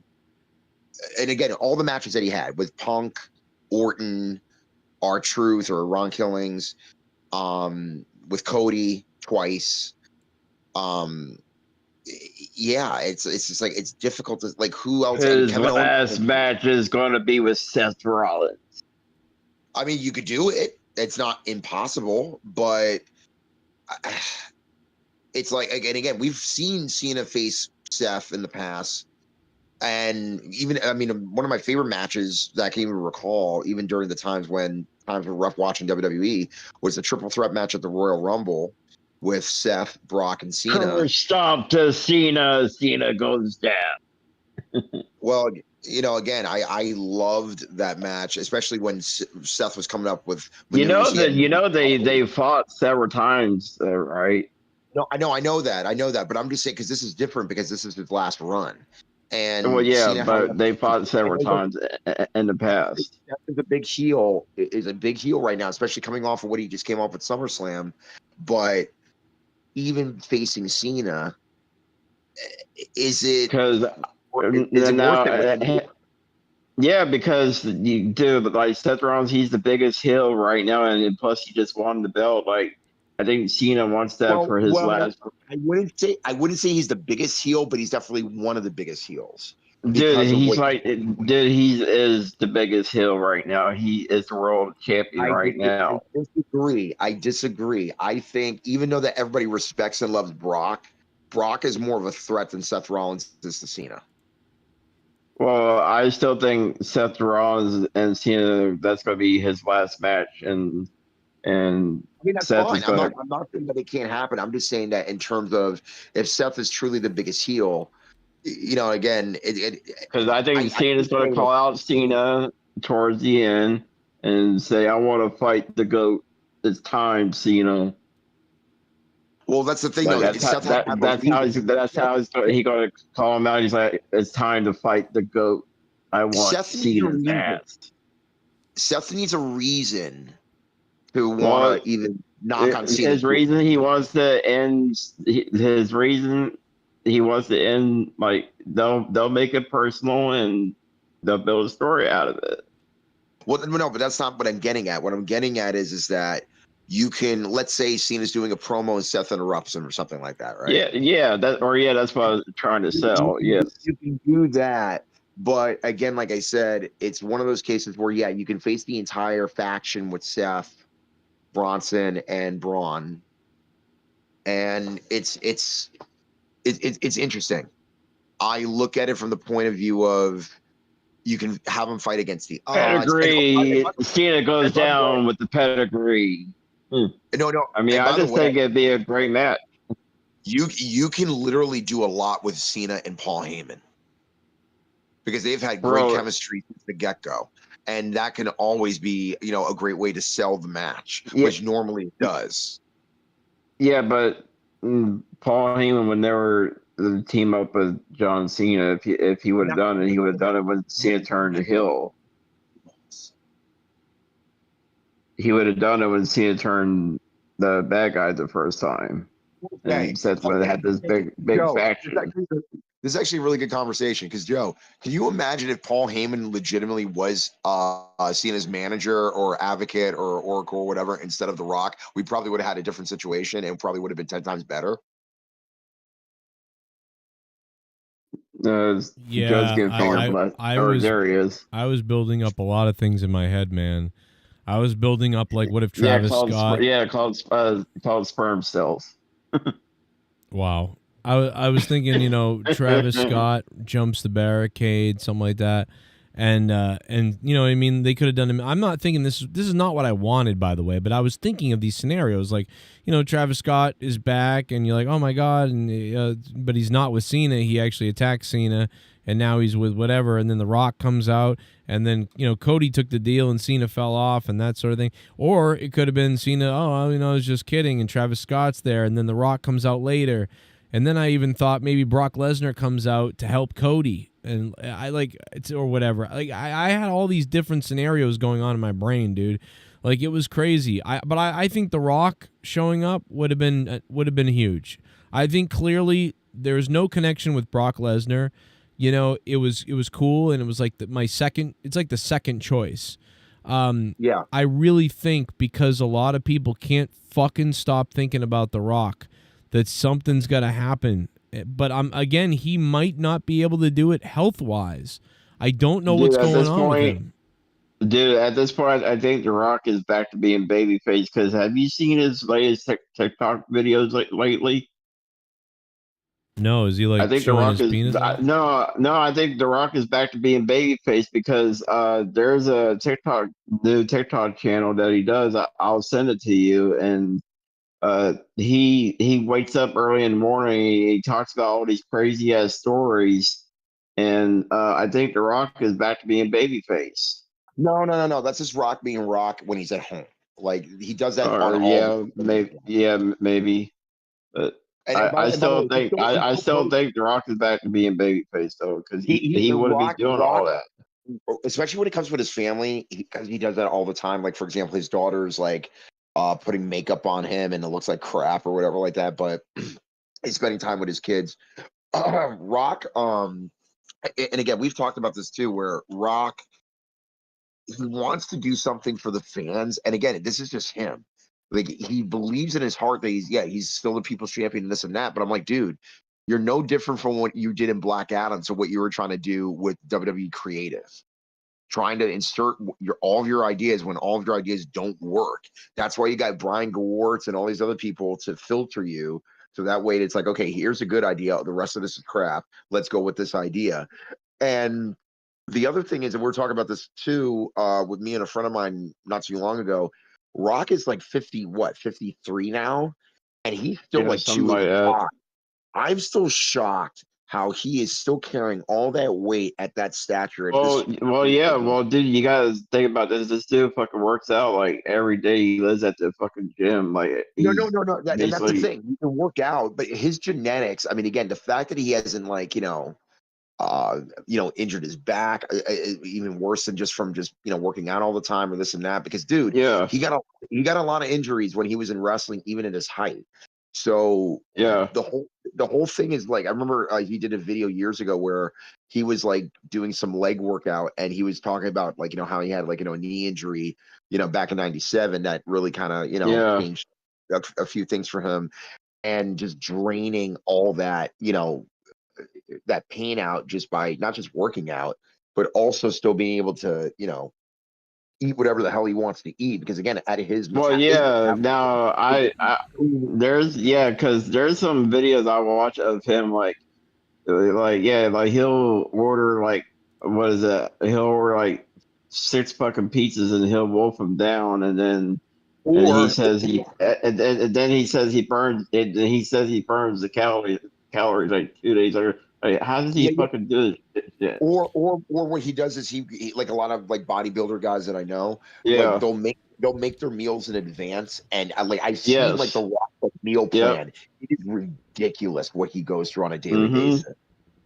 Yeah, it's crazy the appetite that he does. What do you guys think about the press conference being called? They just didn't do one. You think a lot of people are calling them cowards, like because they didn't want to have to answer the Brock Lesnar questions? What do you make of that? To be a little what Brock didn't come up on the press. No, they're conference? not. No. They didn't do a press conference, a post-show scrum like they'd been doing for like 2 years now. It's probably refreshing because WWE. Yeah, because Triple H, especially because he's been like damage control for Nick Khan in so many ways, but also like, for example, even when people talk about the Vince scandal and stuff like that, Triple H can't talk about it. Because it's not has anything to do with the program that he had just did that night, and number two, yes, he is not. And plus, all these news media outlets, they want to fucking answer like 21 questions. Like, what do you think about this? Are you going to come back to this fucking state? Like, they ask like 10 different fucking questions. But no. But that's not the point. The point is specifically because Triple H, and you'll notice this in every press conference, there's always that one guy or girl that will ask like a specific question that has nothing to do with the overall show. Exactly. Because they know they need a click. Right, exactly. And not only that, but then anything that he says taken out of context, regardless if it's politically correct or not. Yeah, I mean, I get it that people are going to think that they canceled the press. Now, if he starts doing them again, I mean, then like they just didn't want to answer questions about this. I think they're going to take some time I'm just totally shocked that they didn't do one for SummerSlam with one of their biggest events. I'm totally shocked. Well, that's what people are saying. They're saying now people think, well, they didn't want it. They're cowards. They didn't want to answer the questions about Brock and stuff like that. Yeah. From now on, they were probably going to be hammered with Vince McMahon questions. Yeah. Yeah, I was going to say from now on, just do the big 4 shows. You don't have to do every PLE or any special event on Raw or SmackDown. Well, they have to. They have to, or they would go out of business. You don't have to. That's the joy of it. I mean, again, the thing with AEW is that they only have very few pay-per-views a year. Well, AEW's a fucking cheap-ass fucking company. What does that even mean? Dude, the WWE is a major pay-per-view company. They have to have a pay-per-view every month. they have to, or they go out of business. Dude, the difference between the pay-per-view market and the PLE market is that you could go on, let's say, a subscribed place like Peacock or Hulu or Netflix. Dude, the or like longest, dude, I know what I know what you're trying to say, but the longest they've gone without a pay per view was like a month and a half, and that was like they had a bunch of Raw and SmackDown shows, and this was like a while back. No, but that's not what I'm getting at.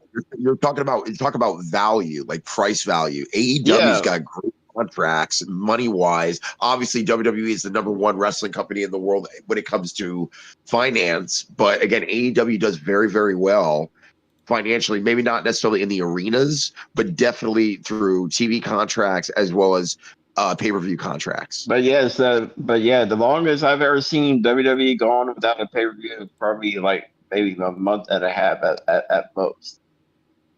Well, again, all I'm saying is that you don't have to necessarily do a press conference for every show that you do, because that's why press conferences. Yeah. Well, let's hold like it should be made special, because at the end of the day, yes, when you're looking at the bigger shows, the bigger storylines mean more. Plus, also, you don't see the superstars all the time. It should be there. It should be kept as like a special attraction. Again, this is why kayfabe is dead, because you're exposing so much, despite the fact that we have I shows actually like think I actually think kayfabe needs to be brought back into the picture more, because they're going the other way. As long as you have social media and wrestlers breaking kayfabe by doing shoot interviews and the fans already knowing what it's basically like, dude, you can't do anything about it. It's done. Because I think kayfabe needs to be brought back into the picture more. Like, and plus, I think people need to break character more. Like, stop reading a fucking script all the fucking time. Well, dude, I posted a video in the Facebook group where it's Logan Paul and Randy Orton toasting each other in the locker room, and I'm like, bro, like, why? Why would you do this?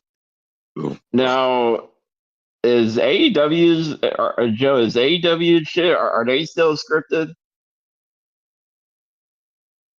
What? What are you talking about? Is AEW when the wrestlers like call out people, and are they still scripted? Are you talking about wrestling? Of course, it's all scripted. What the fuck are you wrestling saying? wise, like is AEW scripted still? Yeah. Is Batman scripted? Is Superman scripted? That's a movie. Oh yeah, God. and wrestling is like a movie. Yeah. It's like I know AEW is different from the WWE. So AEW is a professional wrestling company, and what is professional wrestling? It is a competitive sport and entertainment. Dude, I know what it is. Okay, so then why are you trying to say that, like, is AEW scripted when you know that WWE is equally, and as most wrestling promotions are scripted?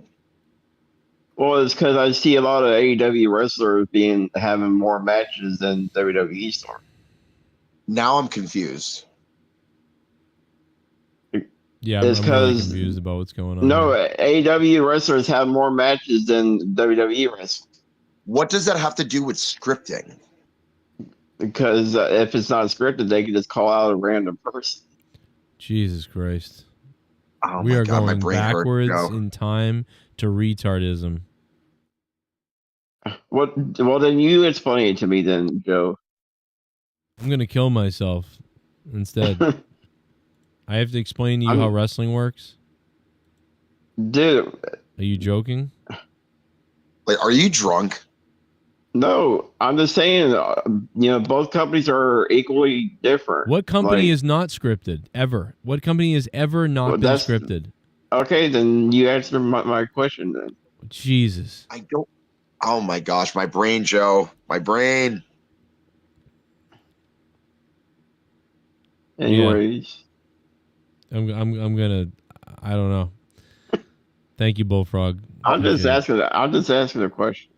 Well, I think I'm going to wrap it up because it's getting pretty quiet out there in the world. It's quiet here. We're literally talking about what wrestling's real or not.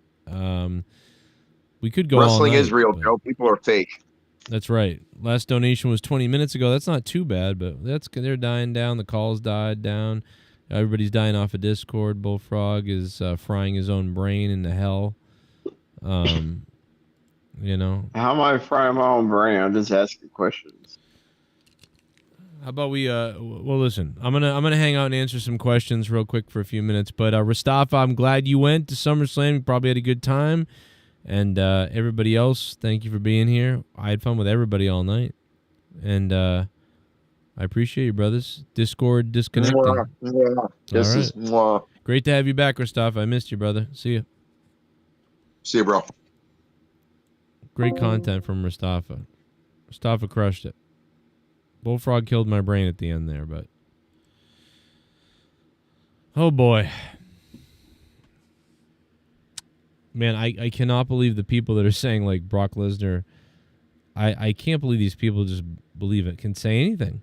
They're angry about Brock Lesnar. They're calling him a rapist. He's not guilty of anything. Meanwhile, Cardi B does admit to guilt. Uso is guilty. Jelly Roll has been to jail. Like, what is going on Twitter right now? Crazy. I would have done the Hogan too. Yeah, if I'm surprised nobody did a Hulk Hogan tribute, like a big boot and then a leg drop or something. Would have been kind of cool. It would have been cool if somebody hulked up, just goofy shit like that. It'd be cool.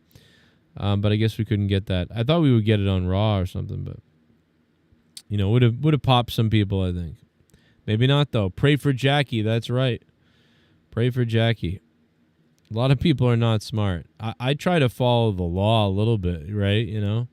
Even when I'm not sure about the law, I ask people, and then I go, well, what's the law? And then I go, oh, default to the law, But people on Twitter don't do that. They are crazy. WWE blue hair people, marks want to cancel everyone. Yeah, these are the people that got Trump elected. Like, that's the funny thing is they're upset about Trump. You got him elected. Because whether Trump is doing good or not, I don't think things are going very well right now for me. I mean, my life sucks right now, so I'm not really happy at all. But what was the choice? To vote for the crazy people? So you know what I mean? Like, you vote for one crazy side, the other side's crazier. Well, but these people are idiots. If they just were normal, they would win, and I would vote for them, and they would win. If they were just normal. They don't even understand this. These people on Twitter are crazy, bro. They are literally fucking whacked out of their minds. You have even like the Fightful reporter being like, yo, he's not guilty of anything. Like, people are actually, know to say that. They don't want to be sued because he's not guilty of anything. You know what I voted for? Cock. I love George Carlin. I miss George Carlin. We need him back. I really got to give it to Bullfrog. He was entertaining tonight. I loved him. And I got to give it to Mr. Mammoth. Mr. Mammoth, thank you so much, man. Obviously, well, I'm not going to do any complaining. I'm just going to say that thank you to Mr. Mammoth. Like, that's a $150 bomb. I really appreciate it, brother. That's half of my payment for Leah's truck that is broken. That's half the car payment for the broken car he can't use. Oh boy, what a world. What a world. What a wonderful world. I don't know. Oh. I love you all. Thank you for being here, man. SummerSlam. Summer Scam, whatever you want to call it. Appreciate everybody being here tonight. We'll catch you maybe tomorrow night for the Raw review. Make me watch Raw. I might be live for that tomorrow night. So I look forward to seeing you guys for that. And that's about it. Man, I had a great time. Thanks for celebrating my 13 years of SummerSlam reviews. And everybody who hit that like button, everybody who donated, everybody who was commenting, I hope if I missed you, if I missed you, you know, I'd definitely recommend, you know, popping in, you know, tomorrow night for Raw and maybe give you your 2 cents tomorrow night. Try to get through, try to get on, and you know, we'll do this tomorrow night, and maybe I'll be able to hear from you. Obviously, very tired now. Guilty until proven innocent is the way they act. Yeah, very creepy. We got to clip the bullfrog part. I agree. You guys want to timestamp this video? It would help out. Have fun. Do it. The most timestamps on this video, I'll pin that person's comment to the top of this video. So whoever wants to do that throughout the night or tomorrow morning, whatever, I'll pin your comment, and thank you very much. Thank you guys for supporting my channel as best you can. Patreon, donations, Venmo, Cash Apps, whatever you've been doing to support me. Thank you so much, man. I really appreciate it. Thank you. Thank you so much, man. Thank you, guys. I'll see you later, and I'm out of here. That was it. It feels good.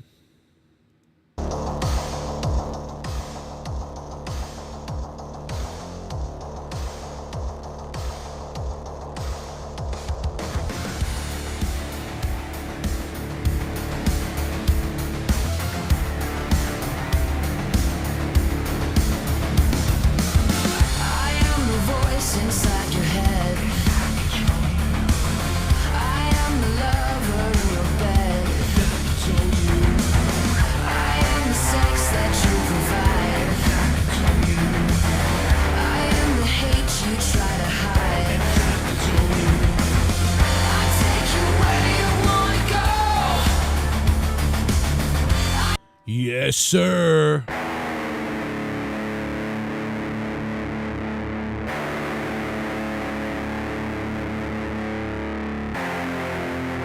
I'm Naomi's dad, baby. I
New subscriber.